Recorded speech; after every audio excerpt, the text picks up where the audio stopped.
Am I the meanest? Sure enough. Am I the prettiest? Sure enough. Am I the baddest mofo low down around this town? Sure enough. Well, who am I? Sure enough. Who am I? Sure enough. I can't hear you. That means that we punched our ticket to go try to win a Super Bowl, and that's it. We got one game at a time, starting at 1 o'clock on Sunday. Love y'all, boys. Love you. Love you. I'll go to war with every single one of you, every fucking game, all right? Love you, 1-7. Here we go. 1, 2, 3, 1, 2, 3. Win.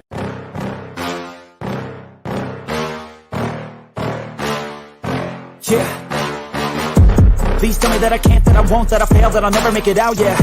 Please tell me all the bad, never good, fill my head full of every single doubt, yeah. Please say any negative thoughts, I pop off when I hear people say I cannot. I get off to the thought of proving everyone wrong, I won't stop to the top, so you better back off and get lost. I'ma stay loud, stay proud, never running out, never heading south. I'll be spreading out, call it word of mouth, can't put me down, I'll be getting loud. You can have your doubts, not what I'm about, have your fucking clout. It be raining now, I keep making sound, go another round, bitch I'm legend bound, can't stop me now. You don't wanna fuck with me, a slow burn like a disease. Just tell me that I can and I'll show you things that you couldn't believe. Just tell me that I can. Just tell me that I can. Just tell me that I can. Just tell me that I can. It's showtime. Welcome to the Mafia Sports Report. I am Tommy. It is day 3 of the NFL Draft, and I am here, and Mikey will be here shortly. But for now, you got to deal with this ugly mug. What is up, Bills Mafia? How are y'all feeling going into day 3? Are y'all happy with the results so far of the players that the Buffalo Bills have chosen in day 1 and day 2? You know what, man? Like, look. I got to be honest with you guys. Like, I told you guys this yesterday. Once the dust kind of settled a little bit, and then you go look at the film of each player you drafted, the Bills drafted, I think, you know, my mind has changed a little bit, right? Live, it's like, man, you want a certain player, and you're disappointed when the Bills choose somebody else, right? And that's just the way it goes, right? Or they do something that you weren't expecting.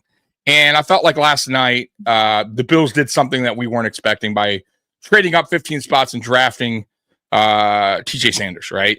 It was unexpected, at least the selection. I didn't think it was unexpected, the trade up, the aggressiveness. I did say entering the draft that Brandon Beane would be aggressive at some point, and he was aggressive there. But it was ultimately the guy that we didn't see the Bills drafting, right? And I think Mikey can agree with that. But once the dust settled, and I think this is how it goes with just live reactions in general, even when me and Mikey go live after a game, right? And we're kind of harsh on the team or you know, because this is kind of instant reaction. The next day, that's why we kind of do a show the next day. Like we normally do a show on Monday. Let's say this game's on Sunday. And then we kind of like rewatch everything, and we have different opinions, right? Or sometimes our opinion stays the same, but a lot of the time we go, you know what? We were wrong there. You know what? After looking at the film, we made that mistake. You know, it's kind of a live, heated reaction. It wasn't all this player's fault, or he actually did better than we thought. Or so it's the same way with the draft. I feel like we're kind of stuck on who we want, and then we're kind of disappointed when the Bills choose a player that we weren't expecting. So, hey, Mikey, hello. Here's the thing, Tommy. I'm with you on that, except I still don't like that we spent a second-round pick on a backup player. Brandon Beane came out and said at his press conference he's going to be a 3 tech behind at Oliver. Why did we spend a high-value asset on a backup? I don't know, but that could change in time, and he could get more snaps. Looking at his film, man, and I have this pulled up. I don't know if you watched this, but I wanted to kind of go through this. I wasn't sure if you were going to be on or not. So glad that you're here. So here's what Joe Marino had to say, and it's good to hear because this is one channel. I got to admit, guys, I'm not a big like I'm not big on watching other podcasts. I got to be real with you guys. Like there's very few I watch. He's one of them. I like his content. I think he's bright. It's not like hours long like ours, right? And he gives you good information in a short amount of time. So this is what he had to say about the Sanders draft pick and the Bills trading up for him. So let's run through that real quick. We'll talk about that in segment 3, but we start with the selection of defensive tackle TJ Sanders out of South Carolina. And the Bills traded up with the Chicago Bears to acquire Sanders. And this is a very interesting trade because the Bills actually traded up and gained draft capital. That's not very normal. So the Bills gave up 56, 62, and 109 for 41, 72, and 240.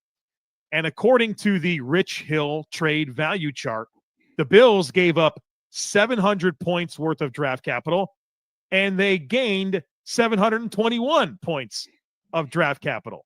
So the Bills gained 21 points of draft capital, which is the equivalent of pick 175, a 5th-round pick. That's kind of crazy. And you still have the same number of picks. Not often that you trade up and also gain more draft capital. So whatever you think about trading up for TJ Sanders, the Bills actually got more draft capital by doing it, which is pretty unique. TJ Sanders, 6'3" and 7/8, 305 pounds. He weighed 305 at his pro day where he ran a 4.95 40-yard dash. Has a wingspan of 80 inches and 7/8, which is 65th percentile, 10.25-inch hands. Has an RAS score of a 927 out of 10. This is a very athletic player. He's 21 years old, turns 22 in July. He's from Marion, South Carolina, was an all-state basketball player in high school, in addition to playing football at South Carolina, 1,187 snaps, 18 tackles for loss, 9.5 sacks, had a pass rush win rate in 2024 of 12.6%, which is very good. So the strengths of TJ Sanders, really it's the athleticism. He's explosive. He's flexible. He's a type of penetration style defensive tackle that can really get into gaps and get into the backfield and make plays behind the line of scrimmage. Quick and loose, right? He's a guy that has really good flexibility throughout his frame to hinge and pivot and turn and work laterally. And he's got the type of juice that's going to put some stress on an offensive lineman's foot speed to be able to slide laterally and stay square to him. And he's got a slipperiness about him when he gets to the edges of a block. He's got the ability to really flatten and turn and corner, and he's got good contact balance and body control. I love his pass rush repertoire. A lot of variety with his hand moves. He's got a very good bull rush. He loves to convert speed to power and then has counters off of that. A good variety of different ways that he can get home with hand technique. And he's got good length. He's got quick and violent hands. There's a lot to like about him as an interior pass rusher. All right, so that's just, I'm not going to go through everything, but that's the nuts and bolts of what he likes about TJ Sanders. So, and I said this when we watched the tape, even before I watched Joe Marino, what I saw, just a short bit of the highlights from him in college was, man, he looks like he's quick off the snap, off the line, and he's explosive. And he has good hands. It looks like, that's what I like. Like, he's quick off the snap, quick off the line, and his feet and his contact balance looks really good. He looks explosive. And if he came in at Pro Day at 305, that tells me for sure they can get him easily up to 310, 315 going into the season, which is where you want him to be on the line. So he's not by any means small. Now, he's not a true one tech, which is what we wanted, but at 315, he's still bigger than Ed Oliver. Let's say they get him up 310, 315, and that still does help if they do mix him in on passing downs with Ed, create pressure to the quarterback, which we've had a problem doing, at least getting sacked. So I like the pick. I'm not in love with the pick, but I don't hate it. You know what I mean? Just like Harrison and just like Jackson, right? I like these picks. I just don't know if I love them. But my mind can change when I see them on the field, right? Like things can quickly change on how I feel, obviously, once preseason hits, once regular season hits, right? But right now, I like the picks. I don't love them. That's my feeling on the draft as we sit right now. Okay. I still don't like that we spent a high value for a backup 3-tech. That's my only issue. I love the position. I enjoyed the trade up. I enjoyed him winning the trade up. All of it. My issue is we traded up for a 3-tech that is a backup. Why are we spending a high asset on a backup? I'm with you. Unless they plan on him possibly taking over for Ed in 2 years. Then, okay. If that's the plan, I get it. Right. But I'm with you. I'm with you. But we also don't know if, Brandon Beane has also said a lot of things like what a certain player is going to do, and they wind up doing something different. He could get more snaps than what he's saying. But I agree. As of right now, yeah. We got a super chat, man. Let me hit that real quick Carl. for you. And let me hit that. Thank you very much.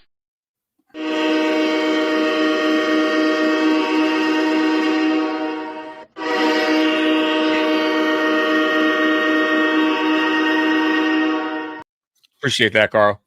Yeah, so Carl comes in and says, "Good afternoon, gentlemen. Since they took a 3-tech DT in JT Sanders yesterday, should they trade up for a 1-tech today in Joshua Farmer?" You know how I feel about Farmer, but we're in day 3 now. Right. If we drafted, I don't think we should trade up for Farmer, but if we drafted him at 132, I'm not killing him. We're in day 3 right. Now you're throwing darts at the board. Exactly. And let me run through the draft pick. The Royals, yes, Spaghetti Steve. Let me run through the picks real quick and what we got remaining. Okay, just in case so people know.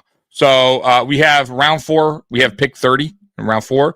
We got 3 picks in round 5, guys. So we got 33, 34, 37. So we're loaded in round 5. Yeah. Loaded, though. A lot of picks, and I think we could use one of these to trade up, in my opinion. And I'm hoping they do. We got 2 6th-round picks, the first pick in 6th round, which is good. And we got a 30th pick, so towards the tail end. And then we got 1 7th-round pick in the 24th spot. So we got still a lot of ways to go. We got a lot of picks to go. Question is, will Breen trade one of those picks or a couple of those picks and move up, Mikey? What do you think?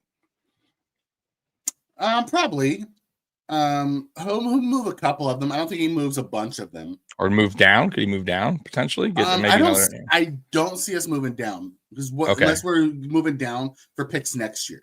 It makes zero sense having that many picks this year and moving down to get more picks. Well, I mean, because he's done that in the past where he's moved down and for next year. Right. Or like a 4th completely. I can see him moving out completely. I don't see him moving out of 132, but I can see him moving out of one of those, late 5th rounds for a 5th round next year. Just moving out for a pick next year. I can see that. That's what I mean. I never thought we were going to have 10 draft picks. Trade a 5th for a 4th. Maybe somebody really wants a player. Mm-hmm. You know what I mean? I mean, for next year, who cares, right? Like, what are you going to do with all those draft picks? So Spancy comes and says, "How do you guys feel about our last 2 picks?" I absolutely loved the Landon Jackson pick. Loved it. Yeah. Absolutely loved it. Thought we had a home run there. I thought he could have been our pick at 30. Thought he could have been one of our 2nd-round picks. The fact that we got him at 72 makes it even better. Mm-hmm. Loved the defensive tackle move on, early 2nd round. Loved the move up. Hated the player. And not even that I hate TJ Sanders. I hated we spent a high asset on a backup 3-tech. Yeah. I'm with you, Mike. Especially knowing we have Ogunjobi already. Yeah. Like that's what he is a backup 3-tech. Maybe they just fell in love with Sanders. I don't know. I'm with you. I don't get it either. Bean has done these types of moves that are head scratching types of moves, like the Boogie Basham and He's done these moves in the past where it's just like kind of head scratching. What are we doing here? Same with Cody Ford. Draft Cody Ford right away. We don't know where we're going to put him. Right? You're gonna, switch in position already, and it turned out to be a disaster. Right? So I do want to say, speaking of TJ Sanders, and I found this out last night. Text Mikey. There's a Sanders that got drafted already of the family, and believe it or not, TJ Sanders is the nephew of Deion Sanders. It's Deion Sanders' sister's son. So, and Mikey, I don't know if you saw this. So I heard about it. I wasn't sure if it was so true or whatever. I have to play this real quick for everybody. This is crazy. It's kind of cruel, but messed up.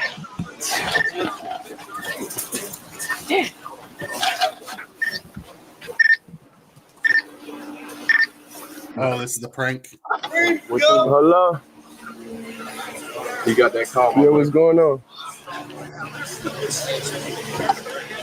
Ready to go.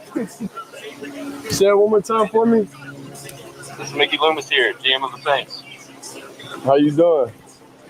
Good, how are you, man? Good, been waiting on you. Ready to go.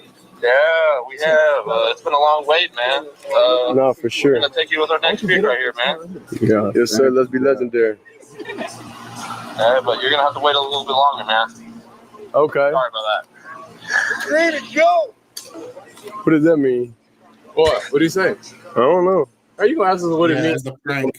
You heard that? You said you're going to have to wait a little bit longer. Sorry about that. It's so cruel. It's so mean. It's so mean. People can be such assholes. I mean, talking about crushing someone's dream, right? You think you're getting drafted, right? Oh, it's so mean.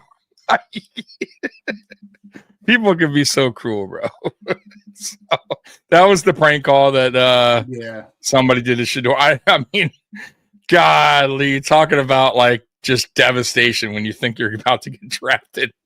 It was bullshit. Now, not only that, you're waiting still round 4. I mean, it makes it even worse, right? So it's not like you got, drafted a couple picks later. It's not a big deal. Yeah, I kind of feel for him there because that's kind of fucked up. But I don't know how these people get their numbers, man. Go ahead. Cam Scattaboo just went. What a good freaking pick that was for the Giants. Well, let me pop up the draft here. I just wanted to get through some of the stuff I saw. So that I was telling you about yesterday how he was pranked. That was just wrong, dude. You don't do that to people. No, it's so fucked up, man. People are so cruel, man. I swear. Like, I don't know how they get their numbers, man. But anyways, here's the first 3 players off the board so far in round 4. So Mikey, there goes the running back Cam Scatabo, and we actually had 2 running backs. Go already, and a receiver. That's a good one too. Yep. No sense of being cruel. Hate that, right? I mean, listen, the guy's struggling as it is. Right. It's so. Spin! You're just throwing it on. Probably one of his own linemen from Colorado pranking him for throwing them under the bus. You know what? Though, think about it. How did he get right? How did they get his number? Right. I'm not saying. It can't be done, but who knows? It could have been like a former teammate.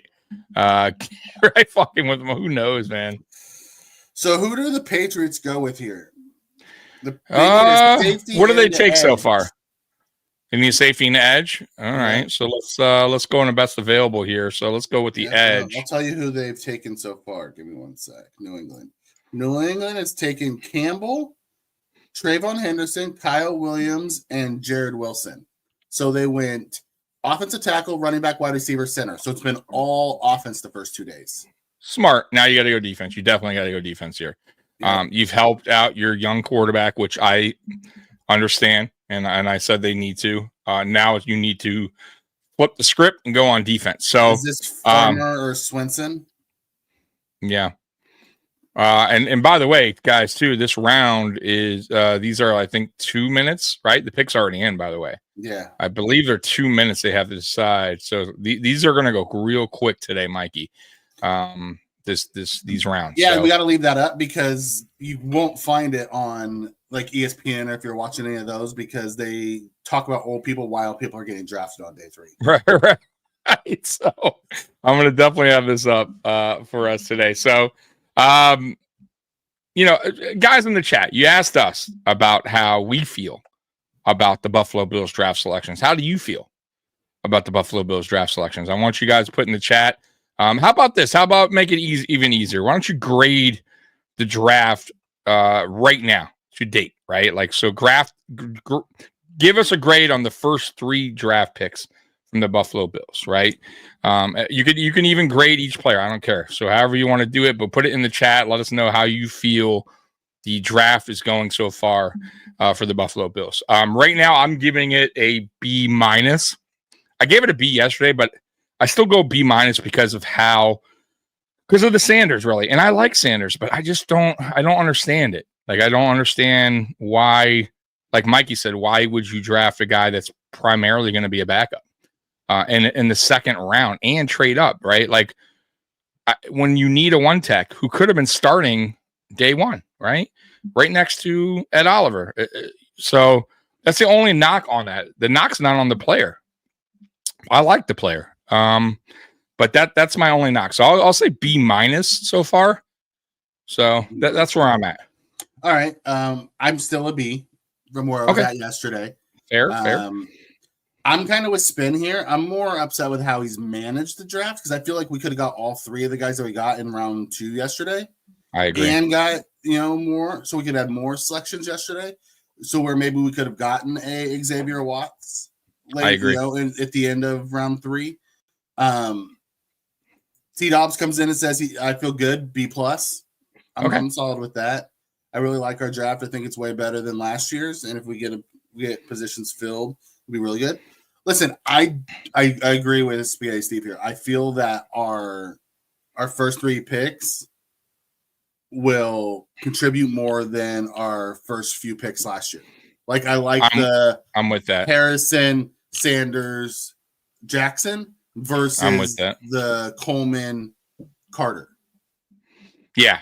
You know what? I agree. That's a great point. Yeah, that's a great point, Spaghetti Steve. I'm with that, Mikey. I'm totally with that. I think these players have more upside than those players. They could be more impactful, especially year 1 for the Buffalo Bills. Like, I still, the verdict's still out on Keon Coleman. I still have high hopes for Keon Coleman. I still think Keon Coleman could be better than what we've seen him, his first year. But same with Bishop. Yeah, exactly. We don't know exactly. Same with Bishop. Great point, Mikey. With a now Carter. I think Carter's going to be a rotational. I don't know if that's going to work out. That's a problem. If that's the case, though, that could quickly change. That they tried to doing that with Cody Ford. You know what I mean? Like, saying what they plan on doing, and things don't always go the way they think they're going to do. Right. So I don't know if Carter at 1 tech's going to work. However, we don't know that yet. Let's see what It's all going to be what happens in camp. Can Carter bulk up? Preseason. Can Carter take that next step? Yeah, exactly. So I'm not going to knock it yet until I at least hear what he's doing, how he's doing in camp, and how preseason's going to look. If preseason he looks exactly when the game lights kick on it, especially when it's game time, right? We'll know a lot. But we'll see. We'll see how it goes. I do like Carter, by the way. I just don't know if he's starter, right? I don't know that. I don't know yet about that. Will you slide down on the ticker? Oh, I'm sorry. Yeah. Because Jack Kaiser just went. That's a good pick. Jack Kaiser, yep. I liked Kaiser. Oh, and they took a safety. I'm sorry. Yeah. So Woodson went to, the Patriots. And you got the Raiders and Bears and Jets and Eagles and Saints. There's not really a safety I see out there. Let me see. That I'd be over. Like Billy Bowman, I guess, is okay. Ransom, Malachi Moore. Oh, Sebastian Castro's still out there. I wouldn't mind us grabbing him late. 5'11", 203 out of Iowa. He had really good 23 tape, had a really bad 24 tape. I'm going to pull up this so I could see what you're seeing here on the draft so I don't have to keep going back and forth. Okay, so best available. I went to safety. You went to safety. Let's see. Yeah, so we have Bowman Jr. out of Oklahoma. Yep, I see him. He's the number one. Billy Bowman. Yep. Lathan Ransom out of Ohio State. Mm-hmm. Malachi Moore out of Alabama. These are the guys that I like. And Sebastian Castro out of Iowa. Gotcha. Yeah, I'm looking at him here. If we go safety at all. Yeah, I don't know if we do, bro.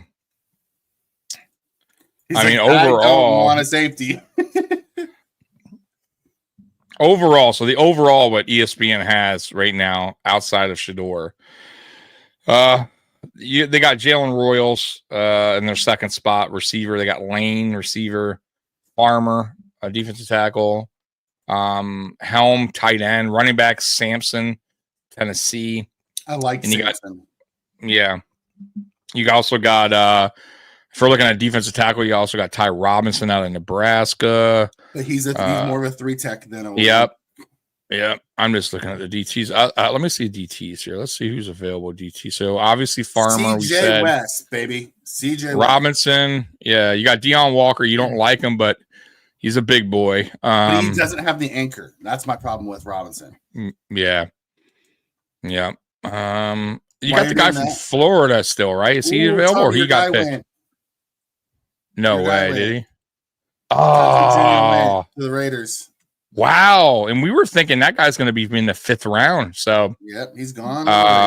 They must have saw something they liked because, he went a little earlier than I expected. So, Bills better move up if they want that wide receiver. Yeah, and they liked him. They did a couple of interviews with Dante. That sucks.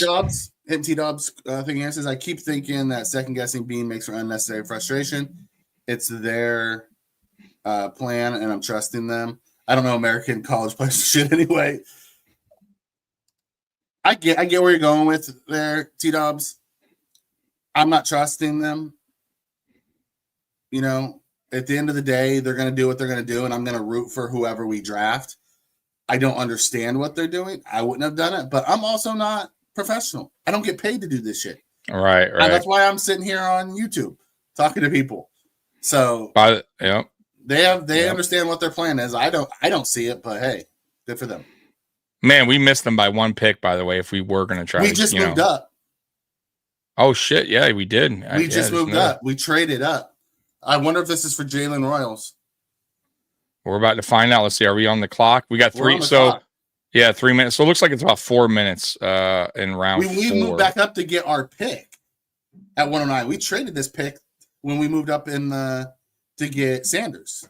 Interesting. See what we just do here. Got our 109 back. Yep. I don't think it's going to be defense here. I think it's going to be offense. It's going to be a slow wide receivers. You know what is intriguing? Jalen Royals here. Cam Jackson's intriguing too for defensive tackle. If they can get him somewhere later in that. Yeah, big 6'6", 330. True one tech. I mean, he's a big boy, man. He is. Woo, Buffalo's on the clock. We moved up. There you go, Tommy. You asked about day one. We moved up from 32 to 109. Yeah. The pick is in, by the way. Yes, so what do we give up for that? Give me Royals or Horton. They haven't told us yet. Oh, right here. A 4th and a 5th. 132 and 169. Okay, that's fine.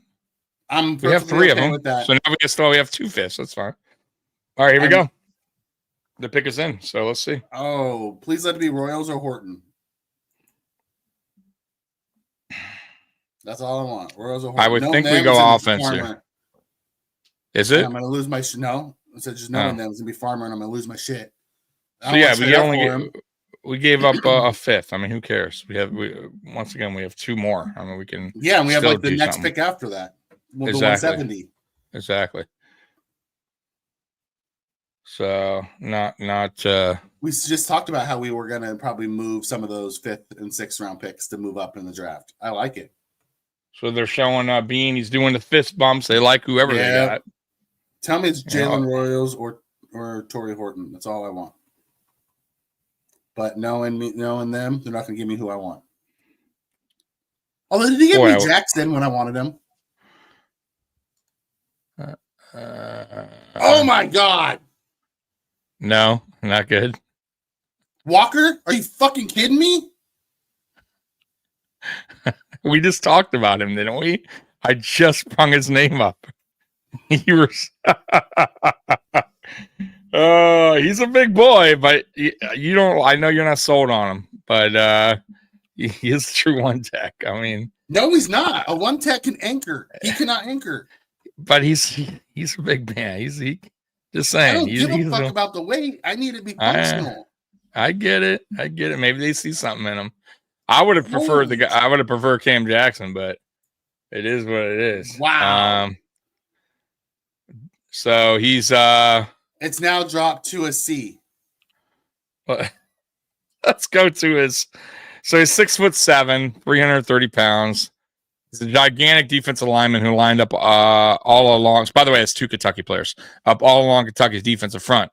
He's strong enough to occupy and split double teams between the tackles.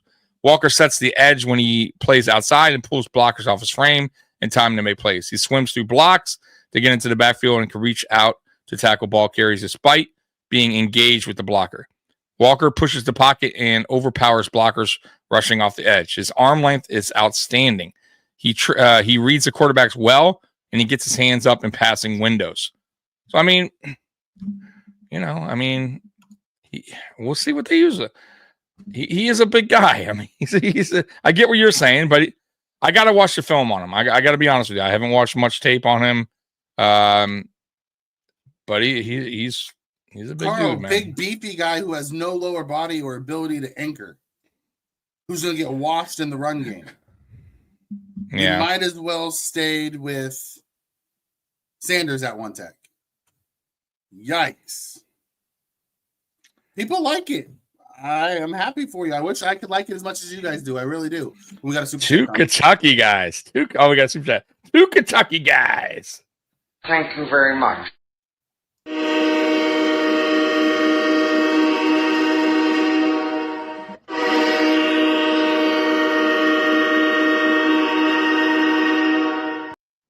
So he gets to join his teammate. Walker does. So I mean, you got 2 Kentucky. Is that doesn't happen a lot when you draft two defensive players from the same team, or two players from the same team in a draft. It's not often. All right. I mean, that doesn't happen a lot. So pretty cool. Pretty cool for those 2 players. I know, Mikey. Long day for Mikey. Mikey is just not happy. So Maxwell Harrison joins his teammate Deion Walker. There's the one. If you're expecting him to be one tech and be functional, I don't see it. Could he? Okay, I want to ask you this. Could he compete with? Can he gain strength and can he compete with Carter? And what's his name? Jones. I don't know. For the spot. I'm just saying. I mean, you see it as he didn't play that position in college. He played the 3 tech in college. I get it, but can they get him to go to one tech? Is that what they're planning? I'm curious what their plan is for him. Like, how about that? Let's hold off on that, and we'll see what they say. Because Brandon being to me, who knows what he says? How they feel about where he's going to line up on this defense. I would assume one tech, but who knows? I don't know. I might have preferred Farmer there. And how I like to go from Florida, but it is what it is. Yeah. Spin says CJ West on board as a UDFA. Yikes. So Joe Miller, not a fan. No. Sorry, Joe Marino. So Joe Marino. Yeah. Justin says fantastic pick. I gotta say, some people, it looks like more people, Listen, if you see the height and weight and you like it, great. I'm happy for you. I wish I could just see that. I watched too many people break down his film and show me how he cannot anchor. Let's hear what let's see what Twitter has to say, or X. Justin Sajak, whatever his name is, you know who that is. He had the option to come out last year and have likely been a first-round pick. A back injury in 2024 derailed his play. Here's your one tech, and he has pass rush abilities. I'm on board with this one. Revamping defensive line. Matty Glab, who cares what Matty Glab says? No offense, Matty Glab. Jonathan Costa, Deion Walker, large human being, new Bills weapon on the defensive line. Matt Perino. Bills have traded up in the 4th round. Buffalo sends one throw. We already know that. Bills going heavy in the SEC, which they are. Let's see here. The Goat House says grade. Let's see. Round 4 says massive nose tackle, 6'7", 330. Solid production, moves fairly well for his size, but plays too upright. I think that's what Mikey was saying. Going to take on double teams and open up opportunities for teammates, which is good for, let's say, an Ed Oliver. So that's hey. We got a guest. How's it going? We got Zach, my man from the Shakedown. What's up, brother? Delon Walker. What's your take on him? He's a good player. He's a very good player. Do you have any issue with his inability to anchor in the run, even though he's 6-something, 340 pounds? 6'7". I honestly don't know that much about him. I didn't watch a ton of him. Okay. But I mean, he lit it up at the Senior Bowl. He looked very good. I know he had a lot of hype going into that week, so I expected him to be more of like a late day 3 type of guy or day 2 type of guy. Getting him early day 3, I think that's good value. And you can't teach that size. And I know size isn't everything, but that is still something to keep in mind. You can't teach that type of size. I like the value there. I was a little bit upset when I saw that pick come in. All right. Okay. Well, there you go. So maybe his anchoring issues had to do with that back injury, Tommy, that you talked about. But man, I watched too many people for Bills broke down film and showed me the concerns about his anchoring ability. What does the one tech truly need to do is be able to anchor against double teams. And last year he could not do it. Yeah, I hear you. And maybe it was the back thing. You know what I mean? Maybe he so as you guys know, Zach covers the Patriots. So Zach, here's your pick so far. So talk to us about your picks, man. There they are right there in front of you. I love them. Honestly, I think I was never super high on Will Campbell, but you're getting, in addition to a good player, somebody who's going to set the tone immediately for that locker room, which is very important for a new regime. I think he has a chance at being a very good left tackle. If not, I think he has a very good chance at being a very, very good guard. You can't complain there. It's basically just helping Drake May because Drake May is the franchise now, right? So whatever it takes to help him out, Will Campbell, I think, is very good or I guess not necessarily value, but a very good player to get at pick 4. I don't like jumping up for Royals because I like him a lot and I don't want the Bills to get him. Travion Henderson, great player, also absolute weapon. He is a home run hitter. Was in the backfield last year with Quinshon Judkins. Maybe you can replicate that a little bit with him and Ramondre Stevenson now. A little bit of thunder and lightning. That's what I called it when the pick was in. Again, home run hitter. He is going to make plays. Great pass catcher, great runner, great blocker. Some of his highlights in pass pro are just hilarious to watch because he's just decking linebackers and putting them on the ground. Again, you know who he reminds me of? Yeah, who? Saquon Light. I don't hate that. His run style is Saquon Light. He was actually my RB2 in this draft. Mm-hmm. I love Henderson's game. You have to remember, he was also coming off last year an injury. And it's the reason why you got so much of Judkins, is he was still working his way back. If you saw him at the end of the year, the dude was starting to get that speed back that he had the previous year. The dude's a monster. Mm-hmm. I hate that he went to the freaking Patriots. Yeah, you got to get 1-2 punch now with it. Yep. Yeah, I fully expected him to go day 1, late day 1, and getting I thought he was going to be in the back end of round 1 too. Yeah, getting him after Judkins too. I thought that was especially good value. It was wild when I saw Judkins go. I thought Henderson would be that first guy. I thought there was a chance that Henderson went before Hampton went. Yeah, I thought that there was a chance of that too. So again, I'm not complaining getting him at 38. Obviously, running back is a bit more of a luxury type of pick, which maybe the Patriots can't or shouldn't be getting with how many holes they have on the roster, but it's just building around Drake May. It's getting him a weapon, and running backs can be weapons, especially Henderson when he brings value in the running game, in the passing game, and in the blocking game. So he's a running back. It's a good running back class, but he is a special type of weapon that if his potential is fully unlocked, he could be a top 5 running back type of guy. Yeah. And the rest of your picks, you're good with it. Love you really Kyle Williams. Love Kyle Williams' game.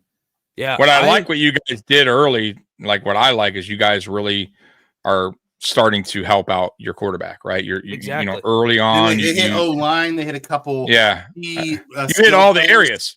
Yeah. Exactly. Hit all the skill spots and skill positions, and you're building around May early, which is great. Like this is what you're supposed to do.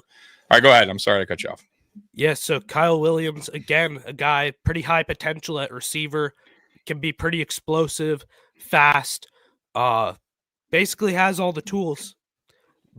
A bit of concerns with his drop rate, and I think his hands are pretty tiny. If I remember correctly, they're like 8 3/4, which is not ideal. I may be a little bit off on that, but it was something in that range where it's a bit smaller than you'd like. But I think most people had him as like a mid-second rounder. He fell a little bit to the early third. I did like Jalen Noel a bit better. I did like Jalen Royals a bit better. But other than that, they got a guy who they trust. They got a guy who I think probably has more potential than Noel and maybe more potential than Royals. It's just letting him grow with Drake May over these next few seasons and having that connection, right? You want your young receiver to grow with your young quarterback. That's kind of what their goal was last year with Jalen Polk and Javon Baker, and obviously that didn't work out too well. But I would say Williams is much more dynamic. But they also really didn't have an offensive coordinator that I trusted last year either. So I don't want to kill those two young receivers, as that whole infrastructure was wrong. Having Vrabel and bringing back McDaniel, I have a feeling you're going to see better with Baker and Polk this year, along with Diggs and now this guy. Yeah. I don't know that Baker makes the roster, to be honest, just because of how he was one of my favorites last year in the draft. I loved Baker's game. Oh, I agree. He was a very fun prospect, absolutely, and he had that potential. It's the Patriots room right now has a lot of number 3 receivers. Mm-hmm. A lot of them. And that's what one really the Bills. We'll take one. Sure. We'll take a number 3, please. So and I'll pull up the roster right now, but this is kind of what it's been for the last few years. It's a lot of number 3s, maybe number 2s, depending on how much you like the guy. But as I pull it up, Stephon Diggs now is by far their best receiver, but Javon Baker, Kendrick Bourne, Kayshon Boutte, Demario Douglas, Jalen Polk, Kyle Williams, Mac Hollins is going to make the team mostly because of his special teams value, and he has experience with McDaniels where he had probably the best season of his career. So that's a lot of receivers, right? Baker 1, Bourne 2, Boutte 3, Diggs 4. Yeah, it's a full room. Hollins 6, Polk 7, Williams 8. Realistically, 5 or 6 of those guys are going to make the roster, right? So 2 of them Polk have to go 7? at least. I'm not sorry. I wasn't going in order. I was just. Oh, okay. I was looking at it holy alphabetical. crap! No. That's a lot. That's a full room. Yeah. I mean, he might be 7, but wow. It's basically 8 guys who can be your number 3 receiver or number 2, and some of them have to go. You're just hoping. You're hoping Polk. You're hoping Baker. One of those guys steps up and be the wide receiver 2 for you this year. Yeah, that would. Yeah, pretty much. That would. Boutte was super talented in college. It was his off-field stuff, but he's been pretty straight edge since he got there, right? Last year or 2. I think there were some issues, not issues, but some things that weren't exactly perfect. Okay. Baker also has had like issues with not knowing the playbook at all, it sounds like. So that's part of the reason why I wouldn't. Baker's ego was humongous too. Yeah, so that's a part of the reason why I wouldn't be surprised to see him go. Even though I think he's a good player. I don't think they would release him though. I think they'd try to trade him. Wouldn't you don't think? Get some value, get something for him. Yeah. Or if they think he'll make it back to the practice squad, then I can see that's that. a possibility. Yeah. But again, so 2 of those guys will have to go at least. Booty was in like trade rumors before the draft, so that's possible that he gets moved today. But other than that, probably Baker would be out. Because when you go through it, it's Baker has no experience with this new regime. Kendrick Bourne knows McDaniels, had his best season under McDaniels. Booty has no experience under the regime. They're not getting rid of Diggs. They just signed him. Pop Douglas is probably the best receiver other than Diggs in the room. Matt Collins has experience with McDaniels and brings special teams value. Jalen Polk was a second-round pick, and Kyle Williams is a rookie. So it's basically you're gonna be losing some of those guys. Booty and Baker are the somebody has to go. Let me ask you, Zach, what's your so far these for the first 2 days? What's your biggest surprise of the draft? Like what didn't you like? What you liked? Biggest surprise. I'm not gonna say fallen? Shador. Shador I fallen? can't. That's too easy. I know. I actually said I'm gonna plug myself a little bit. I said on draft night I think it's more likely that Shador's the 5th QB taken than the 2nd. And yeah, you did. Yeah, I thought he'd fall too, but I guess I was wrong because now at this point he's going to be the 6th. But maybe because they still have Howard and Quinn. That's true. And Golly. Yeah. So I think he goes before those guys, but who knows at this point? Honestly, maybe Howard goes before, but there goes ATN. He's a good runner. I think he's going to be good. I like him too. He's interesting. Patriots. ETN did. Sure. Yeah, he went to Carolina. Yep. That's a good draft pick for them. Good for them. It is. I don't mind him at all. He has some good traits. By the way, surprise. Yeah, go for it. Surprise is Alexander falling to the 3rd. They were talking about him sneaking in the back end of 1, and he fell to the 3rd. Yeah. Oh, actually, I just remembered this. I have a little story to tell that would be kind of relevant to you guys because I completely forgot. Deion Walker and Max Hairston are teaming back up. Mm-hmm. So at Kentucky, at the Senior Bowl, they have like a media day, right? And there's interviews after practice every day, but then there's a big media day in like the ballroom where just all the players are and you can talk to whoever. And I was kind of in the back of a like 5-ish person scrum to interview Deion Walker. I look to the right of me, and Max Hairston is just in the back standing next to me, like kind of trying to distract Deion Walker a little bit. And all the reporters are standing there, like phone up, just recording Deion Walker so that they have the interview. I turn to Max Hairston. I'm like, dude, come on, you got to get your phone out. Like, you got to be in here with us, recording him. So he like pulls out his phone too. He started getting going on that. It was pretty funny. He's a wild personality, that guy. Yeah, that's funny, man. I don't know. And they're with Ray Davis. They're buddy Ray Davis. You're right, Ray Davis. I forgot about that. Yes, wow, both of them. How do you think the AFC East in a whole did so far in the draft? Like, what would you grade it to this point for each team? I know the Jets have done really well. I haven't been following each team exactly, so let me just pull up every team. Well, I'll start with the Bills because, sure, wow, a lot of defensive line help. I didn't even realize that. I mean, D tackle, edge, D tackle. All defense, right? I don't love that for us.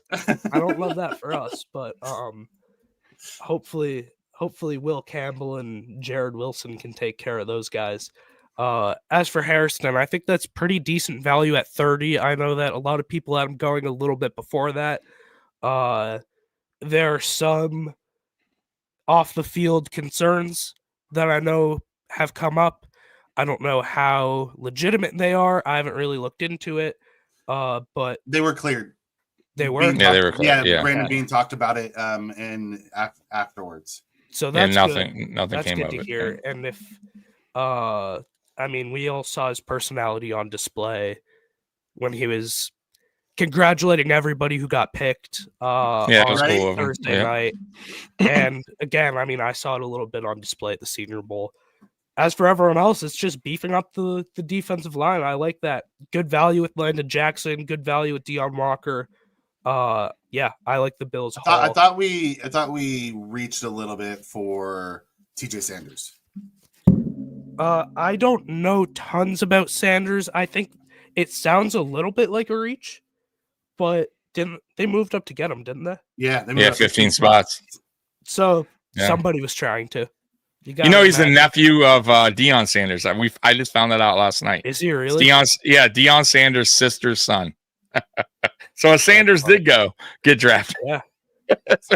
That's pretty good. I didn't know that. Miami has only taken 2 people. They took Kenneth Grant, which I loved. And great pick.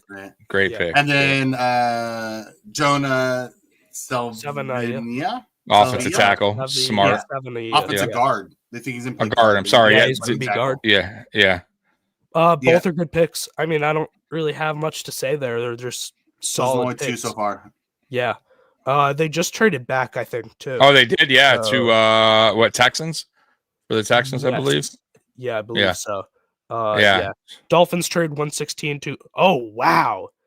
Wow, that's crazy. What? Dolphins trade 116 and 224. Texans trade 179 and a 3rd round pick next year. Wow. So I see why they moved back. Yeah, good deal. Good deal. Yeah, it's a great deal. Who's the Texans going to get here? Yeah, Miami got a good. We'll see in about 2 minutes, I guess. They must have loved somebody. No, they got both of those Iowa State receivers. Yeah. Let's see, are they on the clock? No, the pick's in. The pick is in, so they knew. Dylan Sampson? Braden Swinson? Yeah, it could be one of those edge guys. They're still good. Miles Frazier's would be a good one for him. They need offensive line help bad. So best available, a lot of receivers Bowman, and Sampson. no linemen. I'm shocked, by the way, that the Patriots haven't drafted Jack Sawyer. Because that's just Vrabel. That's fallen. That's Mike Vrabel. Right. No, who I'm surprised is still on the board is David Edwards. David Edwards. Central Arkansas. The dude's compact, powerful. Oh, yeah. The edge rusher? David Walker? Yeah, I'm sorry. That's what I meant. David Walker. Yeah. Thank you. Compact, powerful. Yeah. This bull rush is disgustingly good. Yeah. For being so short. Yeah, he's small, but he packs a punch. Jack, I know when Will Campbell got picked by the Patriots on Thursday, there was one report that came out from an anonymous scout or GM or something along those lines. And it was Mike Vrabel's going to ask him to move in with him. That's how much Mike Vrabel's going to like this guy. He's going to ask him to move in. If that's how people feel about Will Campbell, I can't imagine Jack Sawyer. I mean, right? that is Vrabel 2.0, edge rusher leader. It's a clone from of Ohio him. State. Exactly. So right. I had him penciled in at 77. I had him penciled in at 85 when they traded down. I had him penciled in at 95 when they traded down again. And I think Wilson ended up being a better pick, probably a top 50 to 60 guy, one of the best centers in the class, one of the best interior linemen in the class. They got him at 95, but still, I'm shocked that Sawyer keeps dropping, and especially that he's dropped past the Patriots. What do you feel about the Jets? Let's go to the Jets real quick and their draft picks. So here's their draft picks for the Jets. Love Membo. This is who I thought the Patriots should have taken. Yeah, their draft class is way too good. I hate it. But he was a right tackle, and I think you guys were looking for a left. Yeah, so I think that's the issue. I think they're also a bit too nervous. Not necessarily nervous, but they didn't want a repeat of last year where the Patriots took Caden Wallace in the 3rd round. And I know Caden Wallace is no Armand Membu, but right tackle at Penn State. They tried to flip him, didn't work. So I don't think they wanted a repeat of that situation. I think Elliot Wolf actually said earlier in the process, yeah, we're not going to try to flip a right tackle again. Like, we've kind of learned from that mistake. So that's not a shocker to me that they didn't take him. But for the Jets, that's a great pick. I mean, they have their left tackle already with Olu, Fashanu, getting Membu on the right side. You have your bookend tackles for the next decade. You really can't ask for anything better than that. As for Mason Taylor, I thought he was a guy who could sneak into the 1st round. It sounded like a lot of teams liked him. Sounded like the Jets loved him and didn't expect him to be available at 42. He was. So that's a great pick there for them. 3rd best tight end in the class behind Warren and Loveland. Put on a showing really whenever he tested, Senior Bowl, Combine, all that. So kind of surprised he made it that far. Good value, great player. Same thing with Azaria Thomas. I thought he could be a very, I thought he was maybe in contention for that Bills 1st pick. Maybe. And I didn't quite think he would be that, but, in that sort of range, either sneak into round 1 or be a very early day 2 type of guy, top 50. I think they got him at 73. So great value there as well. Struggled a little bit the first 2 days of the Senior Bowl, but then day 3 was one of the best days that anybody had. And being a corner at the Senior Bowl is especially difficult because all of the receivers, first off, it's one-on-one routes, difficult on its own. The receivers have all the time in the world, and usually they're breaking off the line in 7 steps. They're giving a full 1, 2, 1, 2, 3, and then moving again, and then moving again. You can't really guard that as a corner with no help and no pressure from a D line because it's one-on-one drill. So for him to have the day that he had on day 3 was very impressive. And then Arian Smith, honestly, a guy who showed out at the Senior Bowl, had a very good day, or very good few days. Very fast, gets open pretty well. The issue is the hands. The hands are very questionable. Had his fair share, I'd say more than his fair share, had a lot of instances of him just being wide open downfield and completely dropping it. Right in his hands, over the shoulder, just dropped.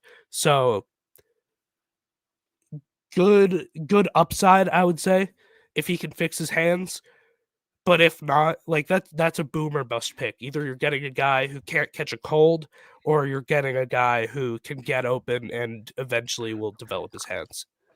So the Texans, by the way, that trade, they went ahead and got a running back, Woody Marks. Yeah. That's who they wanted. Then LA took a running back. Traded up.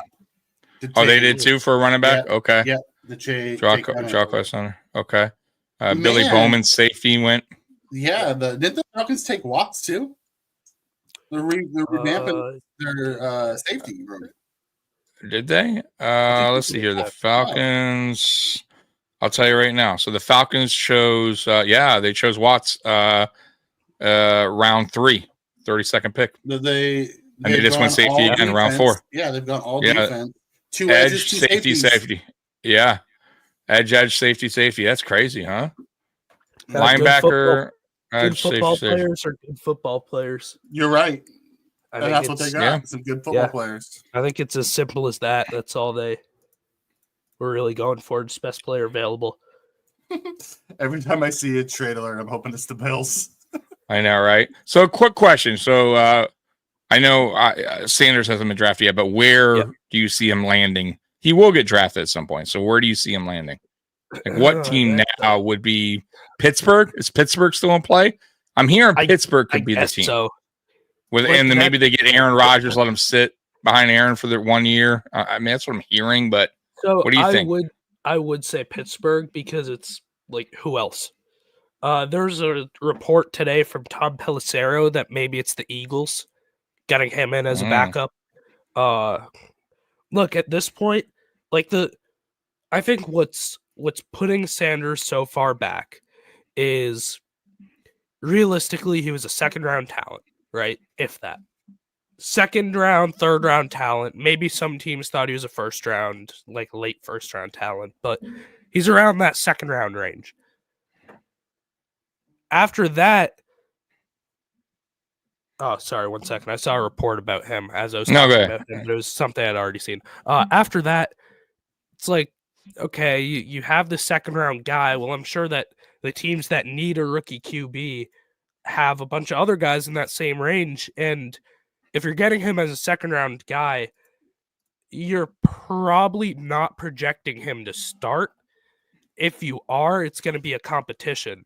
So would you rather have a guy who you maybe see as slightly better, but has all of this media attention, has Deion Sanders, posting about him, has all of the concerns about his character, probably had very bad formal interviews with the team, or would you rather draft a guy who you see as maybe slightly worse, but interviewed well, you think he can slide into the backup role and be perfectly fine, be content with being a backup while still working, a guy who's willing to do whatever to help the team rather than be there for himself. So I think that's where it's at.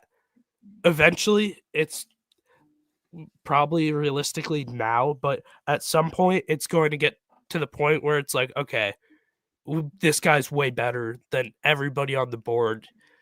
I know there's character concerns there, or not character concerns, but questions.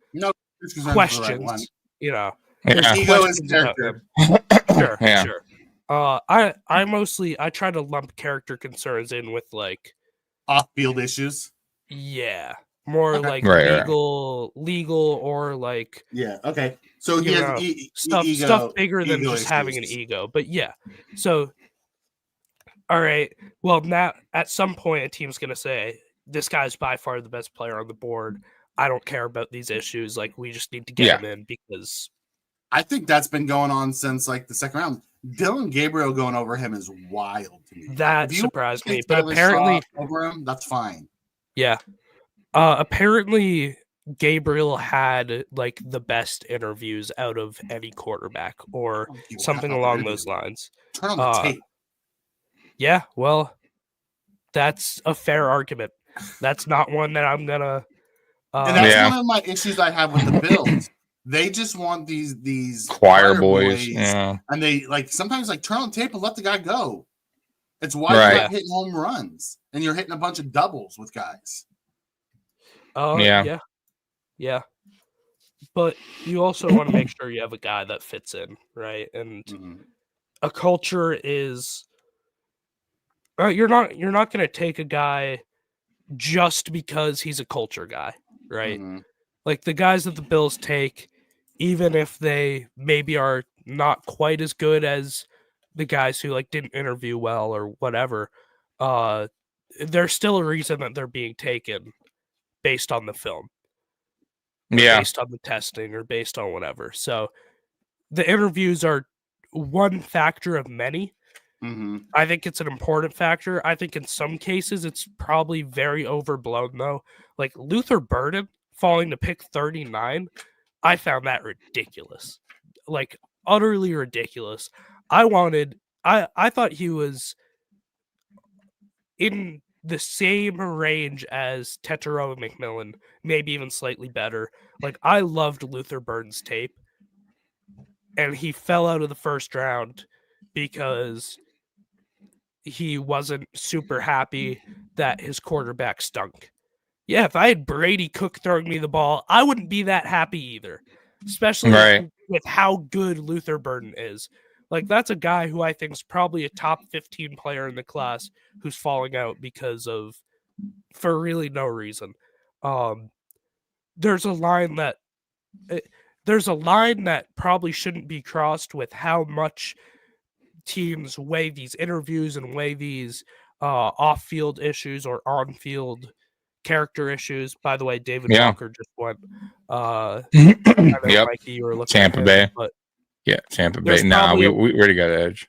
Yeah, true. You got D-line help, but there's probably a line that shouldn't be crossed there.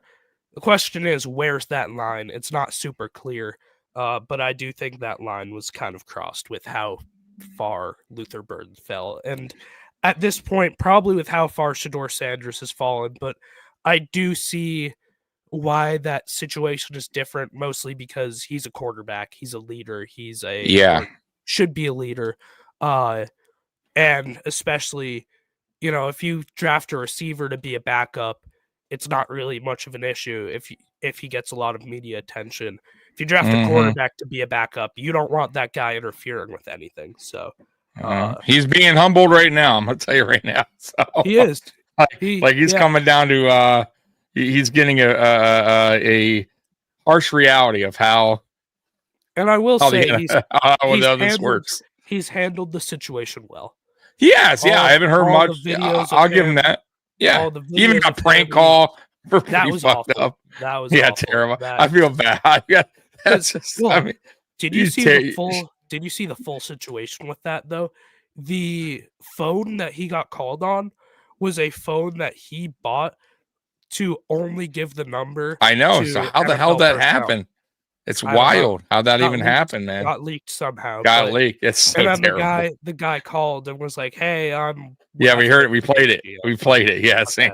Yeah, just not yet. It's so bad. I'm crushing somebody's dreams, and then it's not like he went like the same round. Like he's still not drafted, which makes it even worse. So, but he's handling it well, and of course he has a great. I want to say this. He has a great support system around him. By the way. Yeah. It's not like this is a kid who needs the money. You know what I mean? Like some of these kids are coming from, poor home. To Colorado. But you know what? You know what I'm saying. Like a lot of these guys are like, they're coming. They want to, help their family. I was like, He has a good situation, right? So no matter where he's drafted, he'll be just fine. You know what I mean? He's going to be drafted. It's just a matter of like now. Okay, when you're finally drafted. You're probably not going to start, right? You're going to be a backup.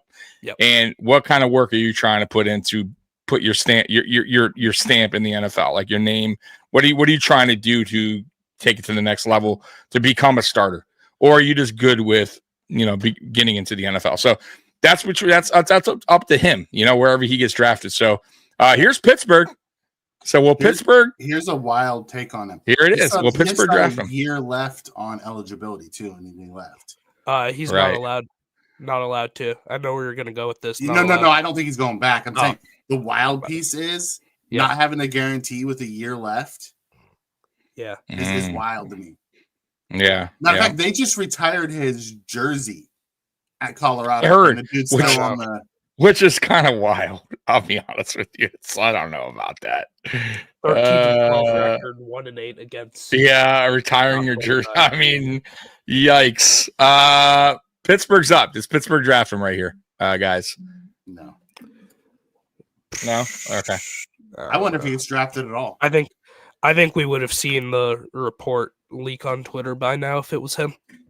Anthony's going to be joining us, by the way, after the Jets pick. So I'll probably just a heads up. Pop out at like. It's fine. What pick are we at? That's fine. We appreciate you hopping on, Zach. Absolutely. Yeah, dude. I wanted to get your insight of everything on how you felt the draft was going. So once again, thank you. I appreciate you. Absolutely. I want to see these next few picks here, just in case we get something. As long as you want.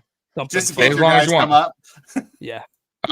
So Pittsburgh the pick is in for Pittsburgh. So this is a team I'm curious about when it comes to Sanders. Jalen Royals. Put him next to DK and Pickens. Oh, by the way, if they pick Shedeur, I mean DK, Pickens, Shedeur, and Aaron Rodgers would be. We need Hard Knocks in Pittsburgh. Yeah, that would be something. That's what we need. We need Hard Knocks in Pittsburgh. I also wouldn't mind seeing Hard Knocks and Hard Knocks is some of our wild personalities. I think remember I told you, Mikey, I think the way the NFL is doing things now with, I think in time, every team is going to, it's just like the international play. I think every team's going to have to do Hard Knocks at one point each year. It's more money for the NFL. And Trey and Coleman and now Harrison. I would love to watch Hard Knocks. You know what I would like? You know what I could see in the new stadium? Oh, there goes Jack Sawyer. That is Sorry, such a buddy. Pittsburgh pick right there. It absolutely is. Such a Pittsburgh pick right there. That's tragic. It absolutely is. You know what I could see it, Mikey? In the new stadium. Yeah. If they're gonna do it. Maybe maybe they won't do it. They'll do like an in-season maybe or something, or maybe even the start. Who knows? But I could definitely see them doing something with the new stadium. Because that would be the time to do a show like that. You know what I mean? Is the new Brand stadium gonna include next year? Is it gonna include any like practice facility or anything, or is it just the stadium? Just the stadium. They have the new practice facility. Got it. They built that next door, right? Yeah. Yeah. So it's just gonna be the new stadium, and then they're gonna tear down the old stadium for parking. Got it. Correct. So I mean, Hard Knocks is all in the summer, so I don't know if that would play. Well, they have the in-season Hard Knocks now too. They do. Or they have the in-season one. Yeah. Forgot about that. Yep. They should bring back the NFL Draft Hard Knocks. That one was fun. Seeing the Giants just get bullied. Right. Shane that was crazy. It made Joe Shane look bad. How do you make him look terrible? That stuff go out. Like wow. Oh, I know, right? Oh, terrible. T Dobbs comes in and says it'd be hilarious if Sander got picked at the same number Tom Brady did, and then ends up balling out. Who has 199? Let me check. Right. What I'm surprised about is that the Raiders haven't picked him because he worked out with Tom Brady. He's like the Chargers have pick 199. He's worked out with Tom Brady. He's done all this stuff with Tom Brady. So I would have thought that he would be a Raider, but the Raiders do have 213 and 215 though, so they could move up to 199. Oh man, let Tom Brady be the one that grabs him. That'd be fun. That would be funny. Memphis Showboat wants to recap our picks real quick. So go ahead, Mikey. I'll let you go. First round pick, we took corner Maxwell Harrison, i.e. Max Harrison, because that's what he wants to be called. A speedy corner, can play zone and man. He's not going to play press man because he's not big enough to play press man, but he'll play off man, and he has the speed to make up for when guys start to slowly run away. He baits quarterbacks too, I saw, with his speed. And then we traded up in the second round and took 3-tech defensive tackle TJ Sanders. He is a pass rusher through and through at defensive tackle. Then as part of that trade up, we moved down from 62 to 70 and took Landon Jackson, edge, who I absolutely loved. I thought he was a late 1, early 2. We got him in the 3rd. Yep. And then we traded up in the 4th round to go get Deon Walker, or however the hell you say his name. Defensive tackle, Kentucky. I'm not overly happy with the pick, as I'm hoping that Tommy's right, that it's going to be more of a, he didn't anchor very well last year because of his back, but the tape I saw last year I was not impressed with from a run stopping standpoint. I do like his pass rush moves at that size. Yeah. It'll be interesting. I honestly think he can compete in camp with Carter and Daquan for that role at 1-tech entering the season. It's going to be interesting. He's a big guy. I mean, it's a big guy. Our biggest DT right now by far, right? So we'll see. 6'7", 340. That's a big dude. That's a very big guy, right? So right now it's mostly up top. So you know what I like to put your fucking hand. If he is out there, Mikey, that size, you should be batting a lot of balls down. Calais Campbell, the king of batting the balls down. Right. Put your fucking hands up, big guy. 6'7". Put them on. Matter of fact, also put them on the field goal block, right? Special team. Put your hands up. Block those kicks, man. We used to do that with a defense. One of our defensive players back in the day. Forget who it was, but man, he was like 6'7", 6'8", and he would always block field goals. Man, tall as shit. I forget the player. It was back in the drought years. Not really, Spin. Did he anchor his 2023 tape? The little bit of tape that I saw people go through 2023, not really. Doesn't mean he can't get with pro coaching and they get him on a plan, and they figure out how to get him stronger down below to be able to anchor. It is possible. It's day 3. You're just kind of betting on traits at this point. And I think you're throwing darts at the dartboard. Absolutely. I'd say he's one of the higher potential guys in the whole draft, but especially on the board at that point. Really high ceiling, really low floor. Yeah. Which you kind of have to bet on yourself in that situation. If you like the guy enough, bet on your coaches, hope that you can unlock that potential. Because again, as you said, his ceiling is through the roof. Mm-hmm. T-Dubs, you might want to go right now to cut your lawn because you got about 50 picks before we pick again. Right, you got a good 40, little while. 40 was it? At least cut the front yard. Yeah, go cut the front. Come back, see where we're at. Gas in the mower, get it, get it warmed going. up. You got about 50 picks. So I don't see the Bills trading up again either. I can't believe that Royals is still there. I loved his tape. I really did. I thought he was a stud. I'm hoping we go offense now. We need to go back to the offense now. Like let's get some offensive players. They hit every position we wanted on defense. We wanted him to go. We wanted him to get a corner. We wanted him to go heavy on the D line. They did. And Sophia, I agree.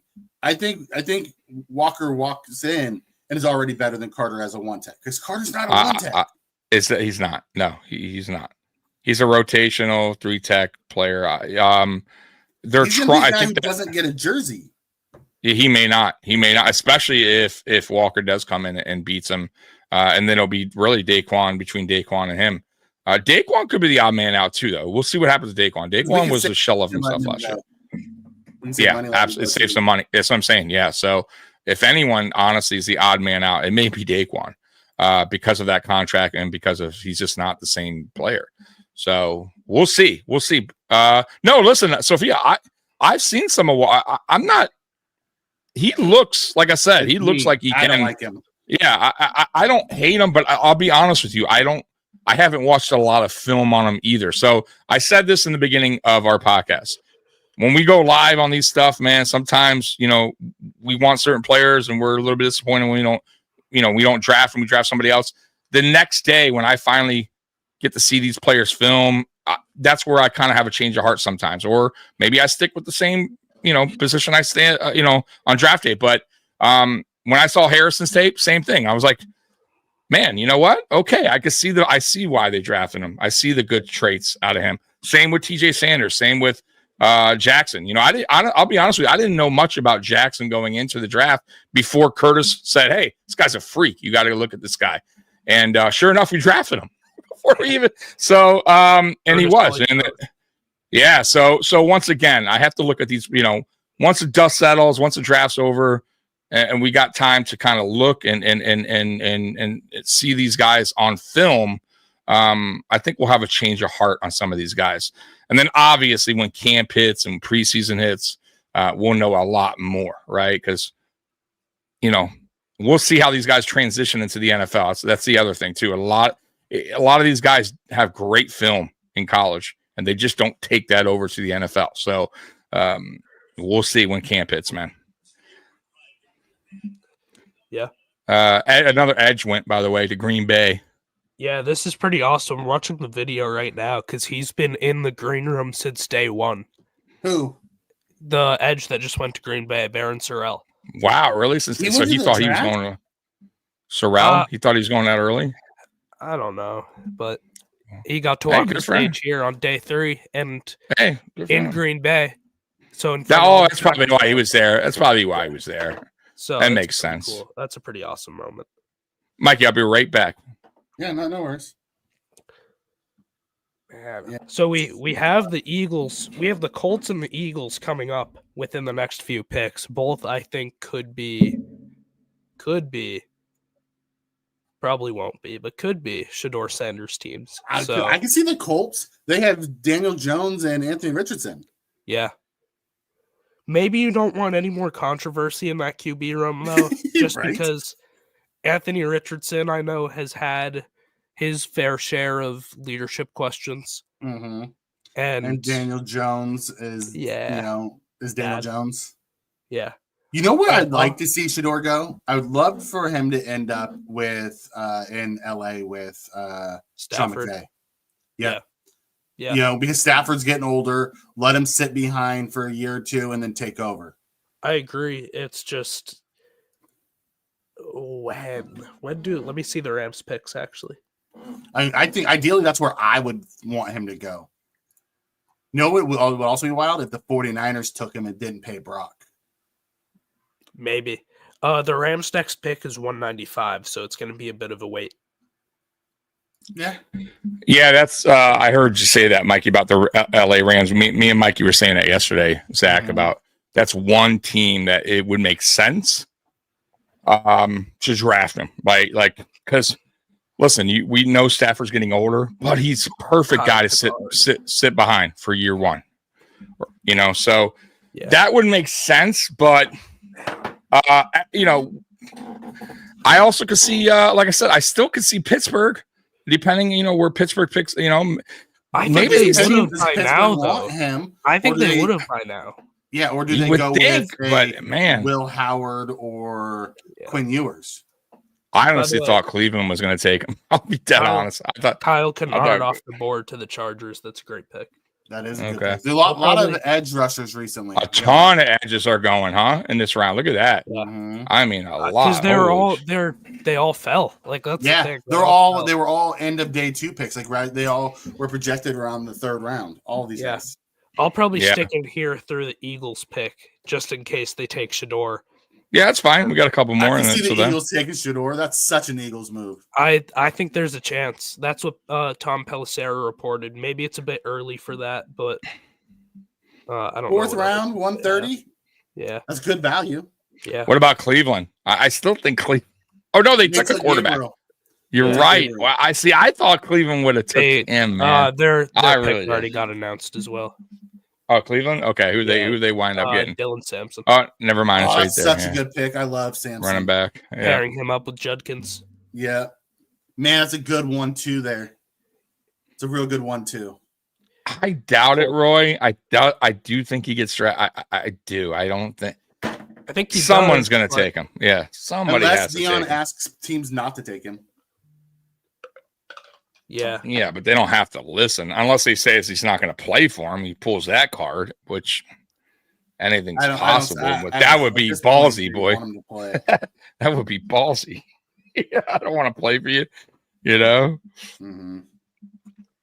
I love Sampson. He was so good. You're saying re-enter the draft next year? You're saying no? Maybe doing that. Is that would you're saying maybe that would be the plan for them if he doesn't get drafted? He can't. Rather. Oh, he can't. I thought you could. You thought you could do. No, okay. No, wow. I swear I saw that before. I think he'll pick his team if he's a UDFA. Oh, because he declared for the draft. That's probably why. Because I've seen players hold out and draft to go for the next year. But yeah, you're right. If he doesn't sign anywhere, he could go back in next year, right? Because if they don't sign, don't they go back in next year? I don't think so. I think they're just a free agent. Own the rights forever. Because I know Major League Baseball does that. If you don't sign, you go back in the draft. Oh, you mean like if he gets drafted but doesn't sign the contract? Yeah, and just sits out the year. I've never seen anybody do it. I don't know. I think so. I don't know, but if he does that, no team is going to take him ever. Yeah, I know they're not going to try. Definitely, he's fucked. Yeah. You know who I was thinking who did that one? The running back, Jalen Lane. Remember, but they wouldn't let him in, and then he re-entered. What'd you say? The running back from Ohio State. Tommy, sorry. Go ahead. Jalen Lane off the board here before Jalen Royals. Or Torrey Horton. Yeah. Oh yeah, Lane went. I'm on the Tommy, by the way. I'm on the NFL one, which is updating slightly faster if you want to use that one. Not that it's The NFL channel. Okay, hold on. Yeah, like the pick tracker. Basically the same thing you have up, but the NFL's. Yeah, I'm getting them. It's about 5 seconds. It's a little quicker. Yeah, I got you. Not that it matters a ton, but if you care about I got that, you. then Let me we care. Let me remove. Oh, we care, man. All right, let's share screen. Draft tracker. I just have to zoom it in a little bit here. I'm just so used to using the ESPN one now. Let's see here. Yeah.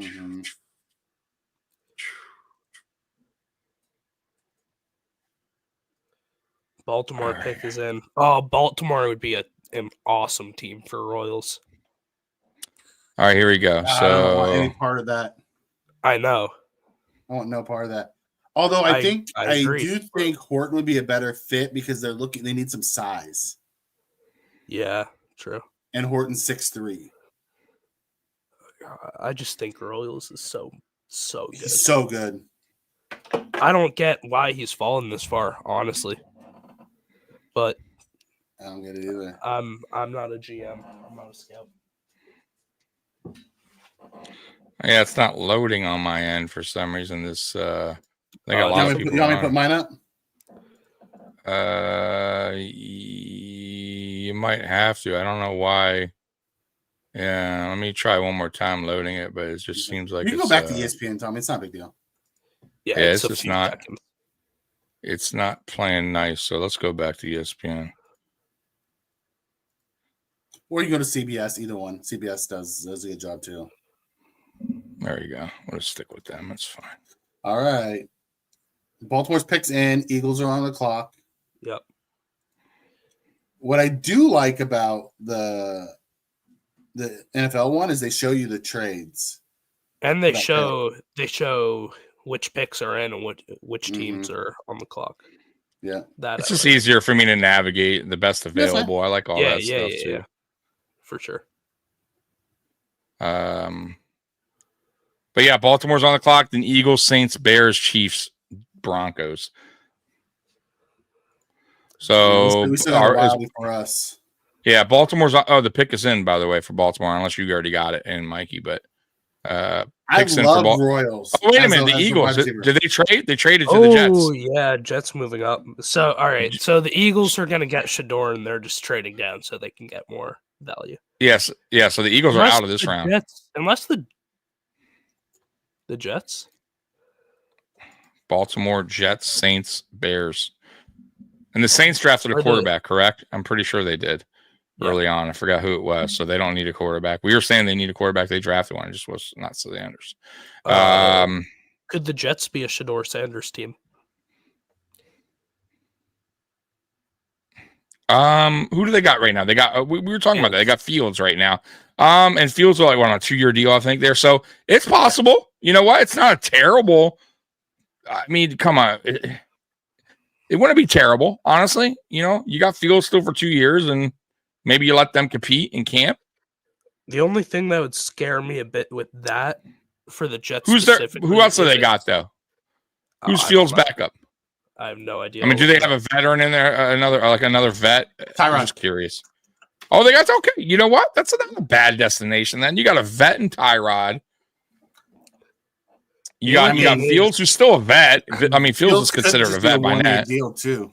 It's such a big market. That's the only thing that would turn me off a little bit. Is well, he wanted to go to the Giants, and he wears Giant shoes or something. I know he did, but I'm saying for the team's sake, I wouldn't want that backup QB in a big market. Yeah, true. But we'll see if it still could be him. Who y'all took a linebacker right there? Teddy Buchanan, but he has an E at the end of Teddy. Yeah, what a weird spelling for Teddy. That's different. It's almost like Ted Yee. Ted Yay. Ted Yay? Ted Yay. It could be. You're right. Could be Ted Yay. Yeah. Ted Yay. Oh, man. Let me check the Beast. See if the Beast has the pronunciation. Safe. Yeah, please. Ted Yay. I think it's Ted Yay, right? I'm going to go Ted Yay. Let's see. LB. Trade both our picks now to go get Royals. Please don't. I'm so upset they drafted Thornton. Damn, man. It's Teddy. It is Teddy? Wow. So what a weird way to spell it. With the E at the end. Strange. Unique. Pick is in for the Jets. Is it? Okay, here we go. Let's see what the Jets go with. Isaiah Bond, watch. No, I'm kidding. That's a Jets move, though. Eagles trade 130, Jets trade 145, 207. Show me Shador Sanders. At this point, I feel bad. Like I know, man. He's about to go into the fifth. What round are we in right now? Show me Shador. He's about to go in round 5. Nice. Yeah, that's a big fall. I mean, I thought he was going to be around 2, honestly. Second round, third, the latest. No, they went safety. Go outside, damn it. They went safety. Moore. Teams are just thrown off by him. It has to be something. I think you know what it is too. I think Mikey, like we said earlier, I think his the draft day meetings went terrible. Yes. For him. I think that's a big reason for this fall off. So many posts on Twitter just joking about that. The memes that Shador has created with this are so good. And man, you got to feel. And I'm sure like every day he's been having like these barbecues with the camera crew. Oh, have you seen his draft room? Oh my God! Yes. Yeah. It's like that's his draft room. At this point, his draft room is going to cost more than his rookie contract. Like, yes. Poor guy, man. Like, man, can you imagine that? Like, you just have a camera crew every day waiting for the call, and you just like, I know. Each round goes by.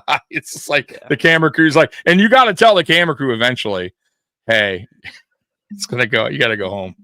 Come back tomorrow, I guess. You guys think we can go on lunch break yet, or? Oh my God! Because they got to be filming the whole time because could be any minute, right? He gets a call, so they can't really like walk away. Shador, did you meet with the Eagles? I kind of have to go to the bathroom right now, but I don't want to. What about the Bears? So Shador, can we get away from 30 visits? Oh my God! Oh, this poor guy. The Giants go. So the Saints obviously got a quarterback. The Bears do. The Chiefs obviously, and the Broncos. So he's not going in this round, guys. Like, right? Oh no, he's right. I'm sorry. You still got the Raiders and you still got the Raiders. Baltimore Raiders because now I'm invested. Yeah, the Raiders maybe, right? That's where I'm throwing the line. Raiders, and then there's Mikey's maybe the 49ers. Like that's his like you never know kind of. I can just see Shanahan doing that. Yeah. Do you really trust Purdy that much? You're going to give him $50 million a year? Yeah, that's the tough one. I agree with you, Mikey. That resets the money at quarterback and $1 million question. Around. That's the $1 million question, boy. Like, do you bring him in and see how he does and just base it off that, though? You know what I mean? Like, they go, okay, because boy, it would piss off fans if it doesn't work out. That's the problem. Yeah. You know what I mean? That's the big kicker.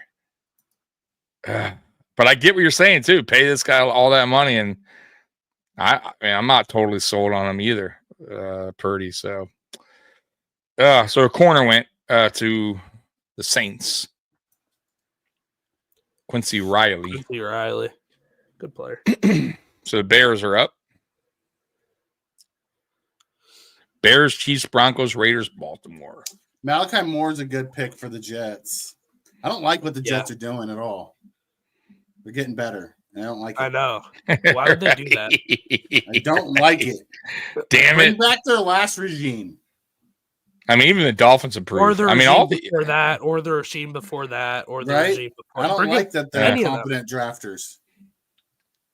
I mean, I think the East, They'll find a way to East, mess it the AFC East, and yeah, exactly right. I think the East in a whole has done pretty well this draft. Yeah. I'll be honest with you. You know, And I'm super critical about the Bills because it's my team, but they've done a really good job. Yeah. Hitting the Now needs that they needed. Now to Zach's point, it's still the Jets. So. Exactly. Like something's gonna go wrong.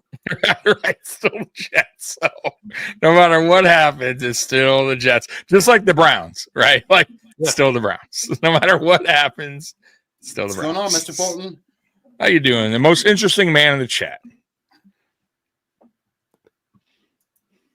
Like, what's that supposed to mean? He's the most interesting man in the chat. Because I'm sure he'll throw something out there in time, but he always has some interesting stuff he puts in the chat. So we called him the most interesting man in the chat. Another chat member nicknamed him that, and it's just stuck. Gotcha. It just He's always got something going on. Got it. American Idol or basketball tournaments or birthdays. Colts fan Hall of Fame. Yeah. There's always something That's happening. Yeah. Yep. So, that's funny. He's also on The Voice. Don't forget that. He did The Voice. Man. So, yeah, he's got stories. You got to get him on here. Wasn't he part of the Olympics too? He was Special Olympics. Yeah, Special Olympics. Yep. That's cool. Yeah. He's always got something going on. Yeah. Always.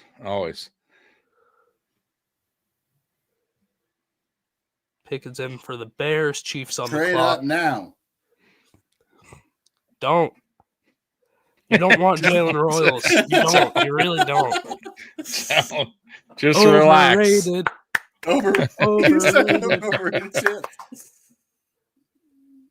Who are the speedsters left? Oh, just curious in the draft right now. Who's the speedy receivers that are available? That's really what we need. As a speed receiver. Horton. Like we need an over the top guy. Like that's someone, that's why I was hoping for Thornton, but he's Let me tell you. We have Royals, we have Horton, Bond, Tez Johnson. Wow, Bond's still available? Okay. Bond's still there. All right. Those are all the really, really fast guys. I like Bond. Maryland, by the way, linebacker went to the Bears. Okay. Oh, here he is. Here's the most interesting man in the chat.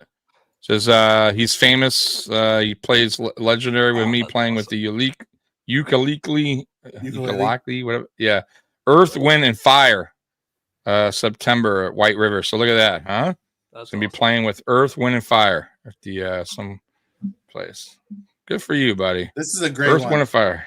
If Walker can't beat out Carter one tech, that doesn't look good for Walker.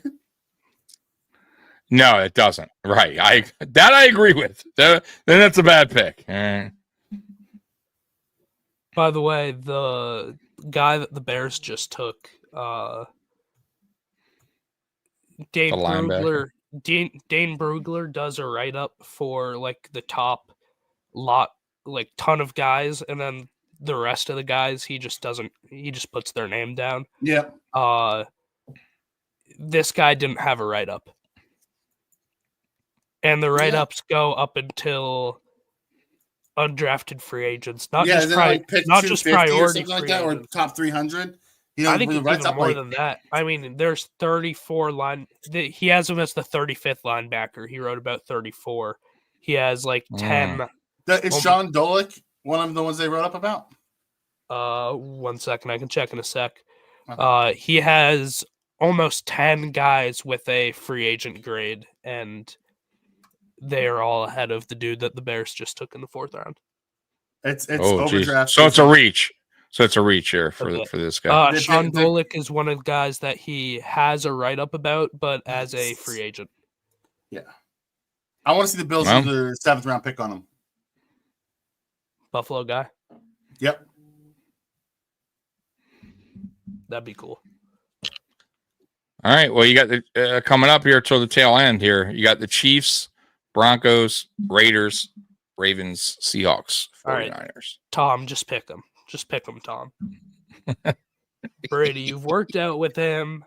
You know Dion. Tom Brady's like, you know what? I'm gonna do Dion a favor here. Feel bad for his kid. I don't want to have to keep thinking about all this. Did you guys see all the like Mel Kiper stuff with Shador? No. He's, What's he saying? Oh God, he went it's all he's been able to talk about. Really? I think he doesn't understand it. He signed off last night. Oh, okay. He signed off last night by saying like this is utterly disgusting or something like that. Oh wow. He's big on Shador as a quarterback. He had Shador as his fifth ranked prospect, first ranked quarterback. Yeah, well, he's been wrong a lot of times too. So he's not always right. I know he's been in the game for a while. I'm kind of with him on, fine, you don't draft him in the first round. But yeah, I don't know why. We're about to hit the 5th round and he hasn't been picked. Yeah. I agree with that. I thought he honestly, like where I projected him was in 2nd round.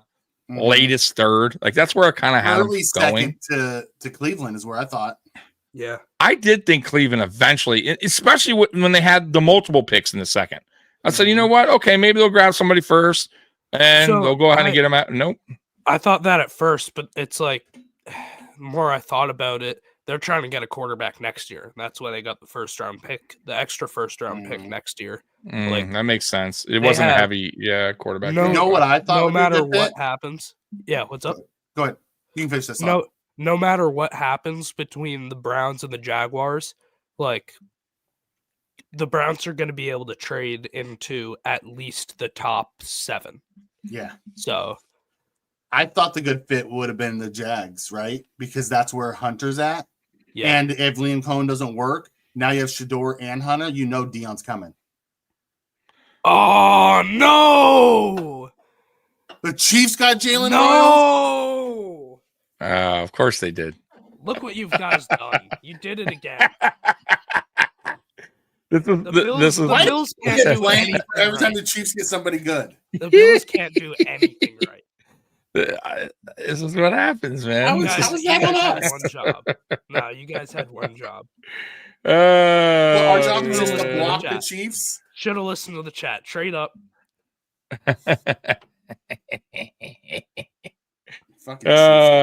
So question, Zach, before you go too. I know you're going to stick around for a little bit, but I asked this yesterday, just hypothetical. And of course, some of my chat, especially Spin, said no, but hypothetically, if Shador Sanders fell late 5th, even early 6th, hypothetically, and you're on the board, do you take him as just fuck it? Like, would you take him as a Patriots? Like, would you feel like, you know what? Fuck it. Like, would that be such a bad pick at that point? I mean, who cares? Late 5th, 6th round. I probably would, I guess. Yeah, exactly. I would too. The Patriots Why not? Patriots do need a backup QB now that they've traded Joe Milton. So the Pats have 3 5th-round picks and 2 7th-round picks. I don't know if I'd take them with one of the 5ths. I guess one of them is a very late 5th. It's 177. So they have 144, 146, 171, not 177. You want to take him at 171? Come on. I'd consider that. Right. I wouldn't do 144. I wouldn't do 146. Or they have 2 7th-round picks. If he's somehow there at 220, then sure. For me, listen, what do we got now? One 5th round or 2 5th rounds still, Mikey? I think we have 2, right? I wouldn't be mad at it. I'm going to be dead honest with you. Listen, I think he would do better than Mike White. I'm be real with you, and Mitch Trubisky. Like, I would take the flyer on, and he's on a rookie deal. Who cares, right? 5th round. Like, worst case, what doesn't work out? So what? Yeah. I mean, a lot of these players aren't going to work out in the 5th, 6th, 7th round. So I would be fine with it. I was just throwing that out there to see what people say. Some people say no, but why not? In the 5th, like, worst case scenario, you cut him. Who cares? It's a 5th round. Right. If you can't beat Mike White, then he's sucks. Listen, if you drafted him and he couldn't beat Mike White or Mitch Trubisky, then he's terrible. Okay. enough said, right? Who cares, right? At that point, I'm just throwing that out. So shouldn't be in the I think NFL. it'd be a fireable offense if the Bills draft Sanders. See, Sven just does not, no matter what round. Right? I would absolutely take it as a backup. Absolutely, 5th, 6th round. Raiders Why are on the not? clock, by the way.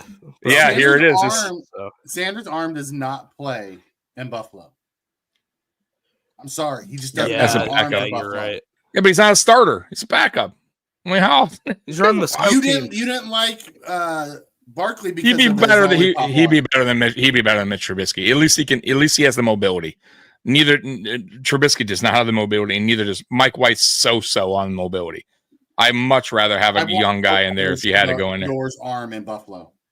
Shador doesn't have a terrible arm. Good accuracy. You want to ask him to do too much. He's not cutting through that snow or that. No, I get that, but short pass. I don't know. I don't think it's. Listen, back up 6th round, late 5th round. Who cares? I mean, wow. Right? Wait. Once again, we drafted. If something happens to Josh, we have to bring that guy in. I care. First of all, if he beats out Mike White and Trubisky, then obviously he did better. So what's the difference? Really? Come on, man. Raiders think about it. But it goes with a fit too, Tommy. You think he's going to go into the meeting room? No, I don't think. I was throwing a hypothetical question. That's all, Mikey. I don't think it would be a big deal. I mean, I'm just throwing that out there. Like, honestly, at this point, like Zach was saying, late 5th, 6th round, 7th, some of these teams are going to be like, fuck it.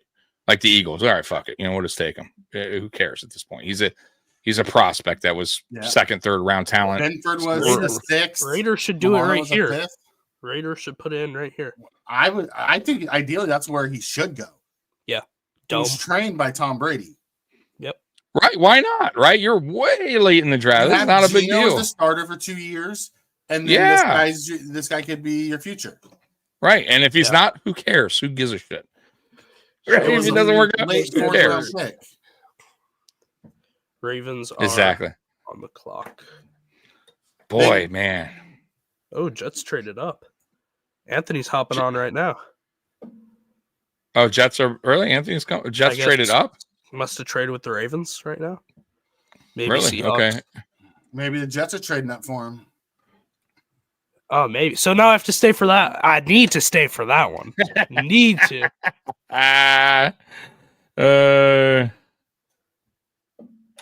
Listen, we eventually need to draft a quarterback regardless, Spin. And it's 6th, 7th round. You're acting like we get these great picks. And listen, a lot of these guys are cut or waived or practice squad. Who cares? What do you really? Yeah, what is it? Right. Shador Sanders. Yeah, but we put in a lot. And a lot gets picked off press squad. Who cares? I'll be perfectly honest with you. If Bills were going to take a quarterback, I want them to take Howard. Listen, I was throwing a hypothetical out there, guys. Calm down. Okay. Tommy wants to rile up the chat.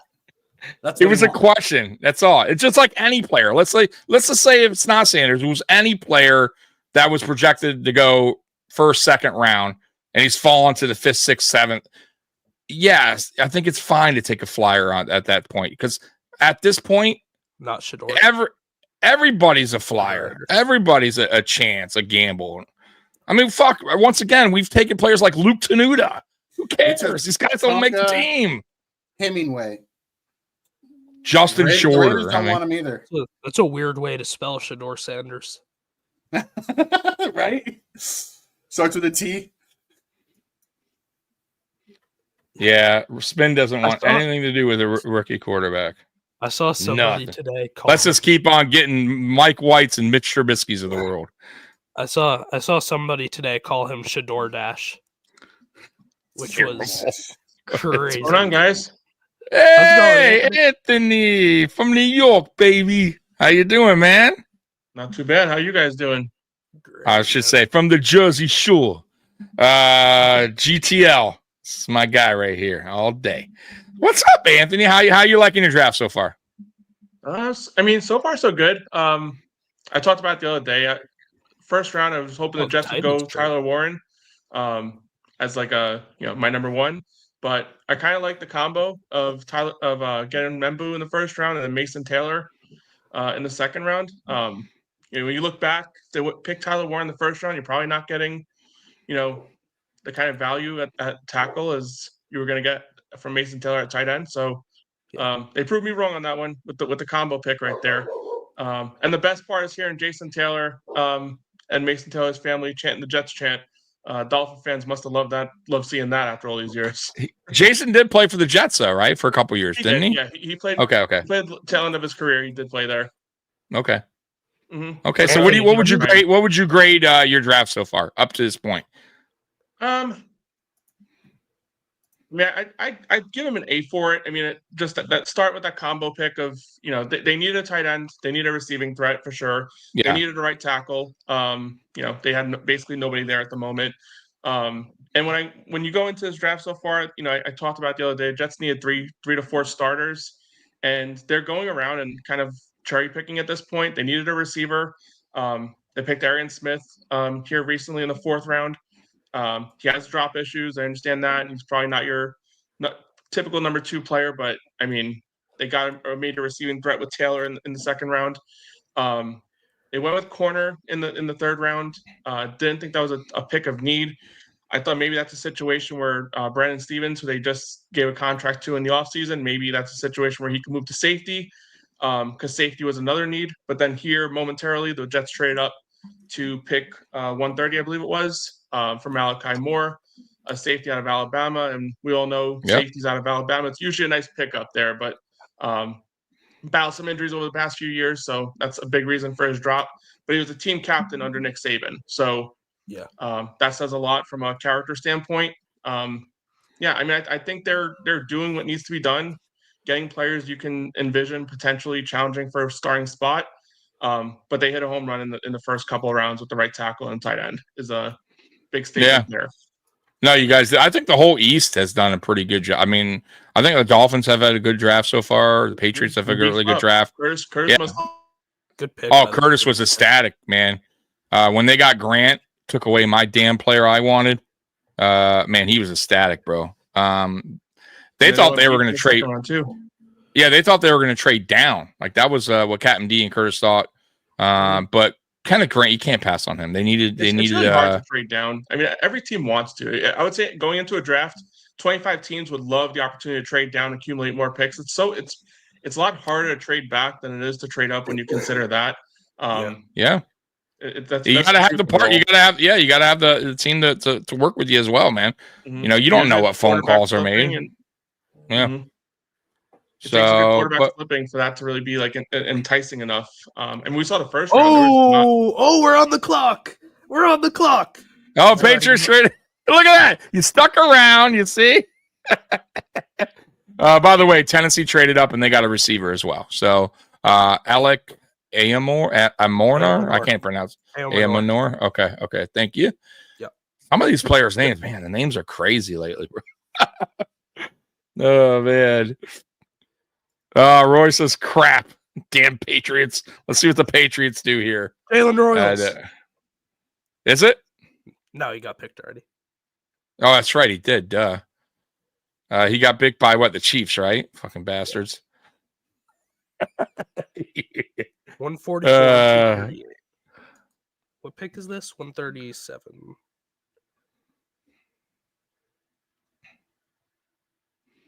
Who do the Patriots select here? Is it going to make Zach's day? It's day 3. Nothing's going to make my day. Show me Shador Sanders. Yeah, Shador Sanders, come on up. You are the next backup for the Patriots. Let's go. What up, Anthony? Glad to have you back. It's all good, you guys. It's all good. You froze for a second. Are Bills up? No. So the Bills, we gotta wait. Patriots are. We gotta wait. Yeah, the Patriots are. We're in the 5th round. We got 2 5th-round selections. So, spin. Let them know when. I forget what picks we are. We got 2 of them though in the 5th. So let me see if I can quick go up to. So 5th round, we got. We're at the bottom here. We got pick 34, which is 170, and 173, pick 37. So that's where we're at right now. We got a while got a while to go. So we're at right now the tail end of 4th round, and we're waiting on the Patriots pick. So you guys so some is volume this last day. You got so two, is that 2 5s, 2 6s, and a 7. Farmer. Yeah, we had 3 5s, but we traded up to in the 4th round. Yeah, ahead of us to get a defensive tackle. Yeah, ahead of us. You did twice to us. You traded up. What was it in the 2nd round as well? Yeah, TJ Sanders. Farmer, that's great value. Oh, you got Farmer? Yeah. You got the defensive tackle? So. There? I'm pretty sure. You think so? Mike Reese out of ESPN tips the tweets with emojis, and he posted Farmer emojis. Well, your pick is in, so hasn't updated on my end, but Farmer Mikey did not like Farmer for us, but I don't know much about him, to be honest with you. For 130, I thought he was projected decently earlier than that. So yeah, my issue with Farmer is there he is. All projection. Fair. Like he hasn't shown it on tape at all. It's all just projection with him. That's fair. If you can get him in the right system and you can get him to get the most out of him, he's a really high ceiling, just a really, really low floor. Pats take the water boy. Falls the Deion Walker straight with me. I really do trust Mike Vrabel to get everything out of those front 7 guys. So that's Spin says Farmer could play both 1 and 3 tech. Yeah. So Spin coming in. Memphis saying, wait, why don't we want safety again? The one guy stinks and Rap is mid. You're talking about Bishop stinks? I don't know about that. Let's hold off on that. Bishop stinks. He's a rookie last year, got hurt, came in late. He looks like he has some potential. Let's hope the one thing I'll say about Bishop real quick, and I'll let you go, Mikey, is hopefully he has a healthy training camp. And we could see what he does in camp and if he can earn that spot. Because last year he got hurt and it was unfortunate, right? And that's why Hamlin got the nod. So let's see what he does this year in camp, if he could beat out Hamlin. But I agree. I wish we would have drafted a safety here in this draft, but I don't think we are. Mikey, go ahead. There's 2 safeties I like on the board. Jalen Reed and Sebastian Castro. And Castro's the only one who I really think would have a shot at making the roster. I don't even think Reed would make the roster. I like him, but the Bills love Hamlin, and he's not going anywhere. No, not at least for a year. Right? By the way, Farmer did go to the Patriots. It's official. That's a good pick right for there, the Patriots. So. He's the boomer bust hey. prospect. Absolutely. Yeah. So congratulations, Zach. Let's go. You've had a good draft, man. All right. I appreciate you, man. I appreciate you hopping on. I'm gonna leave no problem. Thanks for joining us, man. As always, man, you're always welcome back. You know that. Best of luck today, but like not really. Look at this guy. Yeah, make I don't know. Reach on a few players. All right, Syracuse Zach. Yeah. Later, brother. See you guys. Have a good day. Bye. See you guys. You too, man. Bye. See you, Zach. Anytime, brother. Yeah, so somebody mentioned the Kentucky. So we have 2 Kentucky players now, right? Are we going to go for another Kentucky player? Is there any other people from Kentucky? I want to touch on this one real quick. Roy. Yeah, go ahead. The true free safety, yes. His name's Forrest. Derek Forrest is a true free safety. Yes, that is true. I actually think he's not bad either. He's the best safety on our roster. Yeah, he's not bad at all. Interested to see. Oh, I'm sorry, Mikey. Go ahead. I didn't mean to click that. It's all good. They'll take Farmer in the 2nd. Listen, Farmer, he's all projection to this point. Like, you don't see that production on tape anywhere. He has the size, he has the ability, he has the athletic freakness to him, but there's no production. It's very much like Shamar Stewart out of A&M in the 1st round. Like, he should be elite, but the production isn't there. Yeah, you're all good, Roy. Can't Forrest run? Yes. Yeah. Yes, he can. Run. So we are the 6th round, 5th round. We are done. We are done with the 4th round, fellas. Yeah. So we're going into the 5th round. And wow, it's crazy, right? How far do you think this guy drops? I don't know. I'm not sure he gets drafted. At this point, right? I mean, me and Mikey, it's crazy because we're a Buffalo Bills channel. I mean, I know we're talking all the draft, but honestly, Mikey, I would say the Sanders topic has been up there, right? When we have been live all 3 days now. It's wild. It really is. I mean, I think you're really reaching a point in the draft where a team that has an established starter can take a flyer on him, hope he develops, hope he shows signs in preseason, right, and eventually flip him in a couple years for better draft capital. I mean, that's what I was saying, bro. I said the same thing, Anthony. People call me crazy. I'm like, bro, you never know. The guy does a couple good preseason games, right? And you draft him in the 6th round, and you wind up getting a 4th or 3rd, whatever. Who cares? That's you're gaining capital. Yeah, why not? Of course, you can flip them. I mean, 100% with Milton last year. I mean, that was only 1 year. Exactly. Yes, with Milton, great point. 100%, great point. We're definitely in that realm now. Like Ravens coming up here. I mean, I doubt Minnesota. They can't really do it because you still have JJ and still hasn't proven anything. Tough call there. But I mean, the thing teams want to avoid is the teams that have a question mark as a starter. Because once that question mark as a starter shows whatever, if he wasn't the guy that you truly wanted, then you're going to start hearing the fan base. When are you going to start Shedeur? When are you going to start Shedeur? But teams like even Miami's enticing coming up here. I mean, Miami is it is interesting. You never know. With a Tua situation, you never. It gets enticing at this point.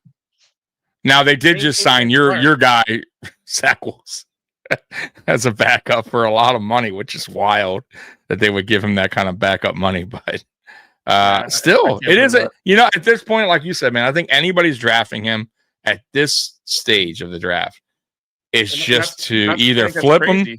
Yeah, they have no real like high expectations that he's going to, other than, hey, maybe we can develop him into something where we could trade bait him.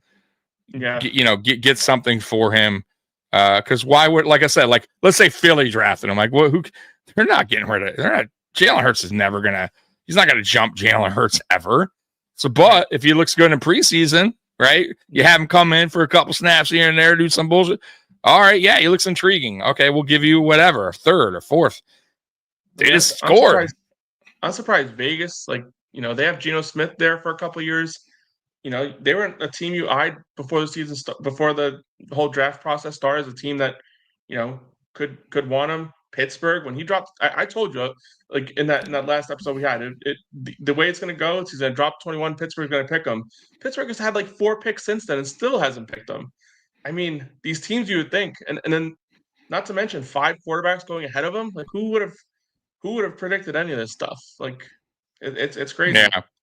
Yeah. Supposedly there's a report out there. I forget which reporter said it, but supposedly like his conversations with the Giants, who are a top 3 picking team, like he came to their interview process unprepared, and that has really that rubbed them the wrong way. And a few follow-up calls that they had with him kind of continued that trend. And that's what I heard. Top 3 team. Mm-hmm. That's what I heard, man. Like I heard his interviews were terrible. Like he had bad. Yeah, and they got it right. I had initially heard that of teams like picking lower in the draft. I hadn't heard it specifically regarding like the Giants, because that was a team. He even bought like the shoes. I don't know if you. I know. Yes, yes. So you would think he would have been like pretty enticed to go there, pretty interested, whatever, and be prepared. But if he was unprepared to an interview with the Giants, and it's not they good. Trade up for a quarterback. So I think he had he has an ego on him. You know what I mean? I think it rubbed teams the wrong way, and I think and honestly, I'm not totally sold on him as a quarterback, like his play. I mean, he's but once again, if he puts the work in, you never know. Like, so at this point, you're in round 5, round 6, round 7. Man, depending where he's from, I mean, I think it's worth a chance on the guy. That's what I was saying. Even as a backup, like whatever. Anyways, we're on the clock. Or teams are on the clock, that is. And Dawkins went Georgia edge. No, not yet. I was just saying the teams are on the clock. So we're still in the 5 minutes on the clock thing. So I know this goes down quicker. I think around 6 and 7. I think the time goes quicker. But Carolina's on the clock. Then Baltimore, Minnesota, Dolphins, Seattle, and Eagles. And then the Patriots again. So And where are you guys? Let's see. Where are the Jets here? 162. Right here. 26. Yeah, we got a while to go. My team. We're at 170 and 173. So got a little bit to go here, guys. Yeah. But how do you rate the Bills draft so far overall? Initially I gave it a B, but I'm gonna say B- for right now. It's weird, man. Like, I like the players, but I don't love them. You know what I mean? Like, but that doesn't mean I won't grow to love them. Like, once camp hits and once preseason, and I see a little bit more what they can produce. But I think they all bring something good to the table. But I just felt like, you know, like Sanders, for instance, like I felt like we needed a true one tech, and they went with more of a 3 tech, which that he is. And but I like what I saw on film. You know, I like his explosiveness. You know, I think he's quick off the line. He gets great pressure on the quarterback. Like, I love all that stuff and all that stuff we need, but we really truly needed a one tech. So I felt like if you're going to trade up there 15 spots, you go get Collins or something like that, who got drafted 2 spots after. You know what I mean? So that was my one. Like, Max Harrison. The one thing I love is the speed, fastest player in the NFL, right? Draft, that is. And we lack that in the corner room. Like, you know, in the NFL, you know that. Like, there's some speedy receivers, and we've always had an issue with that. And now we got the guy that could cover. He has long arms, but poor tackling. Don't like that. A little undersized. Don't like that. I like my corners a little bit taller, a little bit more beefier. But like I said, he has good traits and some traits I don't like. Jackson, I like him a lot. I think he has a high ceiling, really high ceiling, high motor player. And I think they scored that. They got a good one there. But I like them all. I do. I just don't. I don't know if I true. Yeah, I just don't know. Like I said, if I love them all. Yeah. Oh, and I'm sorry. And the defensive tackle we got, he's okay. Go ahead. I wasn't Sorry. hugely invested in these defensive players in the earlier rounds, because I kind of had that vision the Jets were going to go heavy on offense the early rounds. But when I started getting to like that middle tier, like late second, early third round kind of guys, Landon Jackson was a guy I really liked off the edge. Jets need somebody on the edge. I know they have a McDonald and Jermaine Johnson, but a major flaw was losing JFM last year, and they needed somebody kind of who can set the edge. And I think Landon Jackson was a guy I was kind of eyeing in that spot, but I still thought, you know, they had other needs. They probably weren't going to mess with the defensive line at this point, unless it was interior. Yeah. Roy, I'm talking about body frame wise. He's a little bit thin on the weight. Now I don't know what Trey's coming in at these days, but I get where you're going. I mean, height wise, yeah, but I'm just saying how I like my corners a little bit taller. I would have preferred them to get like a 6'2" corner, 6'1", 6'2". He's barely pushing 6 foot. But once again, I like the speed. His tackling is poor. I'm gonna tell you that right now, Roy. Go look at his film. I don't like his tackling at all, but he can improve on that. Like, that's what the NFLs are. You get in the NFL, you get with your DB coaches, and hopefully they can, get him to tackle better. Other than that, though, I think he's a good corner. I think he coming to be CB2. I mean, but we'll find out, man. Time will tell. Time will tell on all these draft picks, guys. Like, that's one thing I will say too. Nobody knows anything. I could be right. Yes, exactly. Every team gets an A in the draft, and then all of a sudden, 2 years later, you're really getting a sniff of what's going on. Yeah, you can be happy all you want. Like, oh, he's got A+ draft. We got this guy, and then yeah, like you said, 2 years later, guy's not even on your team, or so a bust. So once again, man, when we're live on these kind of things, you're getting our live reaction, our first impression. It doesn't mean anything until those players hit the field, and then you know what you got. So honestly, too, all these guys have good film. All these guys have good tape. Like, I could pull anybody up, 7th round draft pick. I guarantee I could find some film. You're like, man, that guy looks like a beast. Of course he does. He's a pro. He's an athlete. I'm sure he's made some plays. He's CB1. Right. Pick 148 is our trade up range. Yeah, we'll see.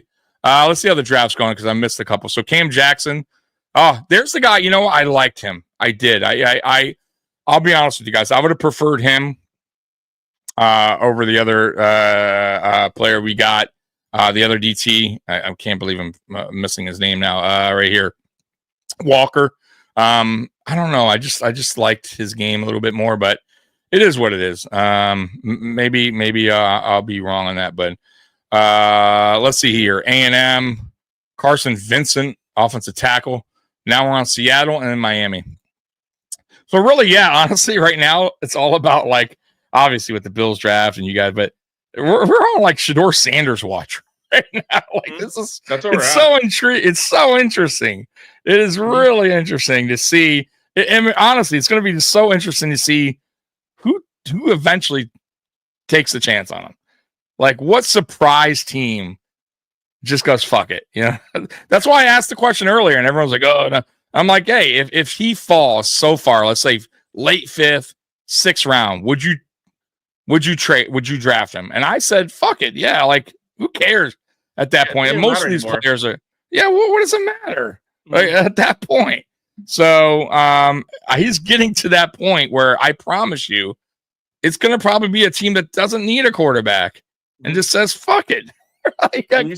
You see teams all the time, just like Green Bay did it for years and years and years. Just draft a quarterback every year, even when they had Favre, even when they had Rodgers, when they had just draft a quarterback every year in the middle rounds, develop him, whatever. And that's really where we were at. If you're a team that has a good quarterback coach and you think you can, kind of fix, because he has issues. We all saw him, and that's why I wasn't huge. That's why, my brothers would be like, "Oh, you think the Jets pick Sanders if he falls to 7?" Right. Really didn't want it. But I kind of thought it's possible because they do still have a need of quarterback, even with Fields. You got to look 3 years down the road. Didn't really want it because he had flaws on tape. But if you get a team with a good quarterback coach that thinks they can kind of mold him, yeah, and he's willing to put the work in, yeah, you never know. And that's I think that's the question mark. Is he willing to kind of understand he's not the starter, understand he's got to work on a few things, and understand you got to build yourself up to being a starter. He comes from a family that kind of praised him and made him believe he was going to be a top 5 pick in this draft, and it's not there. And is he going to put in the effort to earn that spot? Right. I'm not going to say he's entitled or anything like that, whatever, but that's a major concern, obviously, for a lot of teams, and I think that's why we're at in 5th round and still not picked. I'm with you. Spin, that's my point. Like, of course the highlights are good because they show the good. That's my point. Like, all these guys, like, all the film that we can potentially see, unless we really do a true deep dive and go back and watch all their college film, games, which I'm not going to do, is where you'll see, obviously, some bad. But, yeah, that's my point. Like, all these guys look good on what we could see on film for the most part. So, you never kind of know. Like a lot, like you could be bro. You know how many busts there are, 1st round busts, like every year, guys, every fucking year, dude. And you know how many players are like surprised, like, you never heard of them, and they wind up being solid NFL players in the NFL for years, Pro Bowlers. I mean, it happens all the time, man. It's all about the. It's all about. Look at Christian. Yeah, look at Christian Benford, our own Christian Benford, 6th round draft pick. I didn't even know who the fuck. I didn't yet. Come on, y'all be lying if we were here at draft day and we drafted Christian Benford and you said, "Yeah, that guy, watch out for Christian Benford." Like, no, come on, stop it. Right? We were all in 4 years. Right. That guy is gonna be number 1. Like, come on, man. It's just it's one of those things, man. You just kind of never know. And Elam's gonna be kicked out. Right, exactly. Who predicted that 4 years ago? Oh, there goes Jordan Phillips. I liked him. That's a good pick by the Dolphins. That's another player I did like. I ain't gonna lie. Like I don't know why I forgot about that guy. Man, he's beefing up. 6'2", 312. Miami's having a good draft. That's a good player. Honestly, at this point, like when it's all said and done, I'm gonna go and probably grade all the teams in the East. But right now, I would say the Bills are probably having the worst out of the 4. However, we also pick very late. Yeah, so you're picking late too. Right. So I want to throw that out there to you guys. Yeah. So when you say because that's a hard part too, is like when people grade drafts, they grade them based on obviously the team that's picking first probably gonna have the highest grade because they had the first pick. But do you grade those lower because of the players they pick compared to other teams? or are you grading them low because you had other options that enticed you in the spots that they were picking? Yeah. I mean, look, I do my grading. Just look, I think for the first 3 rounds, no matter where you're at, you should get a good player, right? And even if you're at the tail end. But obviously, earlier the better in each round. But there's a lot to go into it. How I grade it, like, once again, like this draft in particular, like, did we really need to trade up 15 spots to get TJ Sanders? Probably not. I think he would have been there if they would have been just patient. I that's my feeling. And if he wasn't, who cares? You know what I mean? Like, you could have found somebody else at that. So that like there, I don't like. You know what I mean? I don't so much hate the Max pick.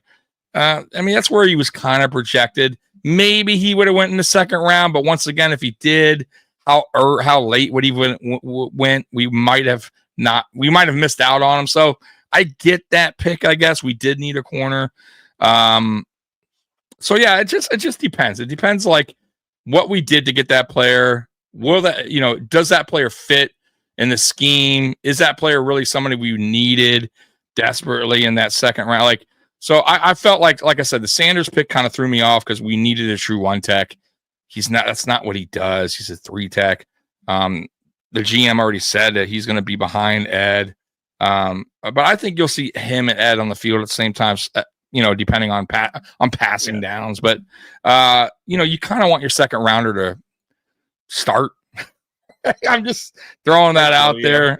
So usually, right? First 3 rounds, usually you're getting starters. So that's how I judge it. But yes, I mean, you have to take in consideration where you're drafting, like on the board, right? And normally, typically late, you're getting, it is what it is, unless you get lucky, players slip, or you do a major trade up to get the player you wanted, which I honestly thought the first round we were going to be aggressive, not the second round. That's the other thing. Like, I'm like if you're going to do 15 spot trade up, why not the first round? And mind you, who knows? Maybe they did call. Maybe nobody was willing to play ball. You know what I mean? That's the other thing too. I want to say, like, we don't know what the conversation is being held. We don't know if Brandon Beane tried to get up to the 20th spot, 15th. We have no idea. We have or maybe maybe a team wanted a lot for that and he just wasn't willing to budge. So, but I did feel like if he was going to be aggressive, be in the first round to get a DT, like Kenneth Grant or Harmon, like those are the 2 guys I wanted, and it just didn't. It didn't happen. I got a super chat here. Miles Connor with a super chat. We're getting picked so late, lower his salary. Yes. So as the rounds go on, yes, it drops their salary. So let me hit you with this. And then of course,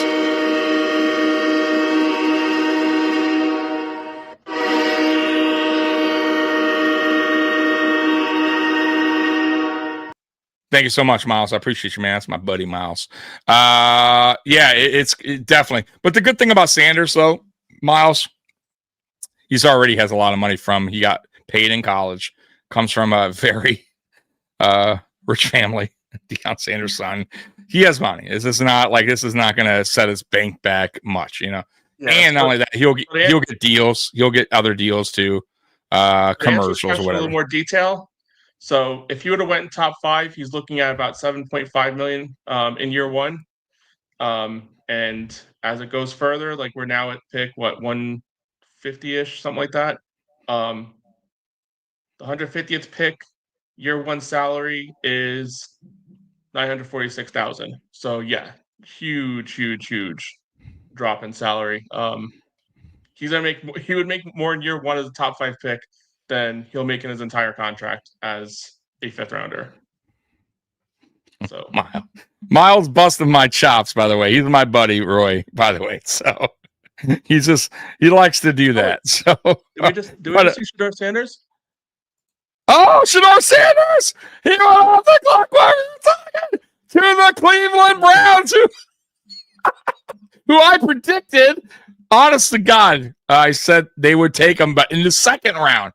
Shador Sanders drafted to the Cleveland Browns, who I swear to God, Anthony, I've been saying they're probably the team to take it. And it would be smart because it gets fans in Cleveland something to be excited. Honestly, like it is. Like, you got Shador Sanders. Like, I get it. But, man, that's 2 quarterbacks they took, right? Didn't they take a quarterback early in this draft? I think they did. I want to say they did. I think Dylan Gabriel. Yeah, I think they did. Right? Let me see here. Teams. I'm almost sure they did. Yeah, they took right here. Yeah, in round 3 from Oregon. So wow. Yeah. But look, that's my point, guys. To see, they said fuck it at this point. Fuck it. But I've been saying Cleveland. I've been saying it for a while, and but I thought it was off the board once they drafted Gray. I'll be honest with you. I'm like, oh, it's over with. Like it's but wow. So now this looks like an amazing value. See, is that honestly? It's not a bad. Who cares? Round 5. If it don't work out, don't work out. Yeah, you could probably trade him. Matter of fact, let's say Sanders works out and Gabriel doesn't. Who I'm not even high on Gabriel. Okay, you fucking so what? Now you trade Gabriel or you. They took 2 flyers, and even if it doesn't work, this doesn't change the fact that they're still in position to pick a quarterback next year if both these guys aren't what they want. Like, that's the thing too. That trade with Jacksonville really prepares them next year that if Arch is there, which I don't know if Arch and the Manning family would be interested in going to Cleveland unless there's reason for them to believe that there's something different going on there.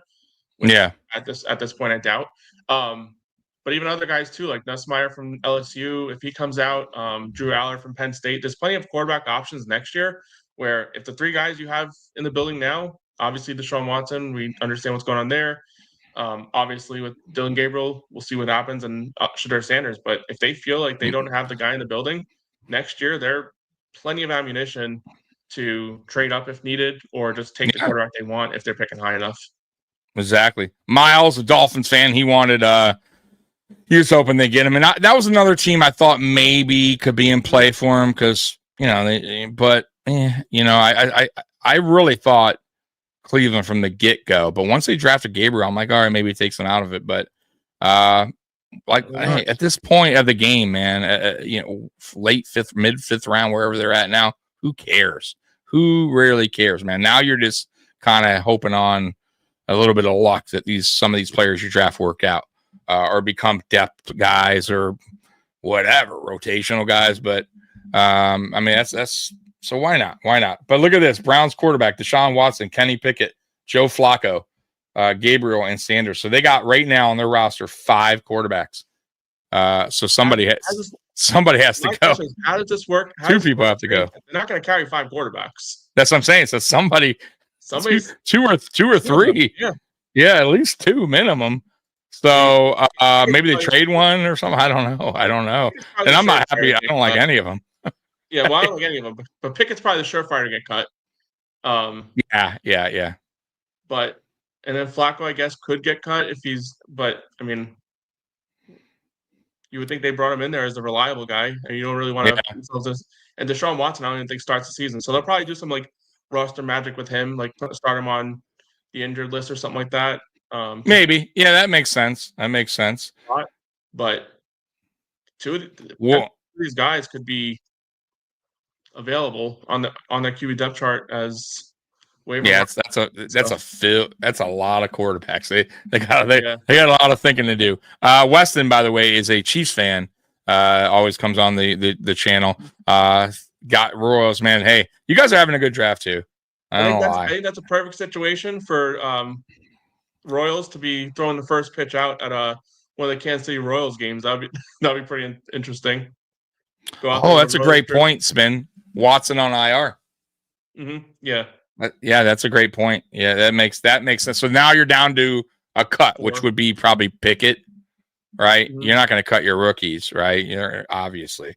No, probably not, but unless they're terrible, which I don't think so. I don't think they'll be that bad.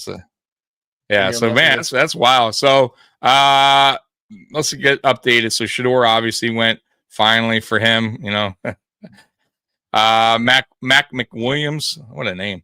UCF cornerback went, and now the Patriots, Zach's team's back up. And then you got Patriots, 49ers, Bears, Cowboys, Dolphins, Colts, Arizona. We got a while to go. Man, Dolphins are picking couple picks they got before and the Bills here. Where are your Jets at? Let's see where your Jets 162. at. 162. Oh, that's right. Right here. Yeah. 162. Yeah. So you guys got a minute to go. Mm-hmm. Dolphins draft twice before us, so bastards. Sons of bitches. Man. They haven't drafted since the second. Hey, there he is. Did you hear about Shador? He went Browns. Went to the Browns. So yeah, doubling down. Isn't that funny? We were saying that though, right? For a long, but when they drafted Gabriel, we're like, all right, I guess that's off the table. But they winded up saying, "Fuck it," right? Might as well. I mean, like I said, you can't really complain with anything. Yeah, double down. Yeah, they got 5 quarterbacks now, though, Mikey. They gotta figure that out. You know. So what's the deal with a lot of quarterbacks? Is he like? Is it a long-term injury? I know he's going to start the season on injured list. Is it like a whole season type of deal? Or Watson? He was supposed to be in a boot, and there was that Instagram where he wasn't. And I think Cleveland's going to try to figure out how they could save some money, and they're going to still have to eat a lot of it. But I think they're going to wind up. Well, full guaranteed. So I think they're going to no matter what. No, but something with the IR, and they also him walking out, him not walking with a boot on. I think there's some kind of loophole there that they can get out of it, like not out of the full guarantee, but there's something that can. Since he didn't follow the rules or something like that, like they could figure. I think there's some way that they can do that, but they're still going to have to eat most of the contract, I think. But I think. Yeah. They also restructured him this year, which pushes more guarantees out. I mean, his contract's fully guaranteed. So, but they also restructured, which pushed more out. Okay. It's going to be interesting. I think somehow they find a way. Listen, they're going to probably have to just eat it, man. There's teams that do that. I mean, there's teams that done that and just say, fuck it, man. We're just going to eat the contract and get rid of the. Yeah, you're right. Yeah, Denver. Yeah, Denver ate a lot of Russell Wilson's contract, and they were supposed to be a team that was a couple-year rebuild. They find the quarterback, and sometimes you have to. Sometimes you got to just take the L, man. Yeah, it's just the way it works. Did that with Diggs. We just took the 1-year hit. Yeah, exactly. Yeah, sometimes you got to better the team. If that's what they feel like is going to do, you're just going to have to take the hit. And I feel like Cleveland. If they're doing this full rebuild, which really is what they're trying to do, then you got to move on. They just paid Myles Garrett. It's such a weird. It's such a weird situation. They're weird, but they're having a good draft. They're having a. Yeah. We'll see. They got the new stadium opening up. For me, like I always say, like when you're doing all this, like, and you want to kind of restart, you got to get rid of the old. I think Deshaun Watson. It's not even the old. Things that were a distraction or didn't work out or threw the fan base off. Like Deshaun Watson, it was just a bad overall decision and has not worked out. And you gotta move on and fan base ain't gonna give 2 shits at this point if they move on. Could give 2 shits about the money. Yeah. That ship has sailed. They know it. It's too late now. They don't even want to hear about the guy. So just get rid of him. Eat it. That's how I would do. The Patriots. They took Swinson. Oh, did they? Yep. Right there. Yep. Yeah, right here. I'm seeing it. Yep. So what do you feel so far? Because you were gone. Cam Jackson went. This is the guy I wanted. I'll be honest with you, but it is what it is. So how do you feel so far in this 5th round? Yeah, it's okay. Right. Jordan Phillips is a good pick for Miami. I liked him too. Yeah, I was saying that too. That was one of the players I liked. So, yeah. Now, if the Bills will just fucking move up and get me Torrey Horton, I'll be happy. Yeah, and look, the Dolphins have even more picks coming up, bro. They got a lot of picks in this round, bro. They have 3 5th rounds. Yeah, that's crazy. And look, they're coming right here too. I mean, they're not far from each other. So, man, let's see what they do. Let's see how they load up. I was just looking for shits and giggles at like the Browns situation with Deshaun Watson. They can't release him without any sort of cap relief, unless like you were saying, Tommy, there's some sort of injury settlement type of deal. but they can't. That's what I'm thinking. Any sort of cap like relief. Why would he agree to it? Why wouldn't he? I mean, it's a bad situation. Why would he? He's guaranteed another like $170 million. He could, but there could also be a thing where they work something out, Mikey. He doesn't want to be in Cleveland anymore. He knows the deal. They booed him when he broke his leg. Right? I mean, like, on the field, like, what? He doesn't want to be there, right? And I think Cleveland doesn't want him there. I mean, come on, $170 million. I get it, but that doesn't mean they won't work. And not only that, Mikey, you got to remember they got that film on him where he's supposed to wear a boot and he's like out dancing on the highway. I'm just saying they have that on him too, where he's supposed that right there. Like, I think it has something to do with the contract. Like he's messing him up where he's supposed to be. They could get out of it. They already would have. I don't think they can, because if they could have gotten out of it, they would have. Yeah, I think time will tell. I think there's a way. I think they'll figure something out. But maybe I'm wrong. Who knows? I don't know. There's stuff I'm on IR. You guys remember with Roethlisberger when he got injured, like on a motorcycle type of thing, and the Steelers were able to kind of adjust his contract because of a clause in his contract for not. I think that's kind of what Tommy's getting at, is if the doctor is like prescribed or whatever or recommended that he be in a boot, so on and so forth, and he didn't follow his orders, that technically was months ago though. And Roethlisberger, when that happened, they did it right away. Yeah, I hear you. I mean, I don't know like what what's in these contracts that whatever, but I'm kind of with you, Mikey. If something could have been done, you would think they would have done it by now, unless there's something behind the scenes that they're working through to not make it a major issue. But yeah, I mean, the moral of the story, it seems like Cleveland's stuck with this guy until 2028, unless see right here, an article says. Browns could save massive money on Deshaun Watson contract.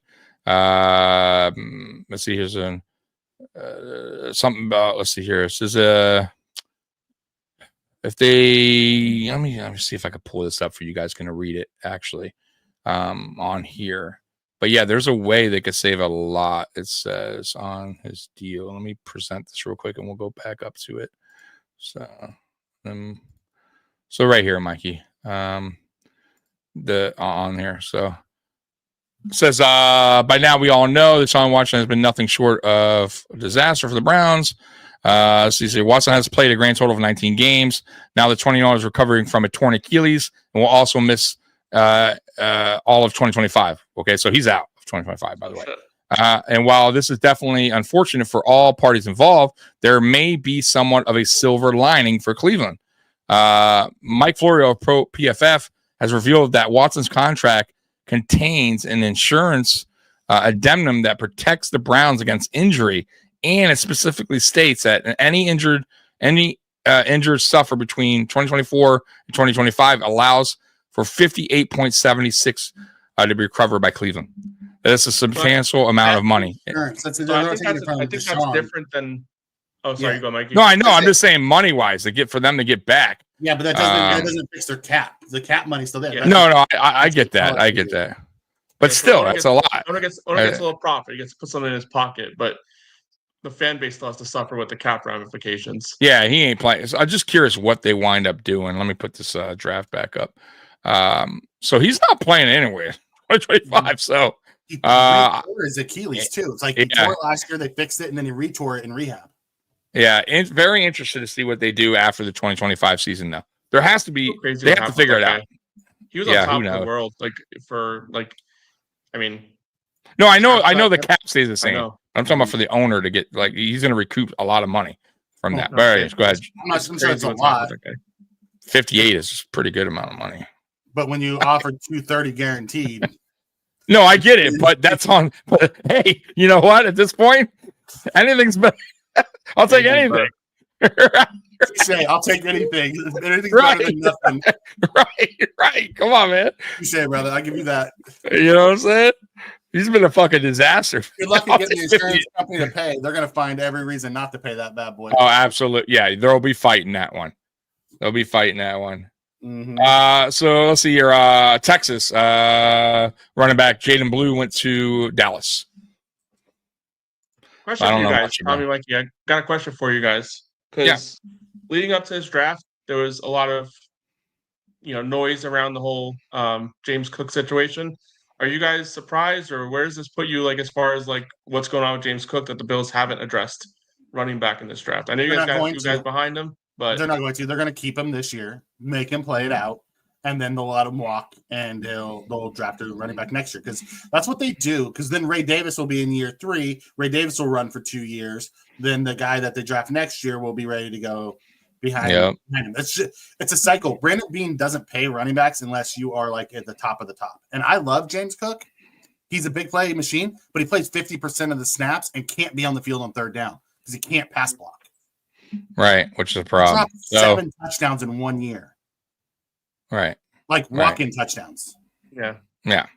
So yeah, to answer the question, we're not paying. And you know what? The funny thing is, he was actually in talks with James Cook about an extension. So that tells me a lot that, you know, Brandon Beane actually was willing to pay him something, like to keep him around, which is all right. But it also tells me that they're so far apart, right? That he just went ahead and signed everybody else to extensions and said, fuck it. Not only that, you got Dalvin Cook whispering, in James Cook's ear, not helping his brother, I'll be honest with you. So, he put out 20 million now. There's a 15 out 20. It's not going to happen. It's Saquon's level, brother. There's one guy that makes that money as a running back. Right. 20 million. I mean, now you're just, I don't know. But either way, look, man, I like James Cook. Like Mikey said, I think he's good. I just don't think he's worth that much money. And I feel like we'll be just fine with a Ray Davis or any running back we wind up drafting in a couple years or whatever. We've been fine. But we'll see what happens. I don't know. Maybe James Cook comes, to his senses and they work out a deal, which is fair for everyone. But right now, it's not happening. So they'll just let him play out his rookie deal, plain and simple. Yeah, makes sense. It is what it is, man. First couple of days, maybe a flyer on one of these top end running backs like Travion Henderson. He slipped a little bit. I think in the second round. I think the Patriots picked him up, right? If I remember right. Wonder I don't think Martinez went yet, right? Let me see here. No, Martinez. Yeah, who I like a lot. Yeah, he's right here. He's third on the board, and you got Neal, Giddens, Martinez, Smith, Allen. So, like, Martinez is a solid runner, bro. He's really good. He'd be interesting. But I don't know if they're going to draft a running back. I think they bring one in. There. Like Neal, like Martinez. Smith is good. Gordon, Ollie Gordon the second's good. Late round, Raheem Sanders is a flyer guy I wouldn't mind. Like, there's still quite a few out there. Yeah, we got Frank Gore Jr. too, but Frank Gore Jr., we'll see. I'll tell you what about Frank Gore Jr. He had a good preseason. I'm very interested to see him this year again, because he'll get an opportunity in preseason again. I'm very interested to see if he can match that, because if he does, I think the Bills should give him an opportunity if he matches that. Because I think they had him as he was the best running back in preseason last year, if I'm not mistaken. He had the best best yards, best average, something like that. He was up there. So if he could show that in camp and in preseason, who knows? Who knows? I think it's I'd be willing to give him a shot. But problem is, you got Cook, Ty Johnson, Ray Davis. So you can't have 4 running backs, right? So interested to see how that works out. So, but I think Frank Gore winds up being on the practice squad again. Like, that's how I see him. But I do want to see him get some opportunities again in preseason. See what if we have anything with him. Put it that way. All right. Let's see here. A running back went, by the way. DJ Giddens, Kansas State. Dallas is on the board. Bengals, Giants, and then the Dolphins, Steelers. Oh, the Dolphins, they traded one of their picks. They traded they traded, because didn't they have, I think they traded Jason Marshall Jr. No, but they had 3 fifth-round picks, didn't they? No, they have 155. Oh, I was wrong. Okay, I missed the Marshall thing. Yeah. Okay, so yeah. So they still have 155. So you got Cowboys, Bengals, Giants, Dolphins, Pittsburgh, Tampa, Chargers. Man, we got a while to go, Mikey. Green Bay. Oh my God. And we still got the 6th and 7th round. Oh man! But I think the 6th and 7th round, the clock goes a lot quicker, right? They goes really quick. Really, I thought it was quicker in the 6th and 7th round. I could swear. It's 5 minutes. The rest of the way. Is it? Oh, son of a bitch! But the picks come in quicker, though. I believe right here. Like I think teams will make their mind because it seems like the draft's going. Wait to announce them; they just start going. Like, yeah. Like Shamar James announcing it. Yeah. They do they'll do it from like their town or something. Shamar James went linebacker, Florida to Dallas. So we're on Bengals, Giants, and Dolphins, Pittsburgh. I don't want the Bengals to draft Horton. And you were saying we should get a punter in, right? In the draft or UDFA, right? You want us to bring in a punter? Well, we already have two that were there. We have a Camarda and somebody else. I wouldn't mind seeing us bring in a punter to compete with those other two that we have. I really wouldn't mind a kicker coming in. I mean, I know Tyler Bass had a good second half, but I still wouldn't mind a kicker coming in, at least giving him give him a little competition. I thought that, you know what? I'll be honest with you. I thought that helped him last year when they did that. When they brung those kickers in, just to kind of go, hey, man, right? Like, you better get your shit right, bro. Just because they have it doesn't mean they don't want more spin. Yeah, that's true.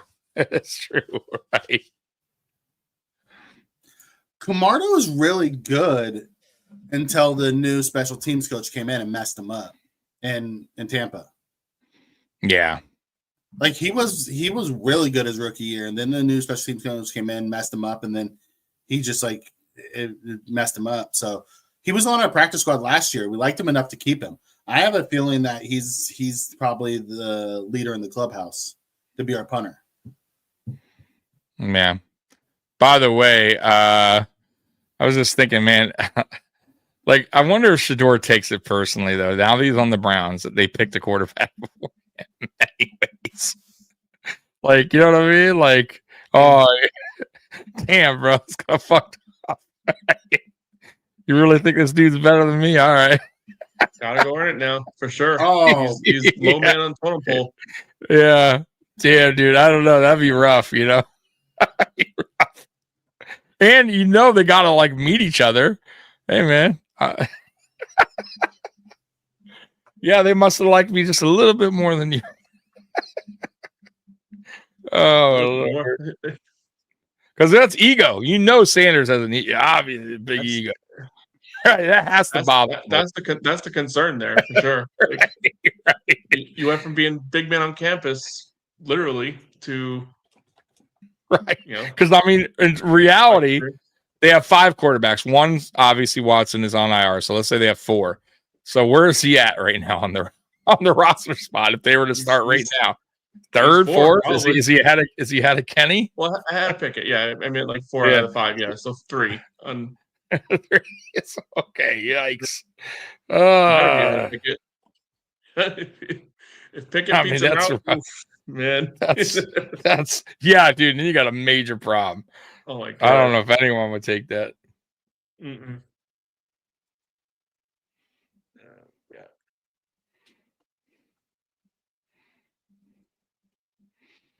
All right. Okay, just quickly. Go ahead. Yeah. I'm hitting on Roy. Roy said, go back and watch the tape. They got released for a reason. Yeah. Camarda's issue was a new special teams coach came in and made him change the way he released the ball, dropped the ball, a bunch of stuff, and it just messed him up. So going back to what he did, because he was averaging 50 something yards a kick his rookie year. He was really good. And the new special teams coach came in, changed his whole mechanics, and jacked them all up. And then that special teams coach got fired. All right. At the end of the year. They went through 4 punters last year in Tampa Bay because that special teams coach was horrible. Yeah, it was bad. Giants just picked a guard up from Purdue. Now, by the way, here comes it's going to be a lot of offensive linemen and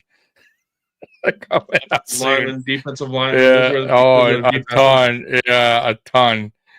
A ton of guys we don't know much.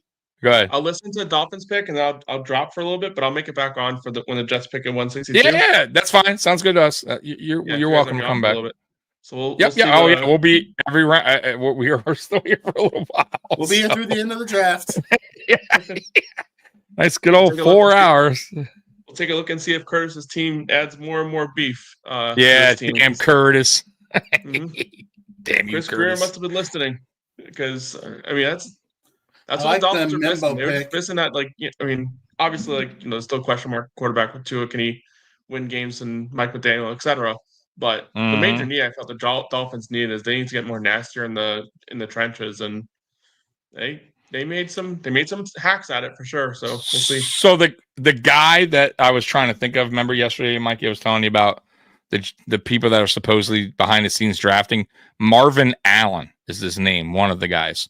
He's the assistant GM of the Dolphins. Supposedly is the guy, him and somebody else. I forget the other name that Curtis mentioned. He's doing a damn good job. Were the ones that were more hands-on in this draft. Not saying Greer probably isn't a little bit, but from everything I heard, or at least what Curtis has said, and I trust him, is Allen, and there's another guy, I forget his name, but it seems to be, if you look at this draft compared to their previous drafts, this draft's a lot different than what they've are used to doing with Greer. So that's strange. Yeah, I think the owner leading the draft. That's real strange. Yeah. I think the owner probably just, who knows, man. Maybe they're trying to go in a different direction or see what their assistant GM can do. That just kind of, if that's the truth, though, that kind of, because they're thinking this is Greer's last season. This could just be for him, the other guy to hop him, to jump him, to see what kind of draft he has. So if you think about it, it's unconventional, but some teams have, and the Jets did it 1 year, Houston did it 1 year. It's unconventional, but what some teams tend to do at times potentially is they have the infrastructure there, they have the the scouting department there, and the scouting department has kind of went through the entire winter and fall of going through the scouting reports and stuff like that and progressing obviously up until the draft.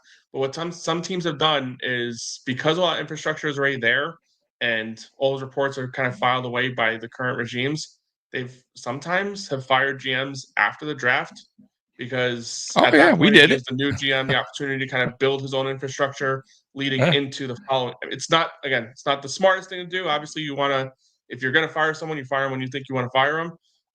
But it allows the new GM the opportunity to kind of fill his team and be ready for this draft coming up, as opposed to, coming in January, February, like they do. Yeah. And you're kind of on the rush trying to get all these reports and everything set up the way that you want to. We did it with Doug Whaley, actually, 2017. So we went. Teams have done it at different times, but so we went 2017. It was Whaley, and we just hired Sean McDermott, and we went through the draft process, and we fired Whaley right after the draft, and that's when we picked up Brandon Beane. So it was technically, and from everything I heard, it wasn't even Whaley. It was McDermott's draft. McDermott was pretty much the one drafting. And it wasn't Whaley. It wasn't Whaley at all. And then they fired Whaley, which was odd, but that he was even involved. Like, why not? But maybe I have a feeling something was going on with Brandon Beane. Maybe I don't know why it took that long, but yeah, you're right. And then 2018 is really, truly Brandon Beane's first draft year, which is the Josh. The year the Jets did it, it was so weird because going through the draft process, like, Adam Gase was the head coach at the time. He made it like clear, like he sat far away from the GM. Like usually, like during the draft, the GM and head coach are usually like somewhat close to one another. Yeah. But whenever you saw a GM, Adam Gase was off the screen, and when they showed Adam Gase, the GM was off the screen, and they said like they sat basically like on opposite sides of the room. That's not good. That last draft was such. It's not good. That tells you everything you need to know about why that didn't work out. The Dolphins took a safety, Mikey, from Maryland. Trader Jr., I know nothing about him. I don't know if you do, but Dante Trader Jr. No, nothing about him. By the way, Weston was in here earlier gloating about his wide receiver. I know, pick. I saw it. I booed him. They're on the clock. I've been in the chat. All right, brother. I got you. Yeah. Hop on. Yeah, I've been in the chat responding. Under my Sports Report. Yeah. Oh, are you? Okay. Oh my God! I booed him big time. Yeah. Capital boo. Damn you, Weston, your Chiefs. They're up. Chiefs. Yeah, it was. It was. Like, I don't know why I'm, hoping for a certain person, because we're not going to get the person I want. I just need. We haven't gotten one guy, me or you, in this draft. Jackson. Usually. Jackson you're right. Well, guy we wanted. But I mean, going into the draft, I never mentioned him going into the draft. So I'm talking about going into the draft. The rest, normally I get one guy, at least out of the last 2 years. I even got Devin Singletary right before. This is before I knew you. I was like tweeting out at the time, like the Bills should draft Singletary in the 3rd, 4th round if he's available. So I was right about that one. That was years ago. But Bass is a good pick for the Chiefs. Nothing here. Bass is a good pick for the Chiefs. Yeah, is he? I don't know much about him. Linebacker. Jeffrey Bassa. Oregon, okay. Good. All right. Man, seems like forever. There we are. 173. Come on. Oh, man. Why don't we use one of those extra picks and move up and get the guy that we want? I don't understand. I don't know. I mean, are we finally going offense, by the way? We're going to get something here. Like most of the receivers we wanted are off the board now. Like, what the hell are you doing? I know. Let's take a look at the best Unless he available. really wants Bond and he doesn't think he's going to be touched. All right, you got Horton, you got Bond, which I like. That, you know what? If he fell to us, that'd be cool. But man, I don't know. Does he? I do like Restrepo, but once again, he doesn't. I get it. He's a slot guy. I don't know where he would fit on this team, but he's a really good receiver. Good hands. Good route. Is the same way, but he's a slot guy. Right. That's the problem. Yeah. Sam Brown Jr. I like too. Just a heads up. I know he's a U guy, but he's good. Good hands. Yeah. I don't know much about. I don't recall Jacoby George much on the team last year. I don't have much information on that. Running back. I mean, if we are looking at that, obviously I like Martinez. Who else do you like here, running back wise? Outside of Martinez, I like Devin Neal, really good. Okay, from Kentucky. Rashard Smith, another Kansas. Sorry. Ole Gordon, the second. Mm-hmm. Raheem Sanders. That's about it. I'm not overly fond of. There's not a whole bunch there. Okay. I don't know. I mean, we need to go. What about tight end? We did. Yeah, I was just about to say Mitchell Evans is good. Notre Dame. Yeah. Orlando Gadsden the second. He's more of a receiver than an actual tight end, but we use a lot of 5th or 6th offensive line for that anyway. So having another receiver would be fine. 6'5", 240. Okay. I don't know a ton of the tight ends. How tall is Evans? 6'5". Okay. Yeah, 260. Just curious, what's the tallest tight end? I like my tight ends tall. A lot of 6'5" guys, bro. They're all 6'5". Every single one of them. Look at this. All right, here's finally a guy 6'6". Let's see this. I'm just curious. Tallest tight end. Thomas Fedone, 6'5", 243, out of Nebraska. 6'6", 6'5". Man, they're all in the same range. 6'5", 6'6". Yep. 6'4". 6'3" is kind of small for a tight end. 6'5". 6'5". Yeah. You really call him a tight end if he's 6'3"? You have wide receivers taller than that. 6'2". That's what I'm saying. It's not that. I also love Marcus Frazier, the guard at LSU. Oh, that's right. We do need some here. Yeah. If we're going to take a quarterback, give me Will Howard. If we're going to take a corner, we're going to double dip at corner. Give me Zach Frazier out of UTSA.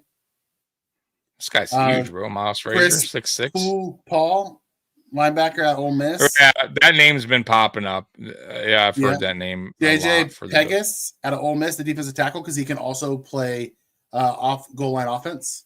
Mm-hmm. He's a big guy. Okay, so there's guys there that we. Mondon Jr., the linebacker for Georgia, is good. Dorian Strong, if we're going to double dip at corner, he's really good. The people are talking about him going in the 3rd, and here he is in the 5th. Mm. So there's still guys out there. We're loaded at 3 tech. Might as well load up on slot receiver 2. Roll the eyes, right?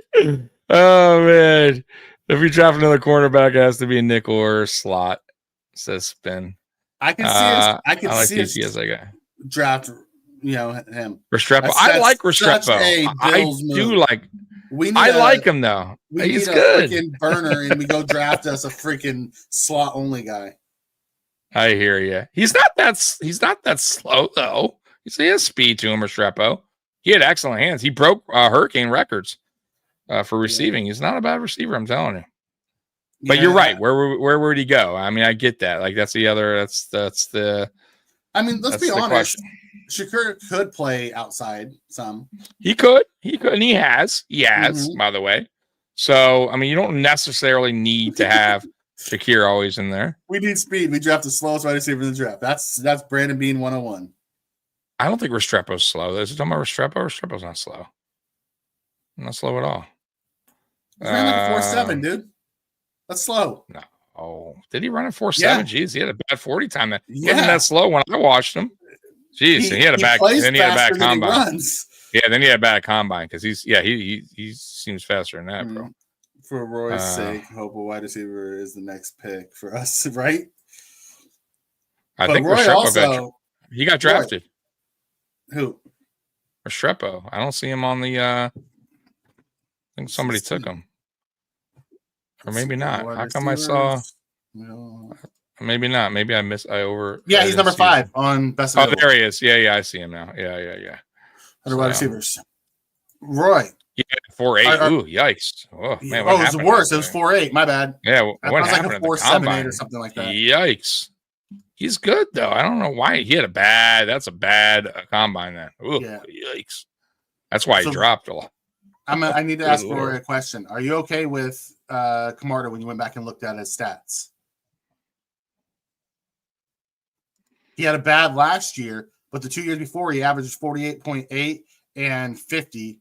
The year after, he was, inside the 20s, 27.85%. He had 22 inside the 20s, the 10 touchbacks, and 22 and 23 he had 33.7% inside the 20, 26 touchbacks, 9 touchbacks. Inside 26 inside 20, 9 touchbacks. Dude got a good leg too. He's averaging 50 yards a punt. On his career, it's 49.1. In his 3 years. That's good. That's good. Who'd they take? Smith. Lambert Smith from Okay, Auburn. that's fine. Leave Horton there. Let's draft Horton. No, I do like Horton. Absolutely. Like I obviously that would be my first choice. Come on, Buffalo. Come up. For receiver. Get Horton. What was his? What did he ran a 4.4. 4.41 at the combine. Yeah, which coming is off which of is fine. a knee injury. Exactly. So really, he could be in that 4.3 range. Punt return ability. Mm-hmm. So not only can he be wide receiver 5 to start, but he can get a game day jersey for punt return. Horton also ran a 4.41. Yeah, that's what I was talking about. Was Horton? Yeah. Okay, but I was on Bond one. Ran a 4.42 as well. Who did? Bond. Yeah, ran a 4.4. Horton 6'3", Bond's like 6 foot. Mm-hmm. Give me the bigger guy. Man, that's a tall receiver, 6'5". Good lord. Let's see here. Some tall receivers here, 6'5", 6'3", 6'4". Good lord. Oh, you were looking. Okay, that makes sense, Roy. Yeah, Kamard is the one that we want to keep an eye on. I think he's the guy that's leading in the clubhouse right now. Yeah, I'm not a big fan of Brad Robbins at all. He's just camp body, I think. That's why I prefer us to draft a punter like in late, or don't just keep those two guys. Let Kamar to be our punter, and with our last pick, draft James Dolik. I'll be right back, Mikey. Yep. Okay. At the end of the day, it'd be nice to see how this plays out. All right. Who recently is gone? So we saw Elijah Roberts finally go. He's a large edge. They call him 6'4", 285. He's really probably more of a D tackle unless he's playing in a 3-4 then it'd be an edge and a 3-4. Bessa to the Chiefs, really good. Linebacker, I liked him. Bills were looking at him. Linebacker Colin Oliver. Some of these linebackers I don't even know. It's wild. Now we can keep our fists and trade our 2-6 to move up to the spot. Yes, please. Tommy needed a pee break. Probably. Or let the dog out, one of the two. I would love for us to move up. But Brandon B never does what I want. Or what? 1, 2, 3, 4, 5, 6. We're 10 picks away. You probably only need to give up one of your 6 to move up. Grab 170, throw in one of your 6th or 7th, move up 10 slots. Come on, Bean, go up and get our guy. But he won't. Because I want him to. What's next? Shador finally went. That's wild. And he went to Cleveland, of all places. So let me ask you this, chat. I know we want a wide receiver next. Do you want us to draft a lineman? If so, do you want us to draft a tackle or a guard? Do you want linemen this year? Or are you good with our depth from last year?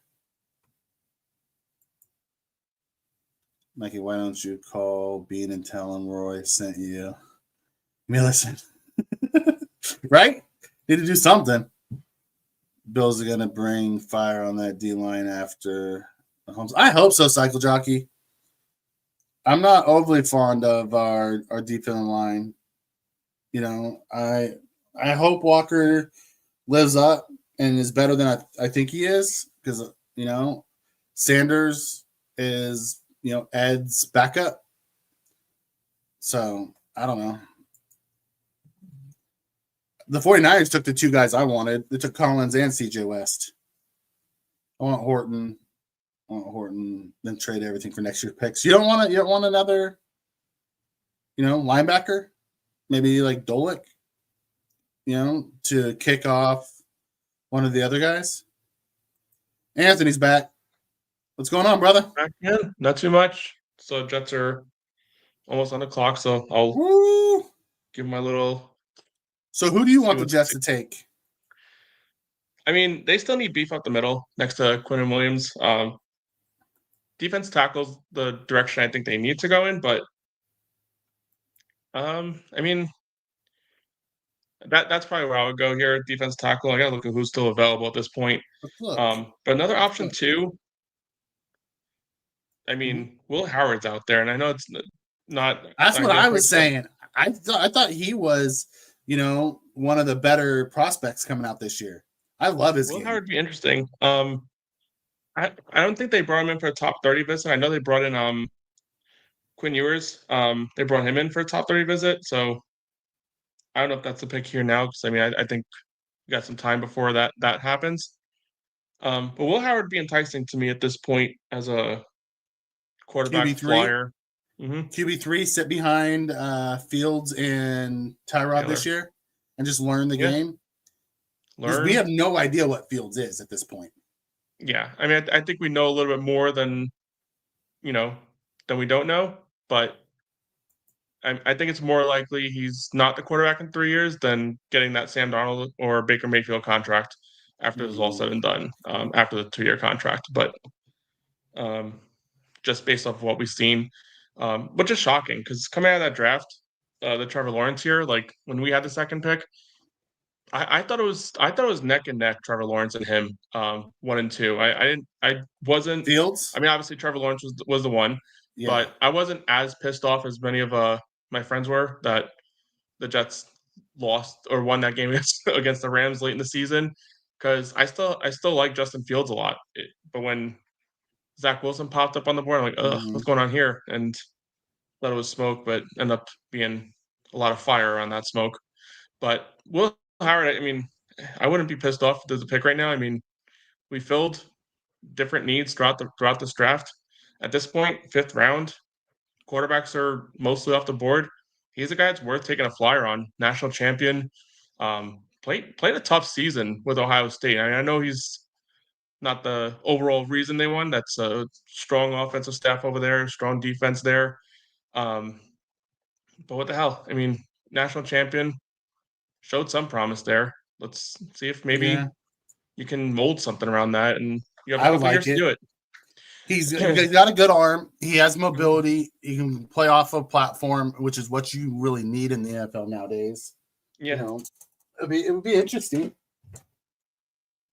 And I like the pick if that's what they make, and I don't want the Jets to do anything. So, looks like they picked a linebacker, Francisco Mayugoa. Not familiar with him. Don't know him. Played for Miami. I think Tommy would have a little more information. I don't trust any Miami defensive players. I don't trust any Miami players. Let's call a spade a spade. You're not. Tommy loves them all. Or... No, I'm not a Cam Ward guy. No, I like Cam Ward. I mean, I don't think he's top pick in a lot of other drafts.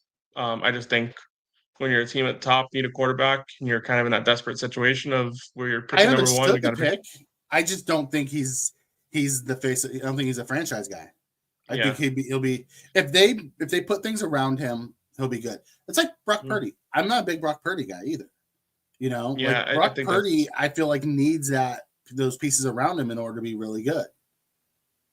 He's not going to take you above.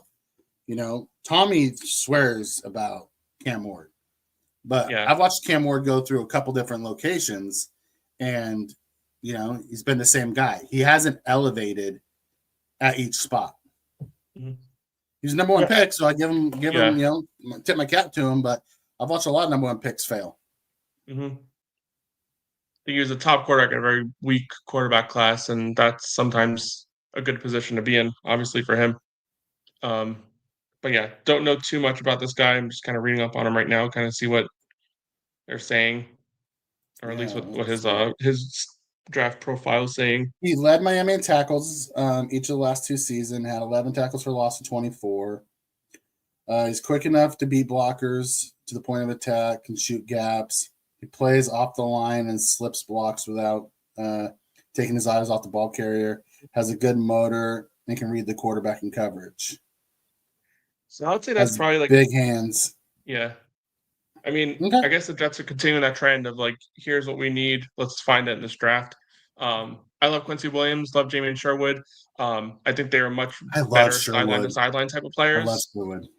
Yeah, I think they're more sideline to sideline type players. Mm-hmm. They need someone who can, you know, be that guy up the middle, challenge blocker. They had him in CJ Mosley, but obviously last season, bowing to injuries, and they released him this year. So they kind of needed to replace that.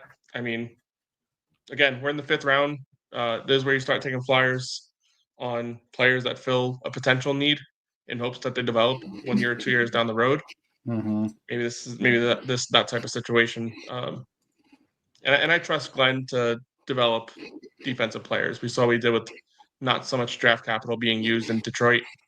Brought that defense up, made him play over expectations. So we'll see how this goes. But again, not overly familiar. Tommy, thanks for joining again. Do you have much familiarity with the guy Jets just picked, Francisco Mayugoa from Miami? No, I'll be honest with you, I don't. Yeah, I he's Miami's leading tackler.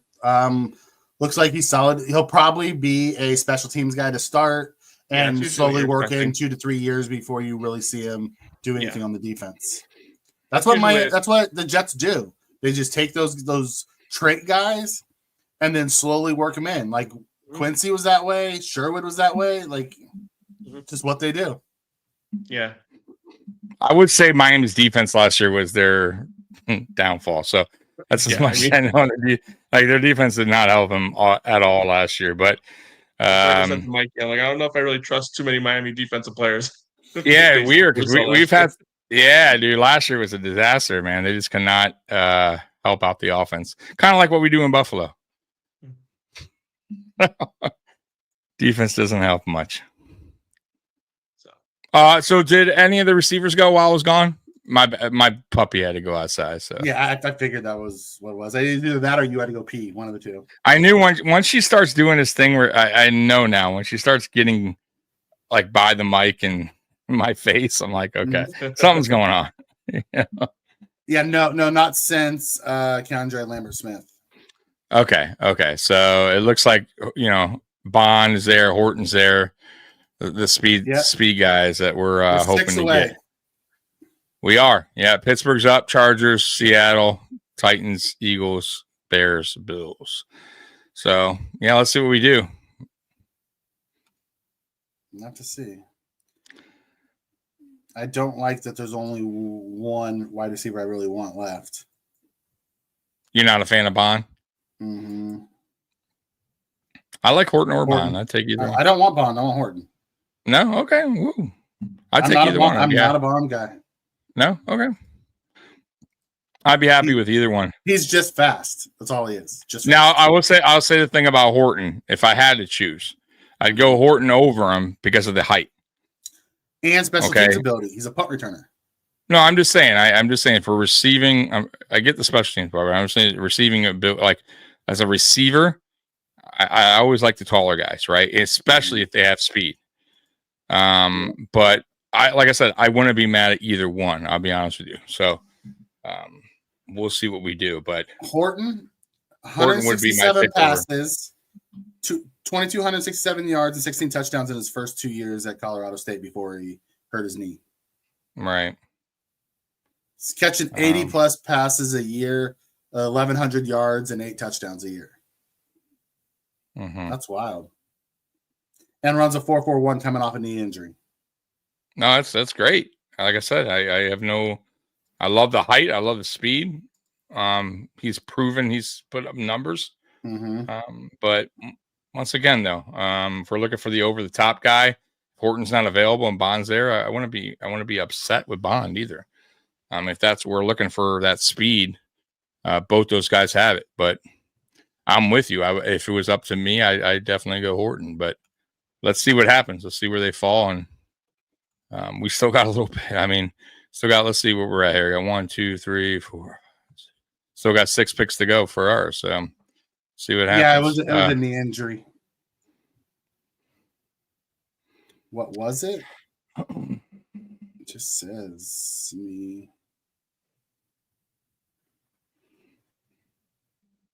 Unspecified knee injury. They never said what his knee injury was.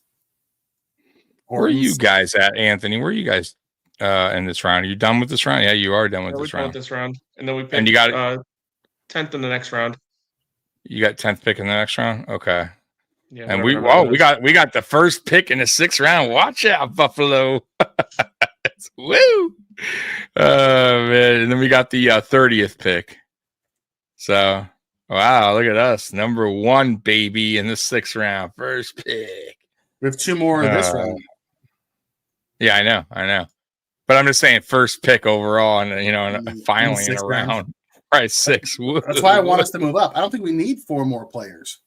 Hey, watch out. Let's see. Use one of those picks and move up. Go get your guy. Absolutely. I'm with you, Mikey. Dirty bitches. But then they're going to move up, and they're not going to take a wide receiver. They're going to take like Chris Paul or something. Right. Defense. And then I'm going to be like, why did we move up for a linebacker? And I'm going to be mad at you all over again. Right. All defenses draft. Yeah. No off. We'll get the offense on the UDFAs. We're bringing some guys from Buffalo. Not like we just paid our quarterback $300 million. Why would we get him assets? Yeah. Help him out. He doesn't need help. He's Josh Allen. Do it himself. He's 60% of the offense. Yeah. You'll figure it out. Oh, what a name. Are you talking about Chris Paul? Yeah, that's a funny name. By Pooh. Little Poo-Poo. Chris Poo Paul. Poo Paul. Yeah, I like that. If we are drafting, we would pick the right people. Yeah, that's the question. Would we pick the right people? Because so far, outside of Landon Jackson. I don't think we picked the right guy at the position. I don't hate the guys that we have. Mike is not overly thrilled, as you guys can tell by the way this draft has gone. Like Harrison, I understand the upside, the ceiling for him, but I would have taken Amos. By the way, Zach was really close because I said Barron wasn't someone that I thought we would go with, and then there was a bunch of talk about us moving up for him. Oh wow, okay. I never did get a chance to tell Zach that. Yeah, he knows this. Guy knows his football. Young kid knows his football, man. You miss nothing, Cato. You miss a lot of us complaining that he won't move up. What I miss? Nothing. You missed a lot. You missed a lot of picks and not much going on. That's 4 rounds of the NFL draft. yeah. Oh my goodness! There goes Gadsden, the tight end out of Syracuse. Yep. My dog's being such a pain in the ass right now, but he's won't play with me. She really is. She's staring at me. It's nothing worse when. And you work tonight, don't you? No, thank God. Tomorrow you don't morning. Work tonight? Okay. No, I work tomorrow morning. Look, see. Yeah. She's like, really. Hey, she's. Is she hungry? And I know it's nothing to do with outside because I just took her out there. She's she's like, reach down and play with me. What do you want from me? You leave me alone. Just leave me alone, damn it. Yeah, shut up. Just shut up. So she's telling you. All right, get out of here. Get my hell out of my telling you to shut up. Get out of my face. She's over day 3 of the draft as well. There goes Horton. Oh, there goes Seattle. Just like Seattle. Franklin last year. So yeah. At least one receiver with speed. Bond. Yeah. Oh no, I gotta play something for that. Let's see here. I got the good old in my opinion, that sucked.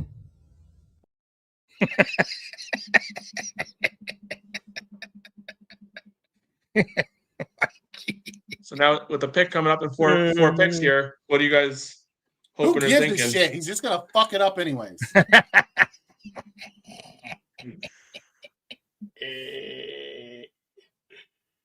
I'm Prison Mike. So annoying. So annoying. Oh my God. Here, Mikey. Bills are happening now. They're making it happen now.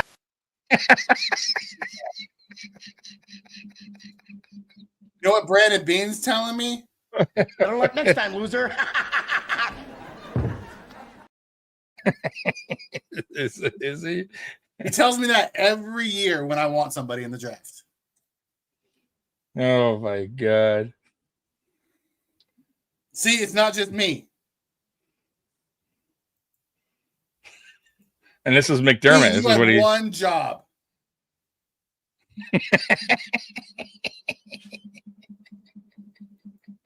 At least Horton didn't go to the Jets, I guess. Oh my God. You're fired. Fuck yes. Oh my God.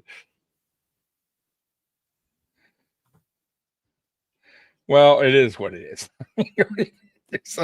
Just like when we lose in some playoff games, we just kind of laugh about it. I mean, at this point, I mean, what are you going to do, Mikey? What are you do? Oh my God, Anthony's back. Anthony's back. He was doing something weird, so I backed out for a minute. No, you're doing some weird things over there, huh? Stay on this. I just want to shut it all down and walk away. Right. Yeah. No, he's probably laughing at our misery. He's loving it.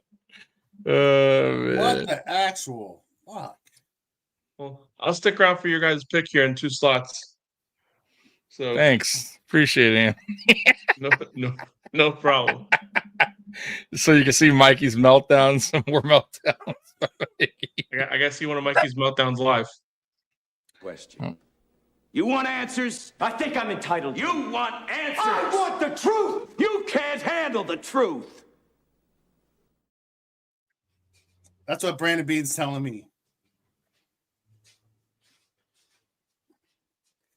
Because I need him on that wall. God damn it.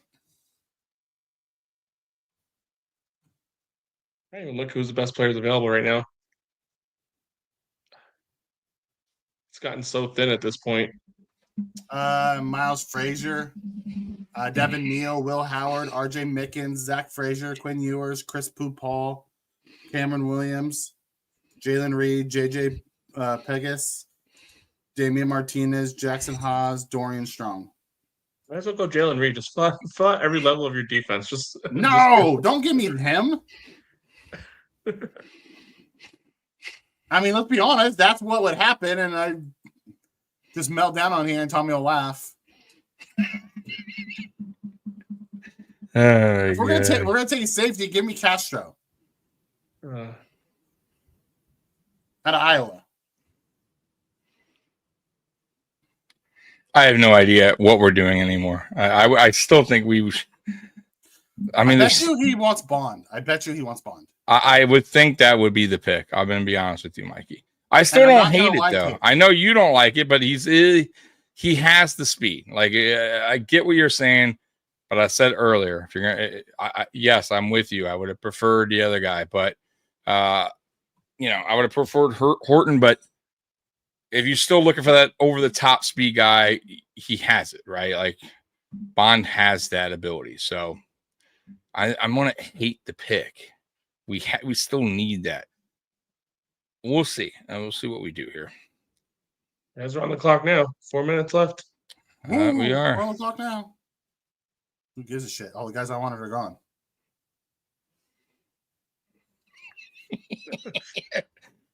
Mikey has the worst luck when it comes to draft day. Like all the guys he wants never. I spend so much time going through the draft and finding the guys that I want, and I do not see eye to eye.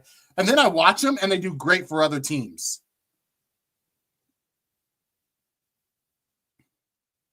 Is in. T-Dobbs, you were smart. I should have went and mowed my lawn. This has been a giant waste of fucking time. Oh, no. Being a star of the offensive weapons. Yeah, I mean, I won't say he starved them. He did get Brown and Beasley his second season. He got all free agents. He got shit in the draft. He got Diggs. No, I know. I'm just saying, like, but either way, he was responsible for that. But you're right. Offensively, I mean, I guess James Cook is a weapon. Well, let's be real. Like, James Cook is worked out. But receiving wise, it's yeah. Khalil Shakir's been a good weapon for Josh. I mean, there's some. I mean, you can't say he isn't totally two. In the 7 years Josh has been in the league, you picked two. I mean, okay, Gabe Davis wasn't too terrible for. I'm trying to be positive here, right? Stop. Bond is still there. Yeah, I think they go positive Bond. Tommy. I'm trying, man. I'm trying. I think they go Bond here. I do. Let's see. He's gonna go some rando off the wall guy we've never heard of, and it's gonna piss me off even more. Right. Some offensive lineman with short arms. Zach Frazier just went too right before us. Yeah, I saw. Right. I'd be good if we went Dorian Strong here and took a double dip at corner. Restrepo says spin. Oh, take the slowest wide receiver they have. Did we go? Is that true or he's just being funny? He might be funny. No, okay. I don't freaking know. No, I would like it because I like Restrepo because he's a Hurricane, but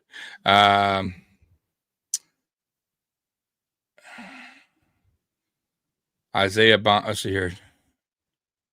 Isaiah Bond has off-field issues, apparently. Yes, lots of them. Oh, lovely. And maybe they don't. Maybe remember they don't like Jordan Hancock, cornerback. Yeah. Oh my God! Never heard of him. Couldn't tell you who he is. I mean, I know who Ohio State is. It's cool. National champion. You can tell him that. Yeah, he's a national champion. We did get a national champion. He can play outside or inside. So there's a pre-draft on him. He can also play safety and in the box, so he can play anywhere in the secondary. He ran well at Ohio State's Pro Day. He could play some special teams coverage. Special teams coverage. That's what that was. That was a special teams pick. We love our teams coverage. McDermott. Yeah. How do you feel about special teams? Northbound along the 5 freeway, coming up again towards the 91 intersection. At that point, that's what Bean makes me want to do. Just getting the SUV, getting the Bronco, and start driving. Oh my god! Right, Mikey would have. Hop on. Hey, no problem, Anthony. You be good. Thanks, Ant. All right, you guys have a good day. You too. Mikey would have enjoyed watching the O.J. Simpson chase again rather than. This is painful. Let's just watch. Mikey would have enjoyed watching the whole trial of the OJ. Watch his draft over again. Oh my god! Come on, Bean. You better wrap it up. Wrap it up, Bean. There's 2 more fucking rounds of this shit.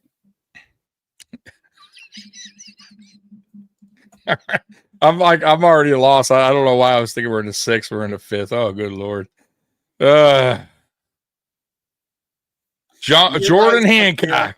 You're right, Sophia. It's gonna be special needs picks. Yep. Yeah, special needs picks. Yeah. The rest of the way. Yeah, here we go. Here comes the guys we never heard of. And that will not make our roster. Yeah, it won't do anything. Why we wouldn't have packaged those up to go get someone who could have helped us, I will never know. We might as well just go into best of and we'll go all the way down. Just randomly pick a player that the Bills are going to draft, man. Let's see here. The Bills next draft pick. Let me just pick a funky name. Because we like those kind of players. The Bills select Cody Lindenberg, Minnesota. You like Cody Lindenberg? Is that a play? How about Kobe King? No, doesn't do it for you. Oh, I like this guy's name. Brew McCoy, Tennessee receiver. You like Brew? No. This guy does have a cool name. Tez Johnson. That's a neat name. Slot receiver. Really electric, but he's slot only. Just going by names, man. Cool names. He's really small. How about this guy? Fadil Diggs. Fadila Diggs. Edge. You got Nick Nash. That's a cool name. Sounds like Are you looking for cool names now? Yeah, just awkward names. Yeah, just weird names.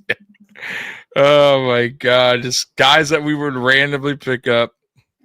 Mello Dotson. That's a cool name. Mello, man. Yeah. It's a lot of players still. There's so many better corners to take. Dorian Strong was there. Zy Alexander was there. I don't get it. If you want to take edge, Jaden Ivey's still there, 6'6", 274. Or Jared Ivey. Mm-hmm. Like Hancock's a guy who could play all over, and McDermott loves his multi-position guys. He can play any of the corner spots, and so he can play anywhere in the secondary because he can play both safety spots and any of the corners. So the Lions haven't picked yet, huh? It's on the Lions pick. Or is their pick in? Let's see here. Pick is in, so they have picked. They just haven't announced. The next one's going to be Chris Paul. Right, the other guy. Linebacker yet. That's going to be the next pick.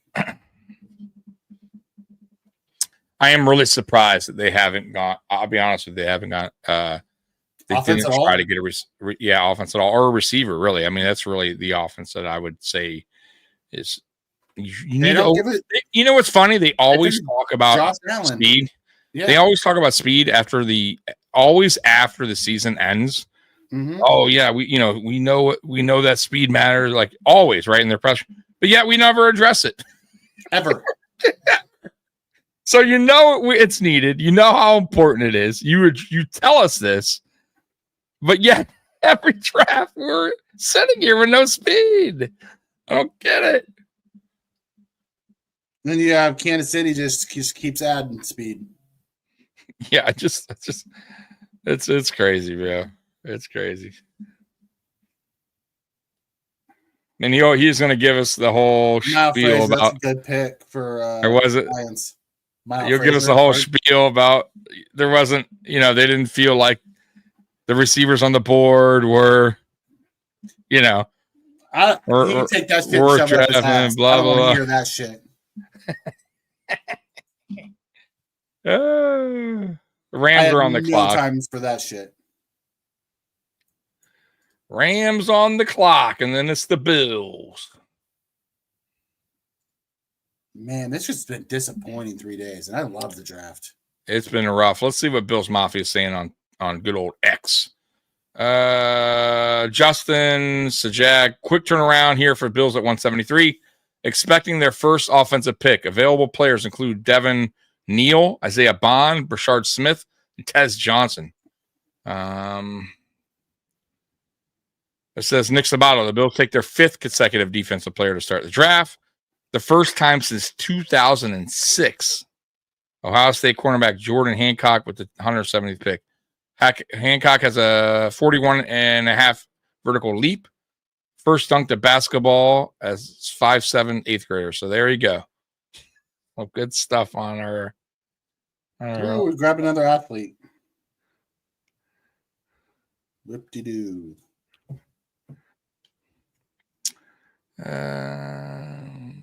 What's going on in the chat? Anybody else as happy as me? So Ryan Talbot likes the pick. Ryan Talbot likes every pick. Says it's good value. Good value. Hansel says Jordan Hancock is the Bills' newest Cam Lewis. Versatile DB that they could fit into multiple roles. So, I mean, seems like some of these people like him. Not all bad on him. I'm with you, Spin. I don't get it, brother.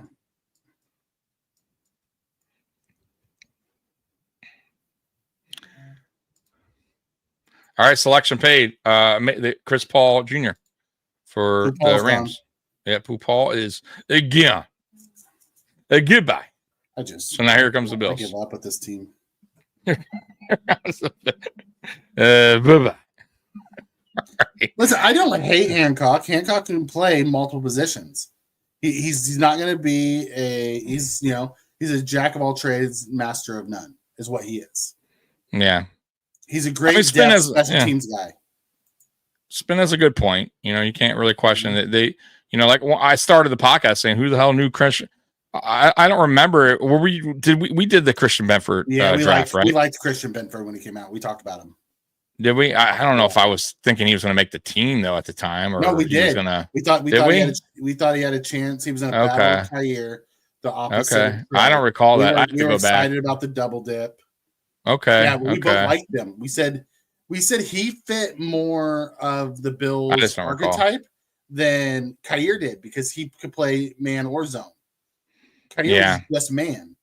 See, that's the big difference with Max Harris. I just don't recall. Is he can play man or zone. And he has crazy speed. He just can't tackle. The Bills are on the clock. Let's see what they do here. Yeah, Hancock 982 RAS score. We got more athletic this year. That's for damn sure.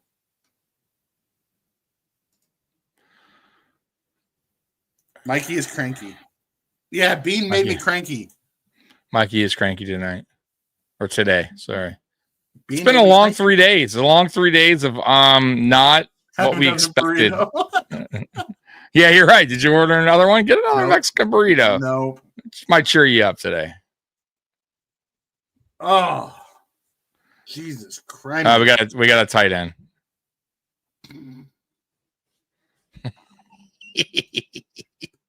Jackson Hawes, 6'5", 253. We need a fast wide receiver.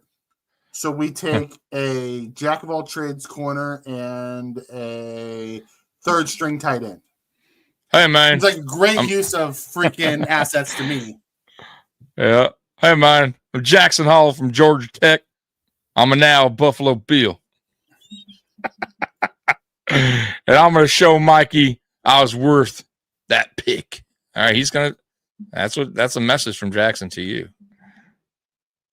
Shut your damn trap. All right. Robert, you're not wrong. There he is. There he is. It just sits all on McDermott. Or it sits all on Josh Allen to go out and score a bunch of touchdowns. Player that won't make the team. He probably won't even make the squad, I'll be honest. No. He probably won't make the team. But God forbid we use that pick to move up to get a wide receiver that could actually be functional in our offense. Right. Jackson was such right. We had to have that Jackson Hall. Such different makers that we couldn't use those picks to move up. Right. Have to have this roster filled. Oh God, Lord. Well, maybe they think they can get the 6th round. We do got the first pick in the 6th round. Do you trust them to make the right pick? At this point, we only got how many picks more? 2, 3, I think. Right? Greg is making me laugh. I'm so disappointed. We got 3 picks left. 130, first pick in the 6th, 30th, and then the 7th. So disappointed. Yeah. This is just like PTSD from last year with Troy Franklin. This is it's not, I mean, I don't hate it. It's just, it's really not what I expected the Bills to do. At least the players they drafted so far. I was hoping they would address the real needs and then get some help for Josh as far as the over the top speedster and Josh, get help for Josh. You're funny. I know. It is what it is, man. I don't know. Tell you.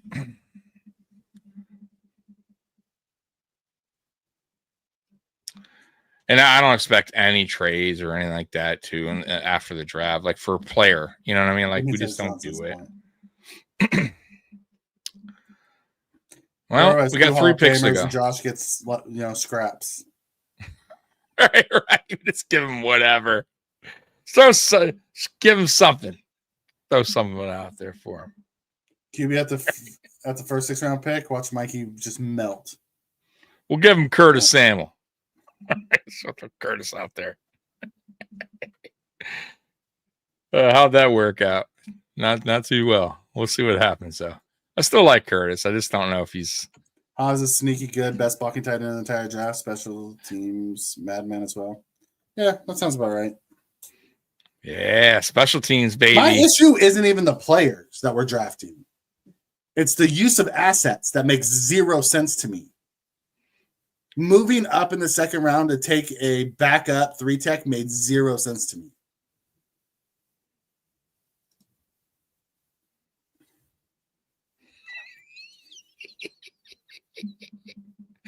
You know who likes that?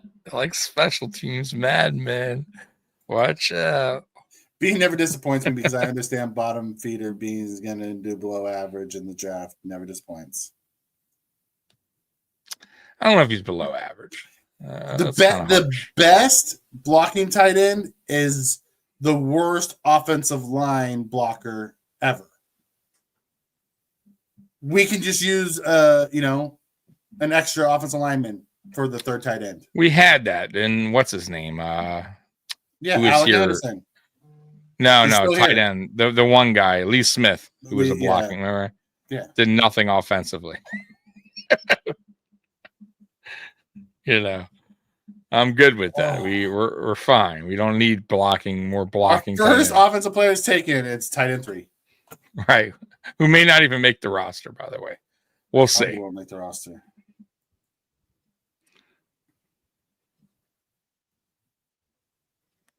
Yeah, we he have would. fast guys, but that's for damn sure. Yeah.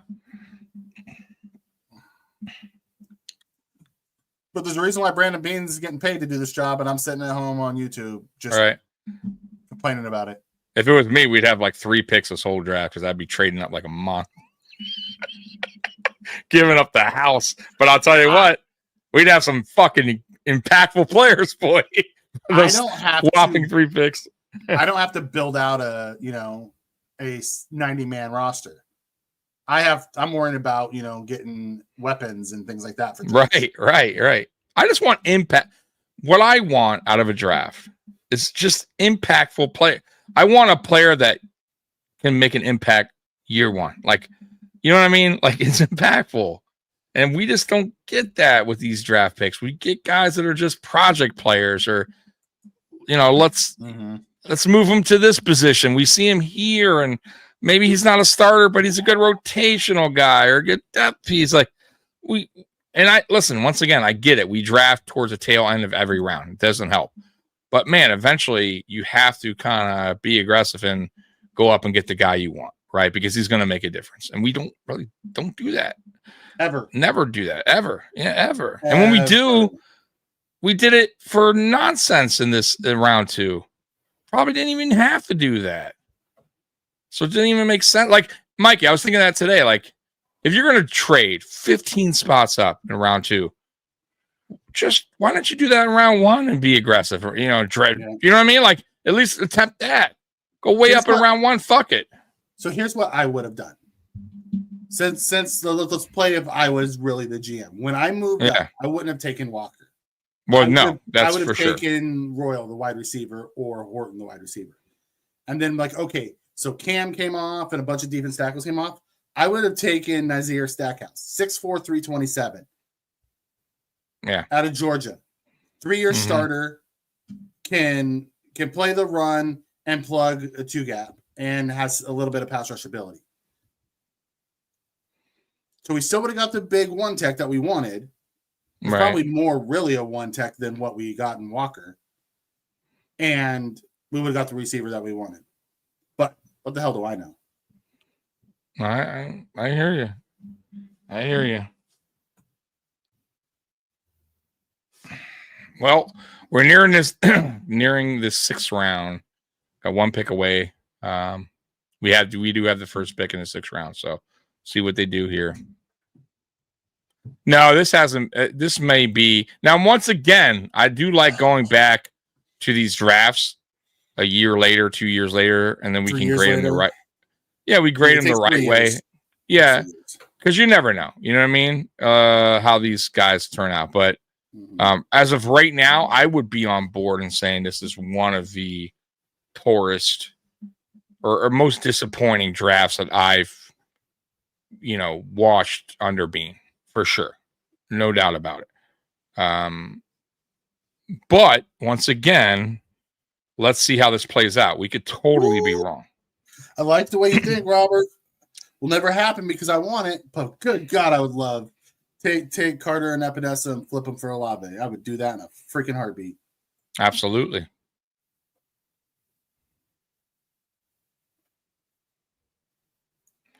The rest of the AFC did way better. AFC East. On paper, I would not say that. I would not say Miami's done better than us. Miami's they got some impact. Outside of Kenneth Grant, that's about the only one that I really wanted. I like the offensive lineman they got too. I thought they addressed two big needs. We wouldn't have needed that. And I get it, but I'm just going on their draft. I thought they got 2 guys that are starters right away. Okay. Right away. And I don't think we got the one. Offensive lineman's going to get his ass whipped a lot in the AFC. We'll see. I mean, I could be wrong. Once again, I'm just going by right now how I feel. But on our team, I'm just saying starter-wise, who's a starter right now? Maybe the CB2? Maybe Max wins that. Outside of that, who's a starter here? For us? Yeah. Who's starting on this draft right here? Maybe Max, a CB2. Max can maybe win that. Who knows? We'll get back to that in 1 second. Yeah, no problem. Nope. I got you. I'll go to 6th round. Let me Bills on the clock. 3 minutes left. All right, let's see if we can. If Bean makes the Mafia happy here, makes Mikey happy. We also didn't have as many holes as Miami had. Pick us in. That was quick. All right, so they knew what they wanted. Yeah. Tommy, we also didn't have as many holes as Miami. No, I agree. I agree with that. I think I'm just Max talking about will be a starter. I think you're going to see Sanders and Jackson and Walker probably all rotate a bunch this year as part of the rotation, defensive rotation. So that's 4 guys that will probably play a bunch this year. I don't think we'll see much of Hancock or Haas at all. No. But the first 4 guys, I think you'll see a bunch this year. No, I agree. I agree with that. I agree they're going to be good rotational.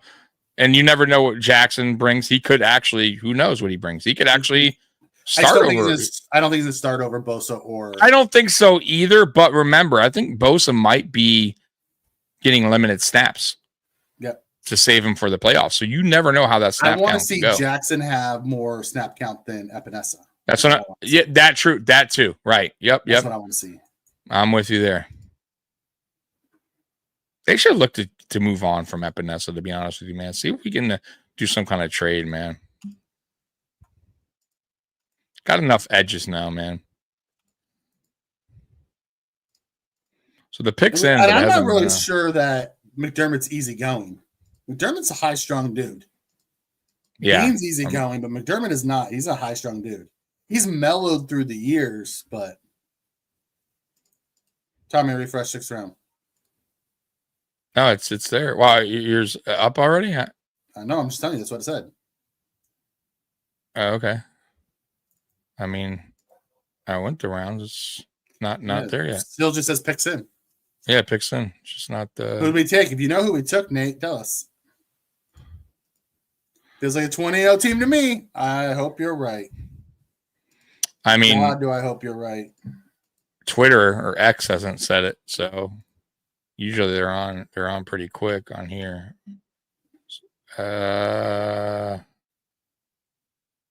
Nothing yet.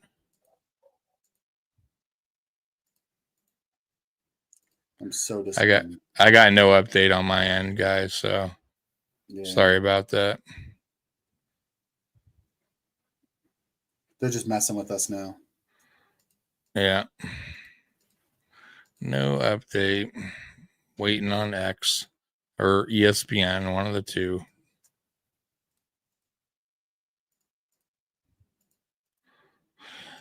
Yeah, nothing. Nothing. I'm sweet ass time to tell us who it was, aren't they?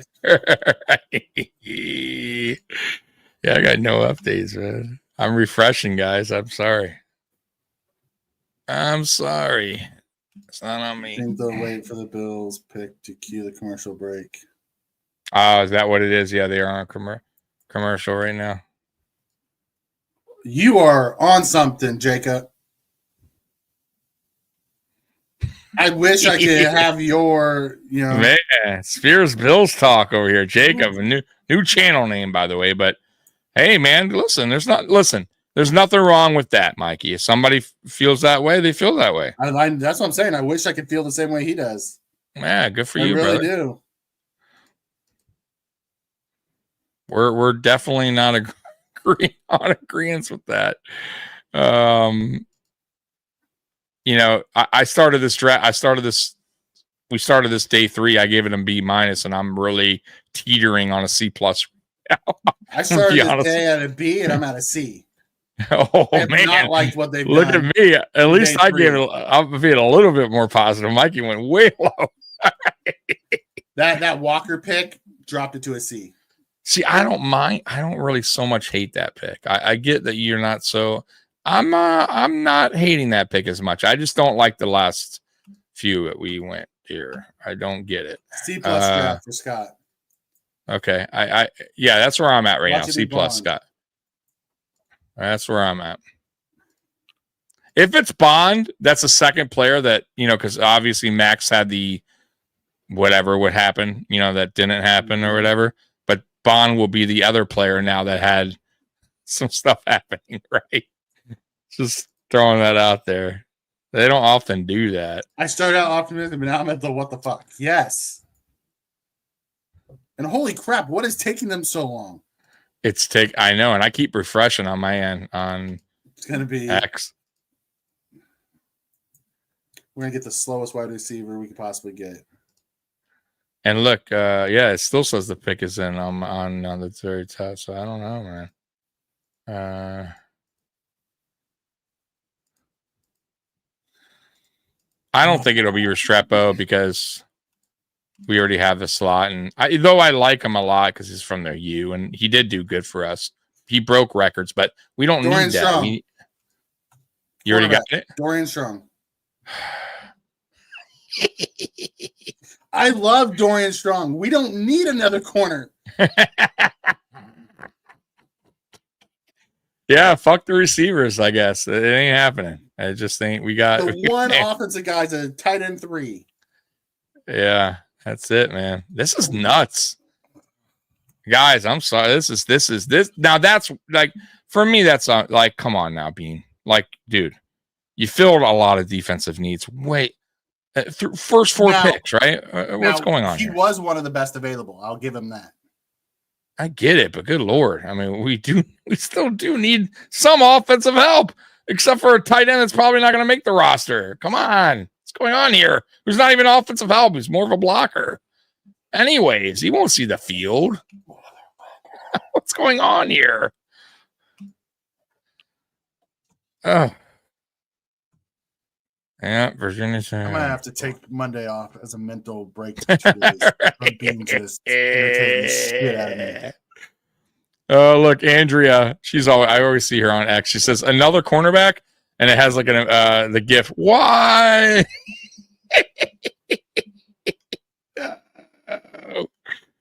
Oh man. Yeah, you're right, Spen. The only offensive position we needed. You completely ignored it after talking about how speed was so important and we had to get it, and he just fucking ignored it the whole 3 days. Yeah, a whole time. I mean, it's wild. Now Bean's messing with us. That is wild, guys. I love that. That was a strong pick. Listen, I love Dorian Strong. I thought he was going to be a 3rd rounder. I'm 100% okay with him being, but you know who may not be on the team now? Dane Jackson. Maybe. I think Dorian Strong's a better player than Dane Jackson. Okay. Hey, we'll see. I mean, if that's the case, it's a fine pick. But did we need that? I mean, no, we needed a wide receiver that could run. Right. Was what we needed. And I'll be honest, I don't know anybody else really in this draft, receiver wise. I don't know. Bond, McCoy's pretty quick. Tez is more like McKenzie. I like Ricky White, but he's not a burner. Ricky. Run, Ricky, run. Right. That's what I was thinking from what's that movie called? Boys in the Hood. That's exactly what I was thinking. I was trying to think of the name. Yeah, Boys in the Hood. Mm-hmm. We got Ricky. Oh my God. Yeah. It's bad when I'm clicking on names and they don't have a profile. All these guys tells you everything you need to know. Yeah, it's just like, hey, this guy. Oh my God. The last 3 picks are all special teams madmen. Yeah. We need more DBs. There's a guy named Elijah Badger from Florida. Average 20.7 yards per catch. He's a deep threat. Who? You can get off press coverage. I'm just reading some guys that are deep threats. Elijah Badger from Florida says who the hell is that? He's an Arizona State transfer who averaged 20.7 yards per catch at Florida. He's a deep threat who can get off press coverage and tracks the ball well. He has the traits developed as a route runner. It says his speed makes him a threat after the catch. Badger rarely drops catchable passes and can secure the contested ones. He shows good focus, body control, and footwork. near the sideline. He averaged 28.9 yards per kickoff return in 2023. So he has speed, whoever this guy is. It doesn't tell me the 40 time, but I'm sure I could find it. Elijah Badger. He's down there on the list. He's 12th right now, best available. I'm just looking at guys because we're obviously late in the we weren't going to be picking for a while. Could be a guy. I'm just throwing a name out there that's over the top guy. He has good height, 6'1", 200 pounds. Let me see if there's a 40 time on him. Ja'Cory Brooks out of Louisville, another guy who's like has averages 16.6 yards per catch. You know, he's not a burner though. Yeah, this guy's seen. Let's see what his 40 time is. Elijah Badger runs official 4.4 on a 40-yard. So look at Ja'Cory Brooks. His time? Yeah. All right, let me see. So we know Elijah runs a 4.4 pretty much. All right, so Ja'Cory Brooks, let me see. Ja'Cory Brooks runs a, let's see, his 40 time. 40 time. He ran a 4.8. A 4.6, I'm sorry, 4.6. So he's a little bit slower than the other guy said. I don't think Trey White's on the chopping block. I think the one that's on the chopping block is Dane Jackson. This guy's intriguing. This Badger guy I was saying. I don't know him. Obviously, I never watched his film, but he has the height and the speed, Mikey. If we're looking for strong beats up Maxwell, that would not be funny. I would take all first round decision making away from Brandon Beane if another 6th round pick beats out his first round pick.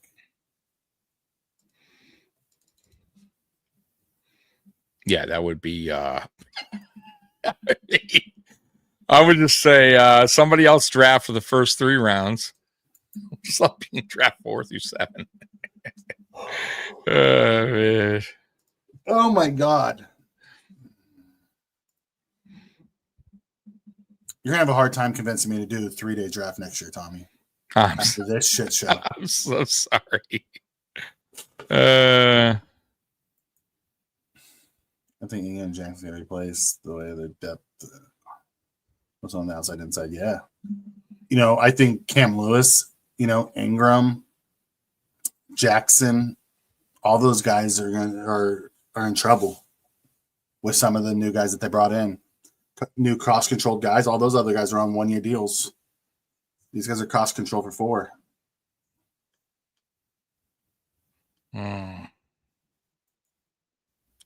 Are they going to bring Bond in as a UFA? Maybe. Or maybe they use their 6th round pick on him. I don't know. Or the 7th round pick on him. So check this out. This is pretty funny. Or not funny, but this is interesting. So the guy I was telling you about, the guy I was looking at real quick, the Badger guy. So in his season last year, Mikey, he had 37 receptions for 789, 4 touchdowns.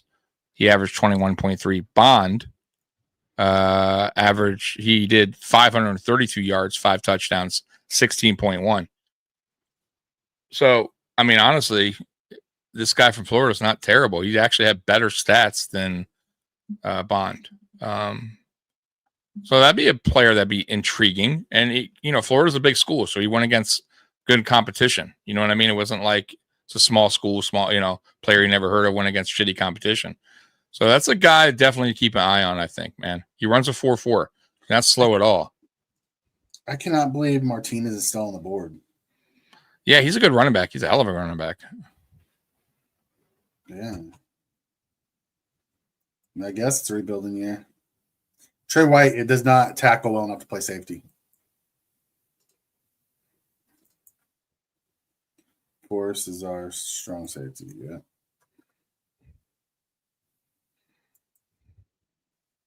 Please tell me you draft a wide receiver, please. Nope. No. We did not. We did it. Oh, man. Brandon Beane looked at you and said, "Oh, you want a wide receiver? Have a tight end 3."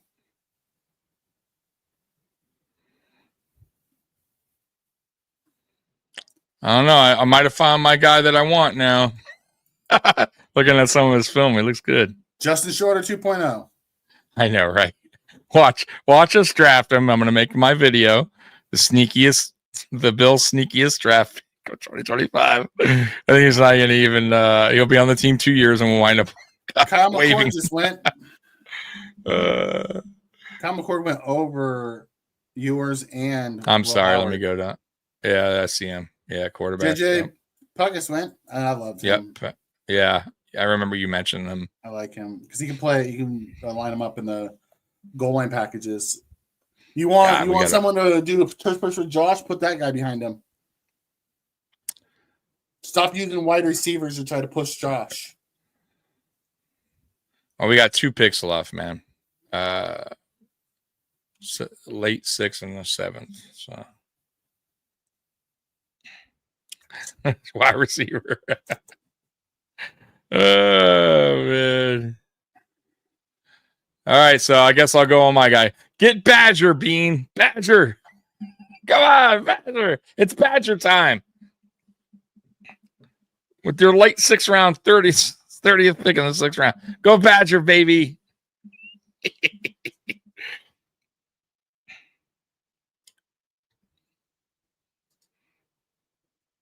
Oh man. Let's see if there's anything on him. Let's see here. Shit.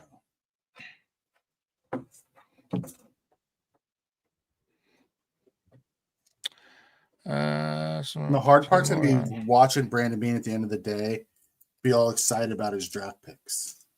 Oh, for sure. For sure.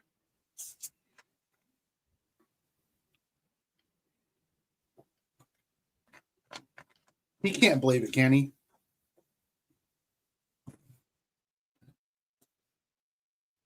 What is maybe you know what is the IGA score? I don't know what that is. What does that mean? IGA? Yeah. I have no idea. Okay. I don't know. Can you Google it? Yeah, just curious.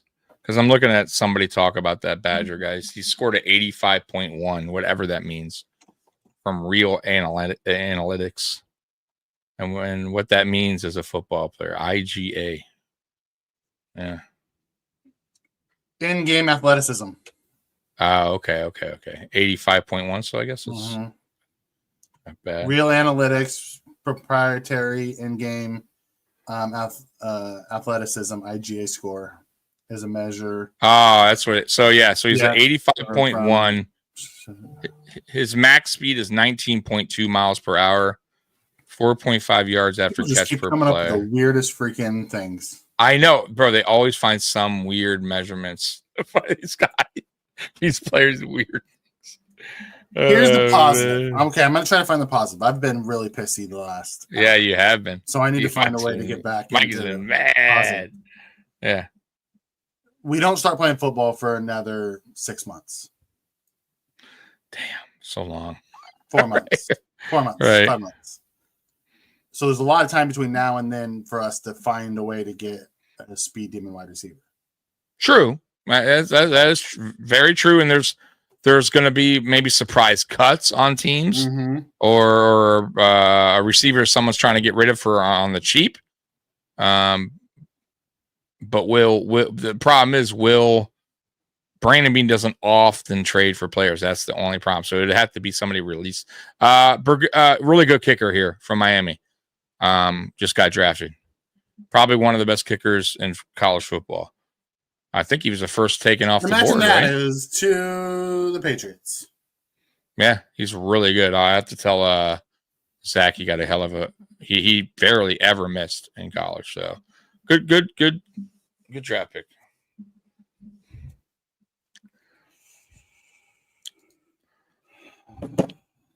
Yeah, that's definitely the first kicker, right? I don't think I've seen a kicker go yet. Man, rough. Lack of receiver at all. Michael, love the beer bellied expert. Yeah, we think they could put together a better team, which could do better that 5 division titles in a row. Yeah, I've been saying that this whole time. I still feel how I feel. You fan how you fan. I'll fan how I fan. Yeah, exactly. It's not. Listen, and once again, man. some drafts we could be wrong. I mean, we could be right, could be wrong. I mean, we don't know how any of these players are going to shape out to be until the season kicks off, right? So, as of right now, how we sit, we're not happy with some of the decisions. Doesn't mean we're wrong, right or wrong. So we'll find out. Only time will tell. But we said that earlier. Somebody gave it an A+. Expert. I know. If we were expert, I promise you, we wouldn't be here. Yeah. We'd be paid on a football team, right? Like, or on a major network. Like, this is just our opinions, and that's just what they are, right? Everyone has. We said it earlier. A guy came in, a guy we know, you give it an A+. That's what he gave it.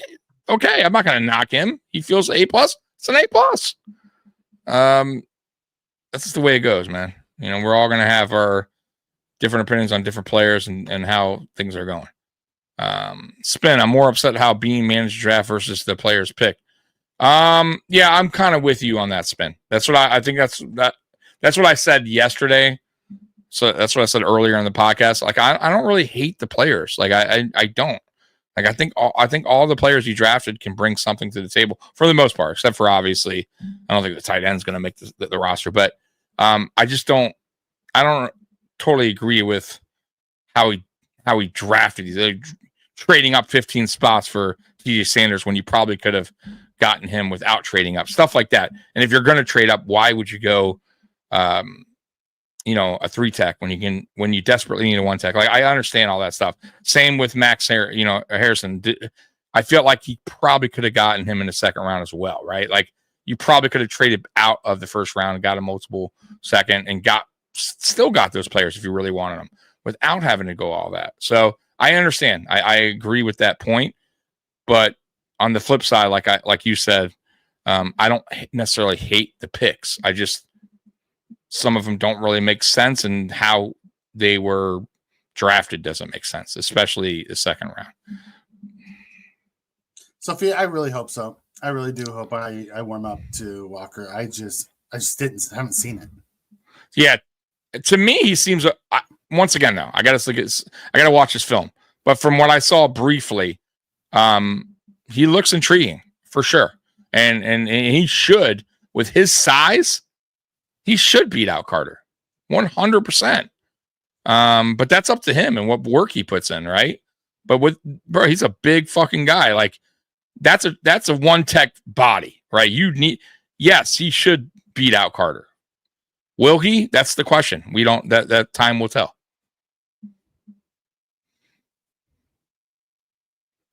I can agree to disagree on this, John. Trading up and using a high asset for a backup 3-tech, to me, isn't the best use of an asset. However, I'm not looking 3-4 years down the line like Bean always has to. I'm looking at what happens for us this year from a fan perspective.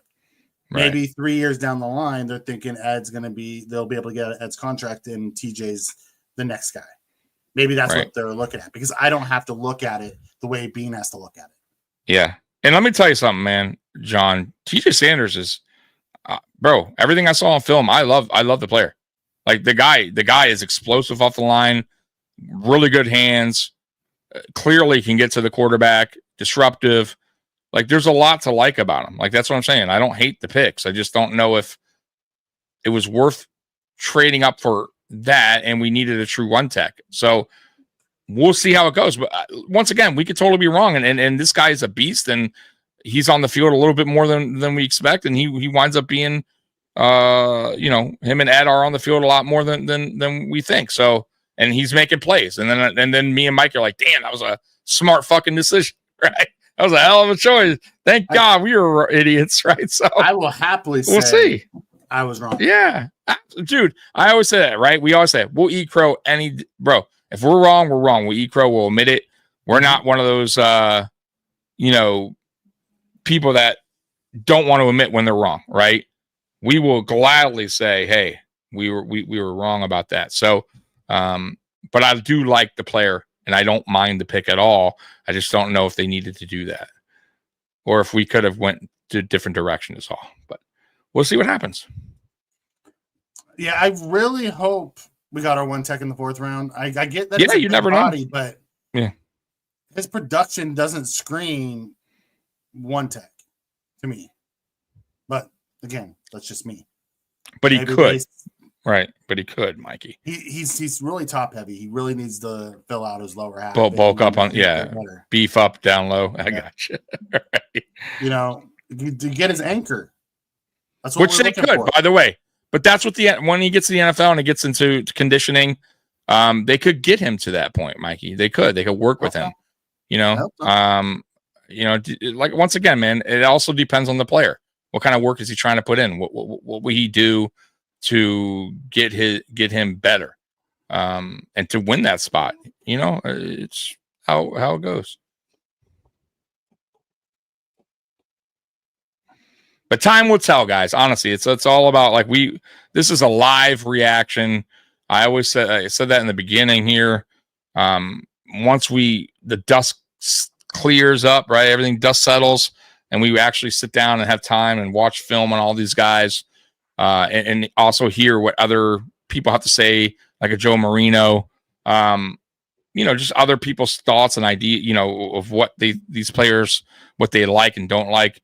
Then we can kind of reassess everything, right? And obviously mini camp and how they handle, what they do in camp.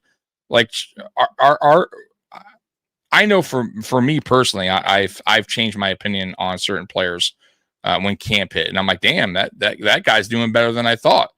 You know what I mean? Or I didn't think he'd make the team. Winds up making the team. So let's just wait. It's really a wait and see right now. It is what it is. You're not going to be happy every draft. That's just the way it works, man. To answer Trek's question, it's Zach Davidson right now. It's tight end 3. Mm-hmm. Walker Jesus bulk up his lower body and should be fine. Yep. And really, I don't even need him to bulk up his lower body. I need him to learn to anchor. If they can just teach him techniques for anchoring, maybe it's a lower body thing. Right. I just need him to, anchor better. Yeah, I'm with you. Because in the NFL, if he doesn't anchor, he's going to be washed out. He got away with it in college because a lot of them, didn't know how to wash out. In the pros, they'll wash him right out without anchoring. So, question, Mike. AJ is gone.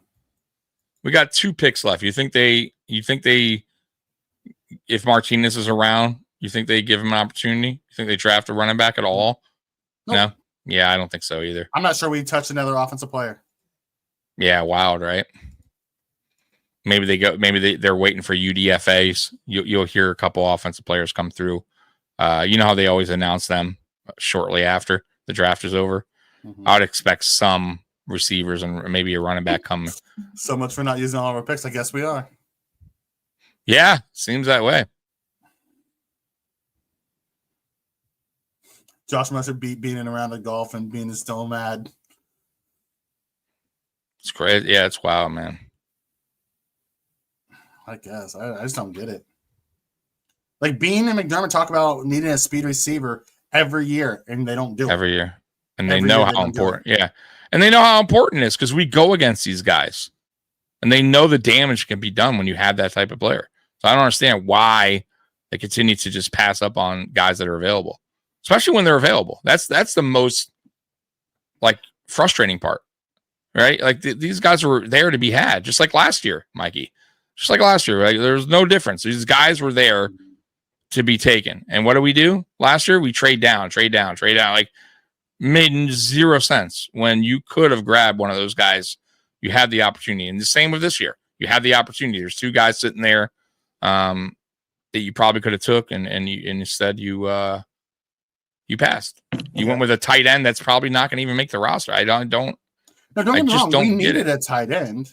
Yeah, but I don't even know if that guy, a blocking tight end who's not even. Tell me there's not a free agent tight end we couldn't have got on league minimum. Exactly. That's a pure blocking tight end. It's not like this guy's one of those guys that slipped down the draft board and holy shit, he's a well-rounded tight end. He's a fucking, come on, man. Mm-hmm. To your point, you could have got someone off the free agency or UDFA did the same shit. Yeah. Memphis Showboat asks, I've been in and out. What's your biggest beef with the draft? Asset management. There you go.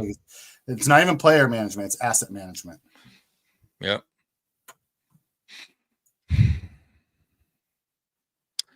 You know what's funny? Because of Bonds, you know why I think Bond also is not. He may not be even drafted. Maybe it's because they all. Yeah. Yep. He did have a back injury, stress fracture in his back.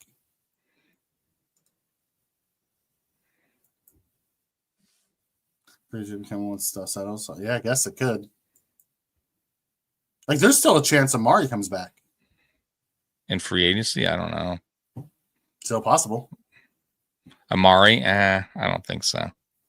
I mean, anything's possible. I just don't see it happening. But then again, I didn't see DeMar coming back, and he did. So, what do I know? I don't want anything to do. Tyreek might as well draft Bond. Yeah, I don't know. Yeah, he has so much things going. Money. Yeah, and you have to pay him. Right. Big money. Hell of a player. If he didn't have all that going on, of course, I take it in a heartbeat. I figure it out on the pay, right? Like, I have no problem with it, but he has way too much going on there. I don't want to pay that money for him anyways. Why didn't we draft Royals? That's a great freaking question. Because we wanted KC. Right. There we go. Spin answered it. That's fair. Right. Oh, man. That's Nick Nash. Yeah, no, they want nothing to do with that. Yes. The Browns drafted him, Trek, after drafting Dylan Gabriel. So funny. The team we thought was going to take him in the second round wound up drafting a quarterback and then drafting him way later. What, the fifth round? Was it the fifth that he got drafted, right? Unreal, man. Or was it the sixth? When did he get drafted? Fifth or sixth? I think it was the fifth, right? Fifth. Yeah. Wild. Just wild, man. Oh, this is so annoying. Will Howard just went, by the way, to Pittsburgh. Ohio State quarterback. That's a good pick. Yeah, it is. It actually is, man. That's a smart pick. They didn't reach or anything like that. Yeah. Oh, there's your next kicker off the board. Now the kickers are going. Oh, someone to put pressure on Tucker. Oh yeah, and he's starting to. He did not have a great season last year.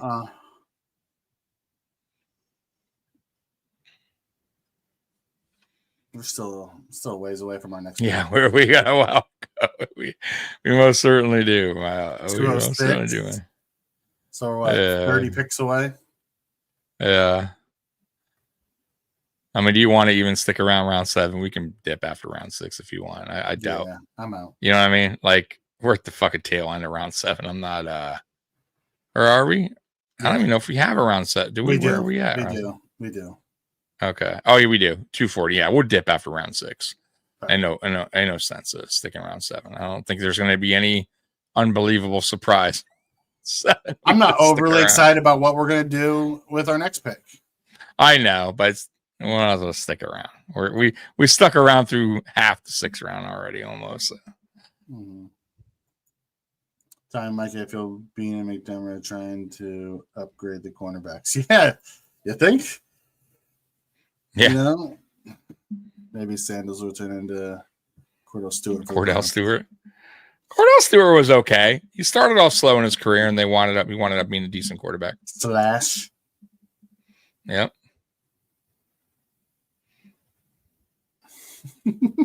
that's Cleveland giving Sanders the middle finger by drafting him after. Absolutely.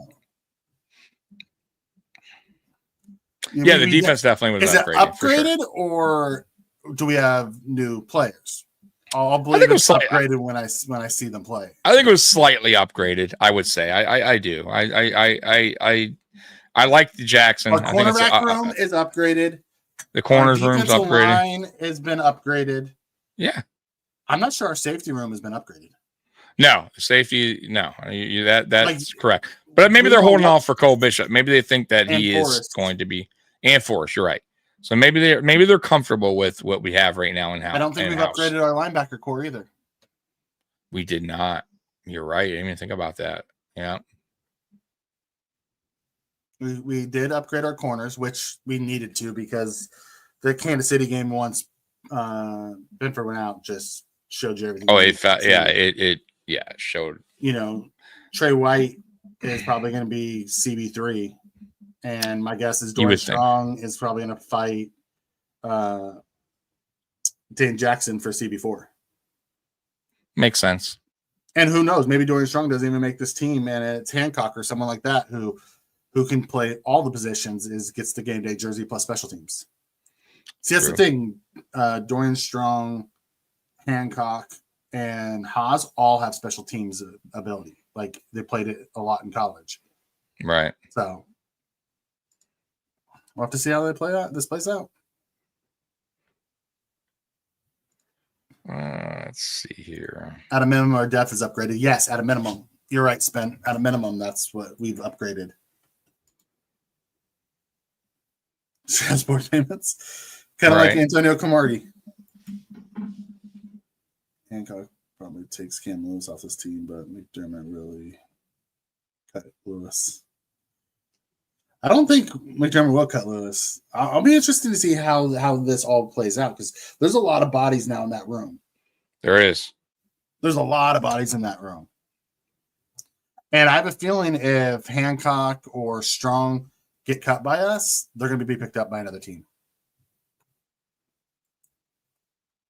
I don't think it's Strong that's the Cam Lewis replacement. I think it's Hancock because Cam plays multiple positions for the Bills. And Cam's on a 1 year deal. I think they're hoping Hancock can replace that and be that jack of all trades, play everywhere, plus be a special teams maven. Mm-hmm. Landon Jackson looks like a maniac out there. I'm stoked for him. Landon Jackson's my favorite pick of the bunch.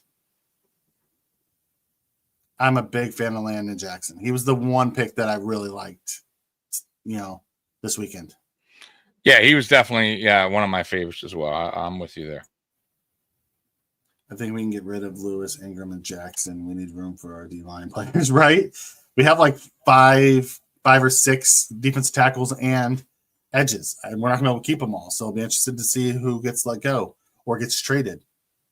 Could you see, we know Hoyt's going to be gone for the first 6 games, so that's a spot that's open coming out of training camp, but on the D line, we have three techs and we have 3 one techs. We have Oliver, Sanders, and Obenjobi, and then we have Daquan, Carter, and Walker. Yep. We're not keeping all of them. You know what? I don't know if Carter's gone. I think Daquan could be gone before Carter. I don't know. And they're going to start a rookie? Who knows? I just don't know if Daquan makes the team. I could be wrong. I just did not like what I saw from Daquan last year. And they'll save some money at the same time.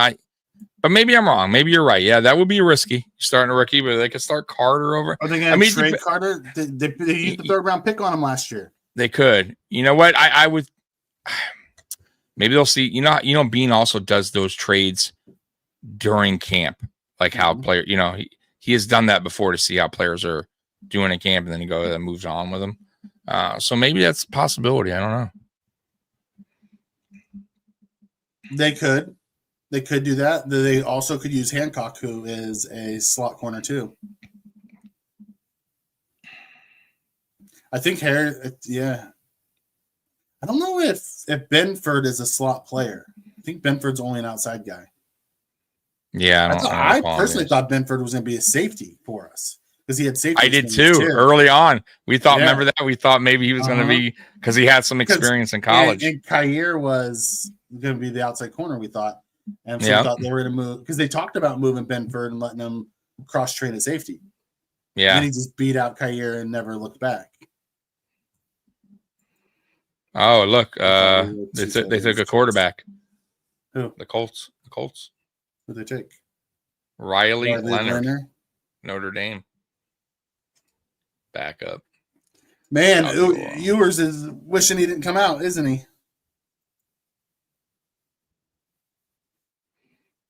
The only roster 4 wide receivers. I don't know what their plan is a wide receiver. I like Restrepo. I hear you, man. I do. I just don't know if I don't know if we draft him. I mean, he might wind up even being a UDFA. Who knows, man? The way it's going, he's sliding. Yeah, I'm with you, John. Kincaid definitely needs to step up. I like the idea of Open Joe being like coming in fresh after rookies get the welcome to NFL moments behind them. Yeah, I'm good with that. Yours had to come out due to the Texas. Yeah, no, I think you're right. But he could have switched schools and went into NIL and made a bunch of money and played another year. Mm-hmm. McDermott is happy about moving on from serviceable players. And that is a challenge McDermott has. Yeah, I'll be interested to see how he does that. I guess we're about halfway there, Mikey. For the other team, Lewis could go. Ingram and Lewis could go. Yep.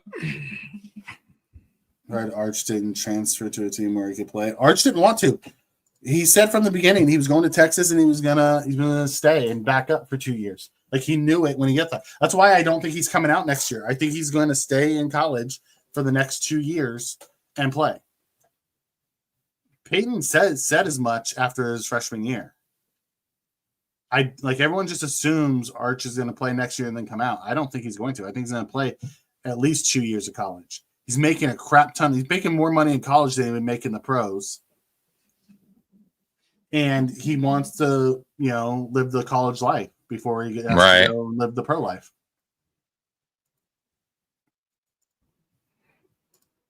Is Arch just not that good? No, Arch is real good. Arch is real good. He was stealing snaps from yours this year. Our D line is stacked. It can be. We'll see how it plays out, but I love our defensive end room this year.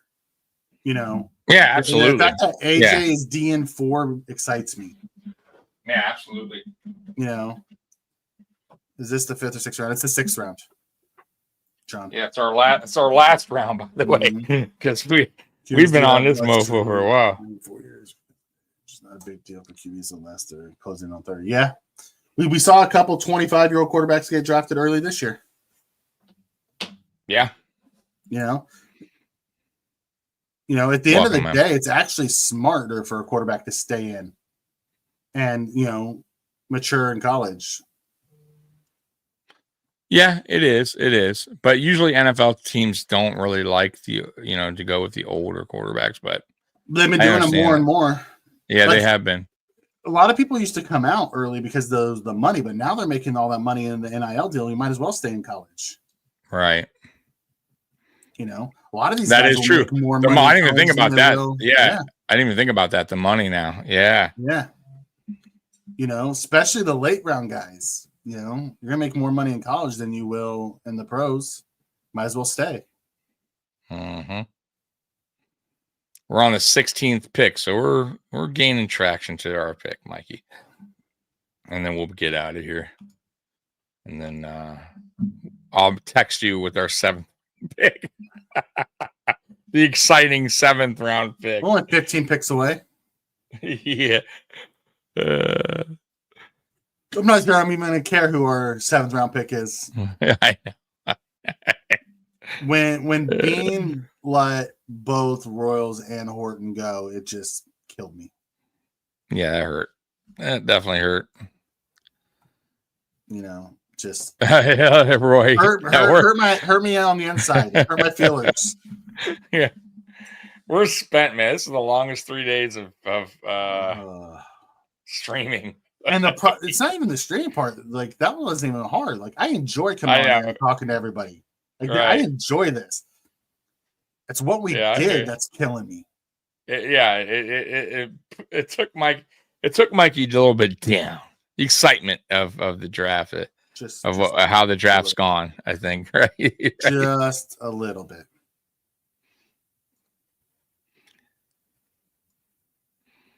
Yeah, don't be a quitter. Yeah, I don't think the 7th round is that intriguing for you guys. I'm not sitting here through the 7th round. No, God, no. I am not either. I think I've harped enough on my disappointment. Yeah. You don't want to hear more bitching from Mikey. My mom taught me when I was little. If you don't have anything nice to say, don't say nothing at all. right. Real Bill fan would go to the end. Yeah. Come on, buck up. Fuck up. Oh man. Look at us. Now we're the bad streamer. Right. It's not like we haven't spent the last 2 days here. We've a total of how long have we been on now? 12 hours of podcasting in 3 days. Oh man. Like what? The first night we went 3.5 hours, right? Yeah, uh-huh. Yesterday we went 5+ hours. Was it 5 hours? You sure about that? I don't think so. 3 to 8. Really? We started it wasn't 3 at 3:30 my time. Really? Oh 6:30 man. your Okay. time. And I went and picked up my daughter last night. I talked to her about 8:30ish, so it was about 5 hours. Damn. And tonight, right now, we're on. I started at 12. Yeah, so we're on 4 hours and a half. Right? That's hilarious. If that was the case, Mikey, I'd be mute.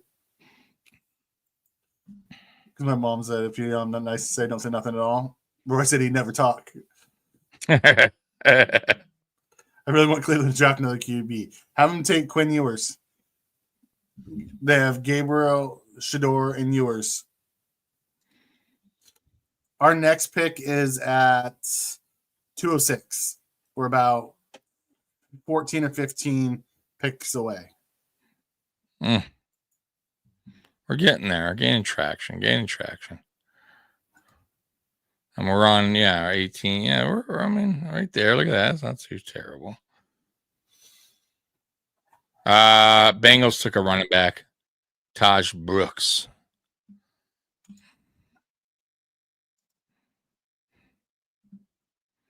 Yeah, we did. We did. The one big giant defense tackle I've been saying since Thursday night I don't want. That's who they took. Man, I remember to start today. I was so excited when we moved up because I thought we were moving up for the wide receiver, and we grabbed him, and it's been downhill for you. Well, I was so excited when we moved up.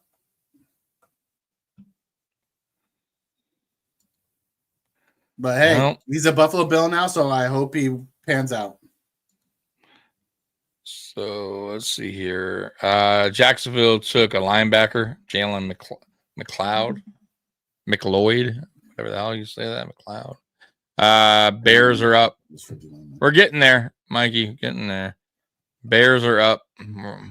We traded up for both of our D tackles. Yeah, actually, you're right. We did. I didn't even think about that. And I wasn't a big fan of either one of them. I was talking about today's trade up for Walker. I was hoping we traded up for the wide receiver. Mm. I've already killed the crap out of the Sanders thing. Like, I like Sanders as a player. That's the thing. I don't even want to kill it. The asset management didn't make sense to me. Hey, man, he is a nephew of Deion Sanders. He's athletic. Yeah, Royals would have been ideal, man. But, Chiefs, good old Chiefs swooped in there. And good old Brandon Bean said, nope, we're going to take this. Big, what's funny? Yeah, what's funny, though? Even if they didn't take him, were we even going to take him? No, probably not. Right, so what does it matter? Probably not. We probably would have taken some sort of defensive end. Right. Oh, God, I know. Joe Marino broke down his tape. Cover one broke down his tape. It's watching the tape is the reason why I hate him so much. Oh, he didn't like it? Marino, he already came out and he said thinks he's a UDFA. Oh, wow. Joe Marino had 5, do not drafts in this draft. He was one of them. And he was one of them. Of course, and they just drafted him. And they traded yeah. But like Joe said, just like we said earlier, I hope I'm wrong. Exactly. That's all we can do at this point. They're a Buffalo Bill right now. For psychology, right? I told Tommy next year I'm not going to say who I want or who I don't want. Just not going to do it. I'm going to say I want positions only. I need to stop falling in love with players because I loved Creed Humphreys and we went with Boogie Basham. We're about 10 picks away, Mikey, by the way. Mm-hmm. Lions are at the 20th I was pick. wrong, though, on the Trevell Bernard pick because I wanted Dylan Parham and they picked Bernard. That is true. Parham has been a solid guard, but Bernard's our, captain middle linebacker. So I'm okay with being wrong. Sure. But I wasn't wrong on the Boogie Basham pick. No, I wasn't either. I was the pissed Cody off Ford about that. pick. Yeah, I was real pissed about Vanessa that. pick. Or the Coyote Yeah, you know what? I don't know if I didn't prefer it, but Epinesa was a second round. I wasn't like totally upset about it. I didn't want him. I wasn't thrilled. Someone else on the board that I wanted. I can't remember who it was. Okay. Oh, I think that was the year I wanted us to take Chen. Oh, that's right, Chin. Yeah, I forgot I wanted about us to take Jeremy Chen. But you know what's funny about that draft, that particular draft? I could swear I remember everyone like saying the Bills were going to draft AJ Epinesa, like on Twitter at the time. Yeah, they thought we were going to take him in the first round. Well, we didn't have a first round that year. We did to start when it first started. We didn't get Dix until a little bit later. And okay, I thought we automatically had a second round. No, like we had a first round pick to start, and then we went. Because of the Dix trade. Yeah. And then we went and did all of our wide receiver things, and they didn't think a wide receiver was going to be there. They thought like CD and Jefferson and all those guys were going to be gone by the time they got to where we were at. So we traded for Diggs, and then because no one was expecting the Eagles to take Rieger ahead of Jefferson. Yeah, it was wild.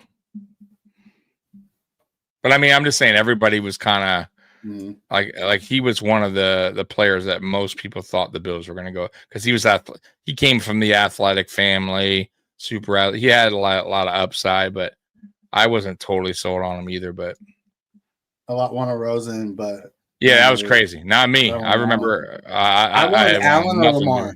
I wanted Allen or Lamar. Well, Allen was my number one. Lamar was my number two for that whole draft. I wanted nothing to do with best. Yeah, nothing to do with that guy. I didn't trust Barkley at all coming out, or not Barkley, but Darnold, because I didn't trust any USC quarterbacks because of Barkley and all those guys. Right. Yeah. I want no part of Darnold, and I didn't think Baker was gonna be good. I didn't either.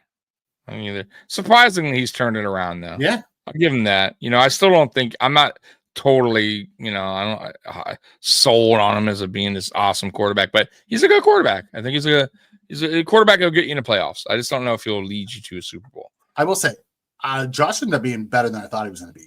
I thought Josh was going to be good. I didn't know Josh was going to be what Josh became. Yeah, I'm with you there. I thought Josh would be. I thought he was going to be a fun quarterback, big arm, but I thought he was going to be, a little reckless, and that's just the way he's going to be. And his completion percentage will probably be in that. I thought he's going to be a top 10 quarterback, but he's going to be closer to between 5 and 10. I figured if he hit on all his traits, he could be what he is, but I wasn't expecting that. He took that next step for himself, though. He worked on his craft, man. He took the next. He definitely wanted to be better than. Yeah, put the work in. Yeah, he wanted to show that he could be better. So that's on him. Ahmad Hassan, he's a good rusher out of Boise State. Okay, all right, there you go. So it's late out for him. That's a good pick for the Lions. He's gonna be a good rotational guy. Two-time first team All Mountain West. Yeah, first player from Egypt to play FBS. Yeah. So he's Egyptian. He's violent. Is what it is. If you watch any of his actual tape, I'm looking at some highlights right now of him. Seems to hit hard. He hits hard. He's always in the backfield wreaking havoc. Like, I like them. He's good.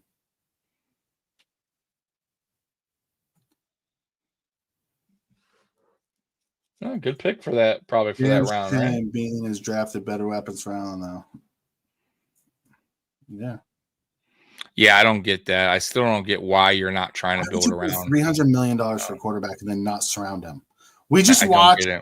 We just watched the Patriots surround their young quarterback.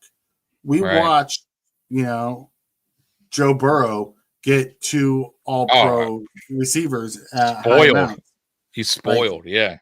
I'm just like, I don't get it. Yeah. And maybe it's because we have a defensive-minded head coach. I just don't understand. I think that's one of the big reasons, Mikey. And that's another thing that people don't understand why we want to kind of move on from McDermott as well. Like it's not, I just don't see him looking at the offense the same he looks at the defense clearly, and that's because he's the offense sees Josh and says, "Oh, he'll take care of it. Don't worry about it." Yeah, we can get by with. Yeah, he can figure it out. Like we can win with what we got here with Josh, as long as Josh is the quarterback. Who's free agent left? Look. I just hate that thinking, man. Like it's gonna. You eventually you got to surround him with somebody. No, they did with Diggs, like I said, the one time. They did with Diggs, Brown, and Beasley, but that only lasted 2 seasons, and it was gone. It was gone. Yeah, I agree. And he put up huge numbers when he had it. Yep. And we'll see if this whole everybody eats works in year 2. Like I said, I think defenses eventually catch on to what you're doing, and and also too, I want to say that whole mentality is great, but everybody has to do their job. And I felt like last year, not everybody did their, we're stepping up. I mean, Curtis Samuel was struggling all year. Keon Coleman was, a rookie and also struggling at times. Like Matt Collins he got more reception targets than I wanted, to be honest with you. So like he was actually our best receiver outside of he really yes. Yeah, I'm with you. And then our running backs made more plays than our receivers at times, right? Ray Davis, Ty Johnson. I mean, it was wild. We need help. We need more help. Josh needs more help. Yeah, I'm looking. I don't need a number one. I just need I need somebody that can stretch the field, or somebody that can be a playmaker on the field. When Josh needs. I mean, right now Shakir's that guy, but he's not over the top guy. He has speed, but that's not what he does best.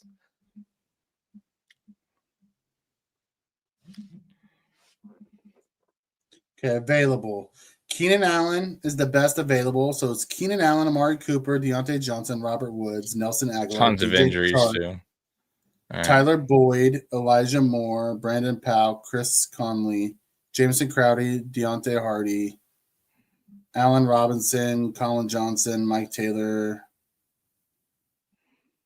And nobody's sticking out there for me, bro. Anthony Schwartz, who can't catch the ball, but he's really fast. He's the Olympic sprinter. Got to catch it though. It's pointless. Can't catch. I mean, I like Keenan Allen, but he's older and he's not really over. At this stage of his career, he's not over the top guy. He's lost a step or two. So yeah, there's not a lot out there. Nate, I'm hoping that we draft him with our last pick. I'd like to see us draft him, Dolik, but I don't know. I don't know if he'll be picked.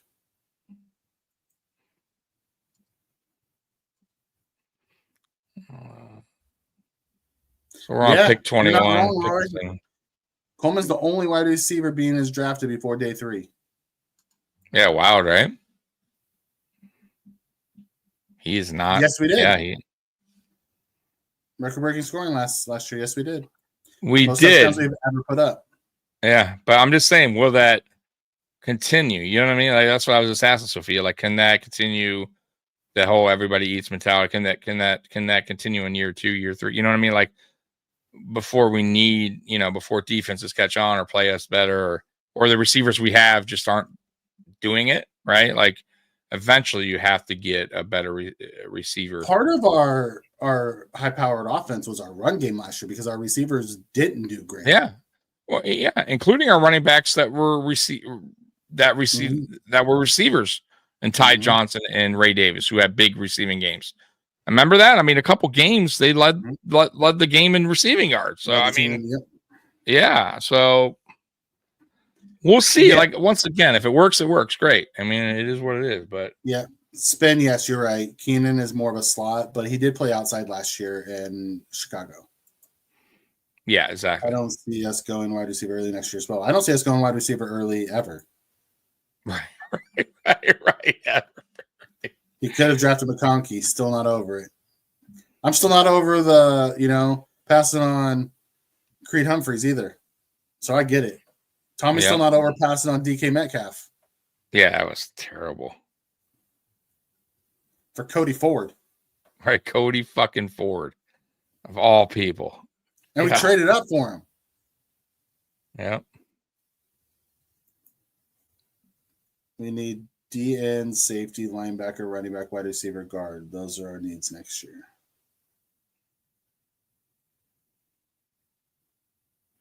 Okay. All right. Let's see where we're at now. We're still on 21. The pick is in. Tommy and Mikey Bean don't get surrounded. Josh Allen's great receivers either. The Bills did with Davis 2 years too long and Dorsey. Bills have never moved on from Dorsey. Yeah. Yeah, I don't get it. Then Cody Ford help us get Josh Allen? No. No, he came after. Yeah. He Cody Ford got the penalty that took us out of field goal range in that Texans game. Right. And honestly, it really wasn't even that was a shitty call. That was a shit call. Yeah, it was a shit call. Yeah. It was what was it? Hitting in defensive or Ford to be our future right tackle. Yeah, he really thought he was going to be our future right tackle. Yeah, I remember that press conference.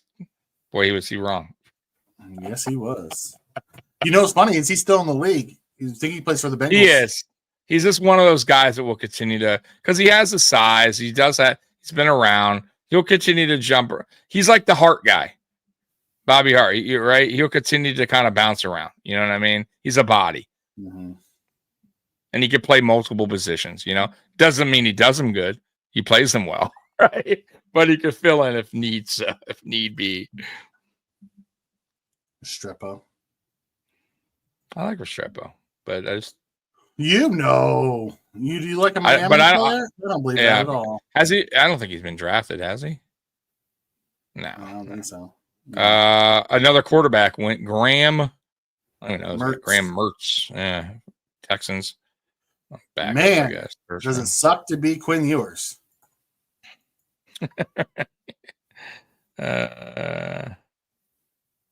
I know. Another huge mistake. And you could think, by the way, you could think Bobby Johnson. Yeah. And I would say Dable at the time was the offensive coordinator. He also had the say on that. Yeah. Bad decision. And I like Teller. That's the funny. I remember when he got on the field, I'm like, bro, this guy's pretty damn good. Like I remember thinking, damn, give this guy more opportunity. The back end of the previous year, yeah, he was going to be our starting guard, and nope, he's sit here, go play somewhere else. No, yeah, we'll ship him off. He was a tackle, Warren Brinson, Georgia. All right, now we're kind of moving here, Mikey. We're at 23, so we're not too far away. Watch him trade back. What is that? What does that to go after that? I'm done. The Buffalo Bills have decided to trade down.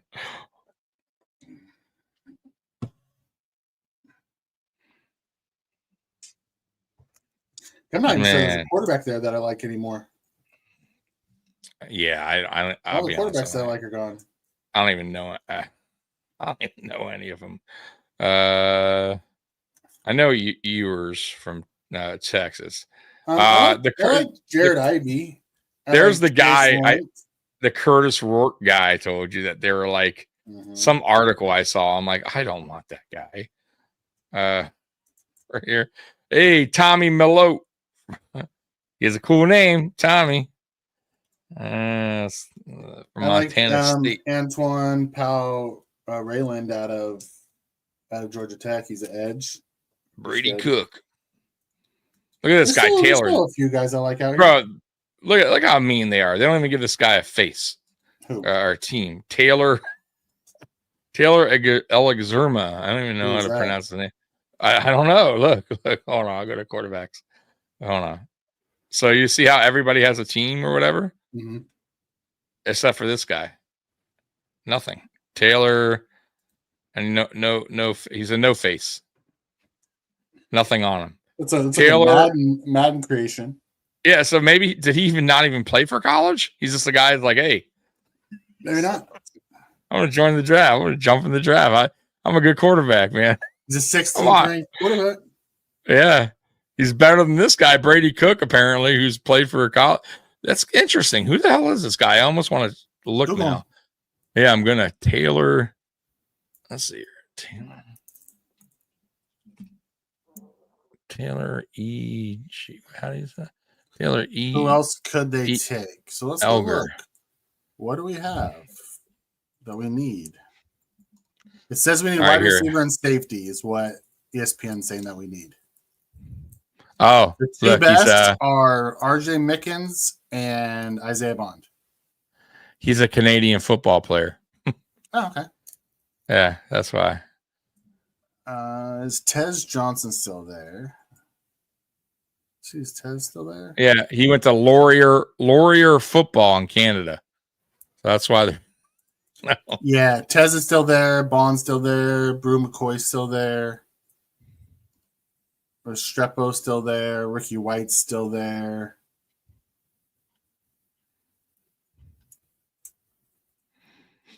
All right, we're on the 24th pick. Pittsburgh took an offensive tackle, by the way. And Green Bay took Warren Brinson, defensive tackle. So we're on 24, Jacksonville, and then we got Minnesota back-to-back, Baltimore, Dallas, Washington, and then Buffalo. And then we're done. Baltimore's going to steal who we want. I don't know who it is, but they're going to steal him. Whoever it is, right? Punter, guard, linebacker. I want Badger. Give me Badger. That's my guy. I'm sold on Badger. 6th or 7th round. Take him. Over the top guy. Average 20 yards. I'm good. Nick Nash. That's a cool name. Whoever that is. Tez is a slot. Yes, he is. He's 5'5" something, like 5'10", 5'8". Is he 5'8"? Might be 5'8".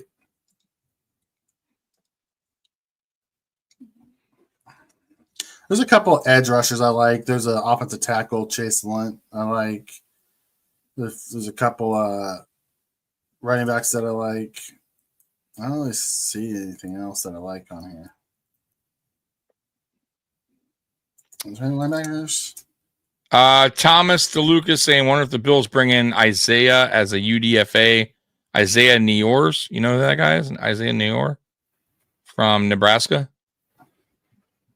He ran at 4.4. Nope. 4.42. I was thinking that guy good TJ Sanders helping himself with some buffalo pizza. I'm just looking at on X here. So funny. Let's see here. If the Bills don't have a wide receiver on their board at 206, then running back Brashard Smith would be a very solid pick, says Kevin Syracuse.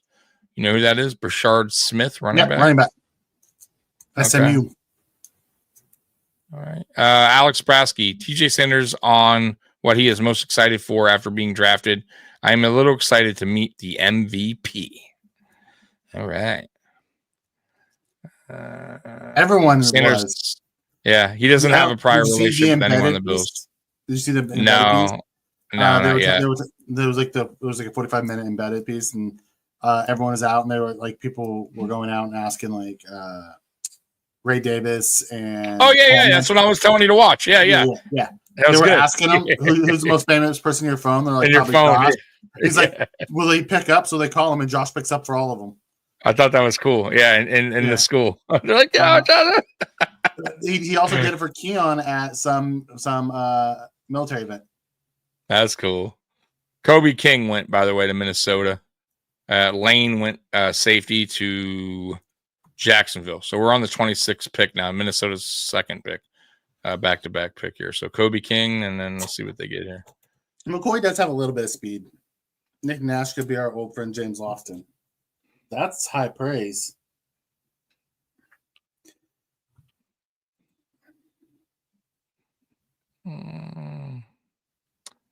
So I guess TJ Sanders is doing an interview. That's why it's all over here. Okay. That's it on the updates on X. Don't see much. Buffalo Lowdown. If the Bills can get themselves another weapon for Josh Allen, that would be much appreciated. Yeah, you think? Alex Sabelski, whatever his name is. The Bills have a great offensive line and rushing attack. They drafted Coleman and Kincaid in the top 33 over the last few seasons. They paid Palmer and Samwell fairly well. They extended Shakir. Forgot about Palmer, by the way. Palmer's a pretty good pickup. Would I have liked a wide receiver in the draft? Yeah, but Buffalo's offense was great last year, and I expect the same. Get younger on defense and go all in. So AJ, this guy says he's fine with how them not getting a receiver. AJ can fan the way AJ wants to fan. I'll fan the way I want to fan. And I like Palmer. Palmer's not a speed threat. No, he's not. He's a route runner. He's a good route runner. But you're right. He doesn't have that. But he's not slow either, right? Mm-hmm. Like a slow guy. No, they weren't, Roy. Outside of Shakir, they weren't real good last year. Oh, damn. Picks are coming in pretty quick now, bro. So with their second pick, back-to-back, they went Gavin, tight end. Bartholomew. Can't pronounce him. Bartholo or whatever. Baltimore went LaShante Wester, wide receiver. Okay. Wester, yeah. Colorado. Yeah, nothing on him. 5'10", 160. Honestly, if I was going to pick a Colorado wide receiver, I'm choosing Jimmy Horn Jr. or one of those guys. Oh, Cowboys picking. These picks are coming in now fast now. Okay, they picked offensive tackle. Yep. So that's it. Okay. So it's Washington and Buffalo, and we're done. Thank God.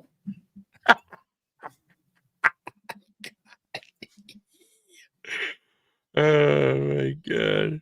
4-4-5. 6'5" runs a 4-4-5. Damn.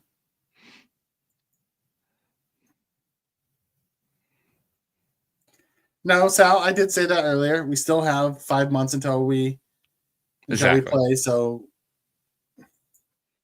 we still could go out and get a receiver. Yep.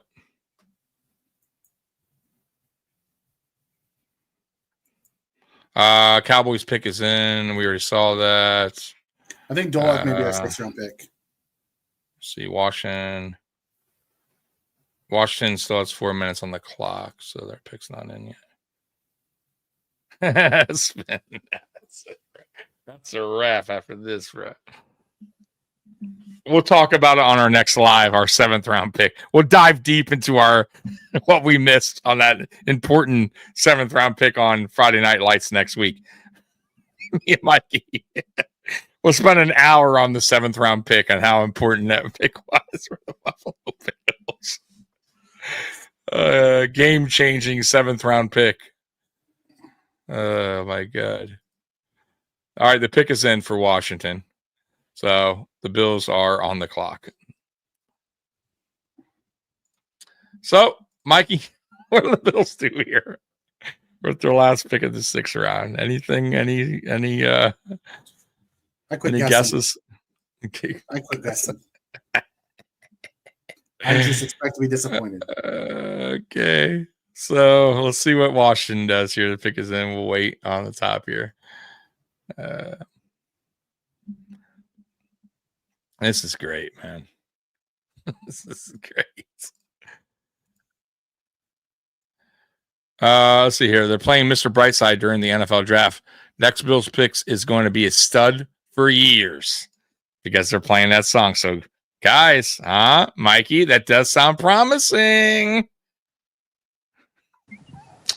You know, that just seems like a clickbait question.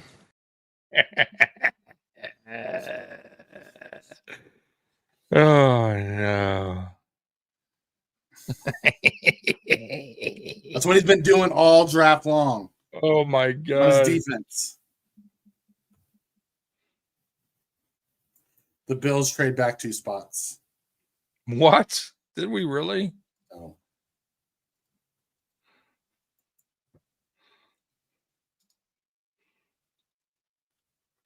Pick is in for Washington. On that. GM's just throwing darts at a dartboard, hoping they hit. Yeah. That's all it is right now. The Bills just keep trading back 2 or 3 spots the rest of the way, so you have to stay here. Right. Man.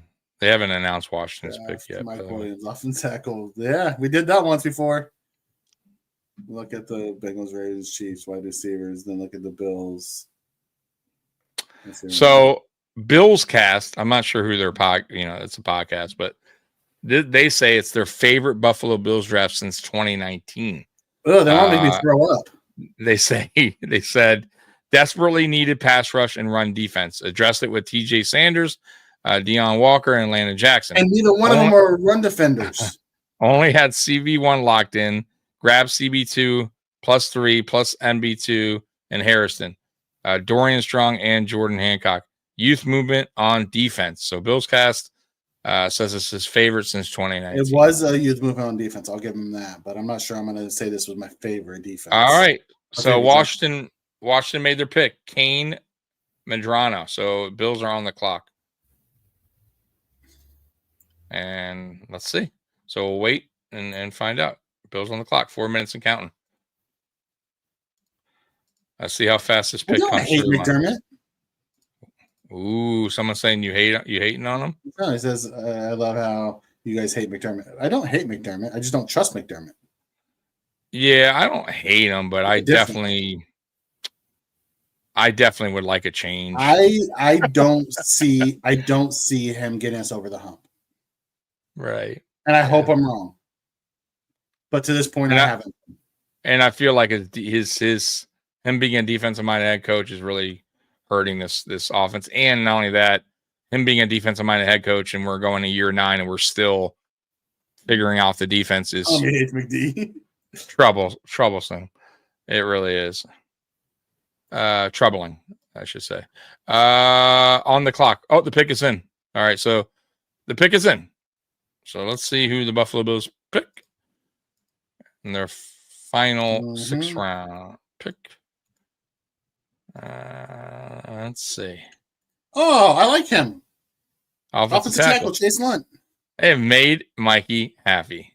He was one of the guys I named that was still on the board that I liked. Chase Lunt and UConn. Yep. All right. Well, there you go. That's 6'8", what 304. Has some abilities. Damn, he's huge. 6'8". That's a big dude. I like the pick because I love Deion. Short arms. Don't like that. What? Arms are short. Not liking that though.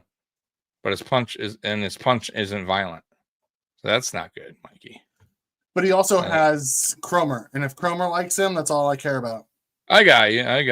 Let's see. He sorts out line stunts, picks up blitzes. He moves well laterally, fitting best in zone heavy run scheme. Takes sound angles, cut off linebackers, climbing to the second level. Lunt was a 4-year starter at right tackle, but he might be a better fit at guard in the NFL. So that's what they say. Guard, that ain't happening. And that does it, man. And we got one more pick, but we're going to get out of here, guys. 7th round is not that amazing to sit through another hour of this. So, Bills Mafia, man. We will be back next Friday Night Lights at 9 p.m. normal time. We'll dive deeper into, obviously, we'll have a lot of time to look at these players more and film and stuff, and we'll have different opinions, same opinions, but join us at 9 o'clock next week, Friday. Me and Mikey go live. We appreciate you guys rocking with us 3 days, all 3 days of the draft. And man, a lot of you guys stuck around all 3-4 hours. So thank you a lot, Bills Mafia. We love you. And as always, go Bills. We're out of here. Peace. Go Bills.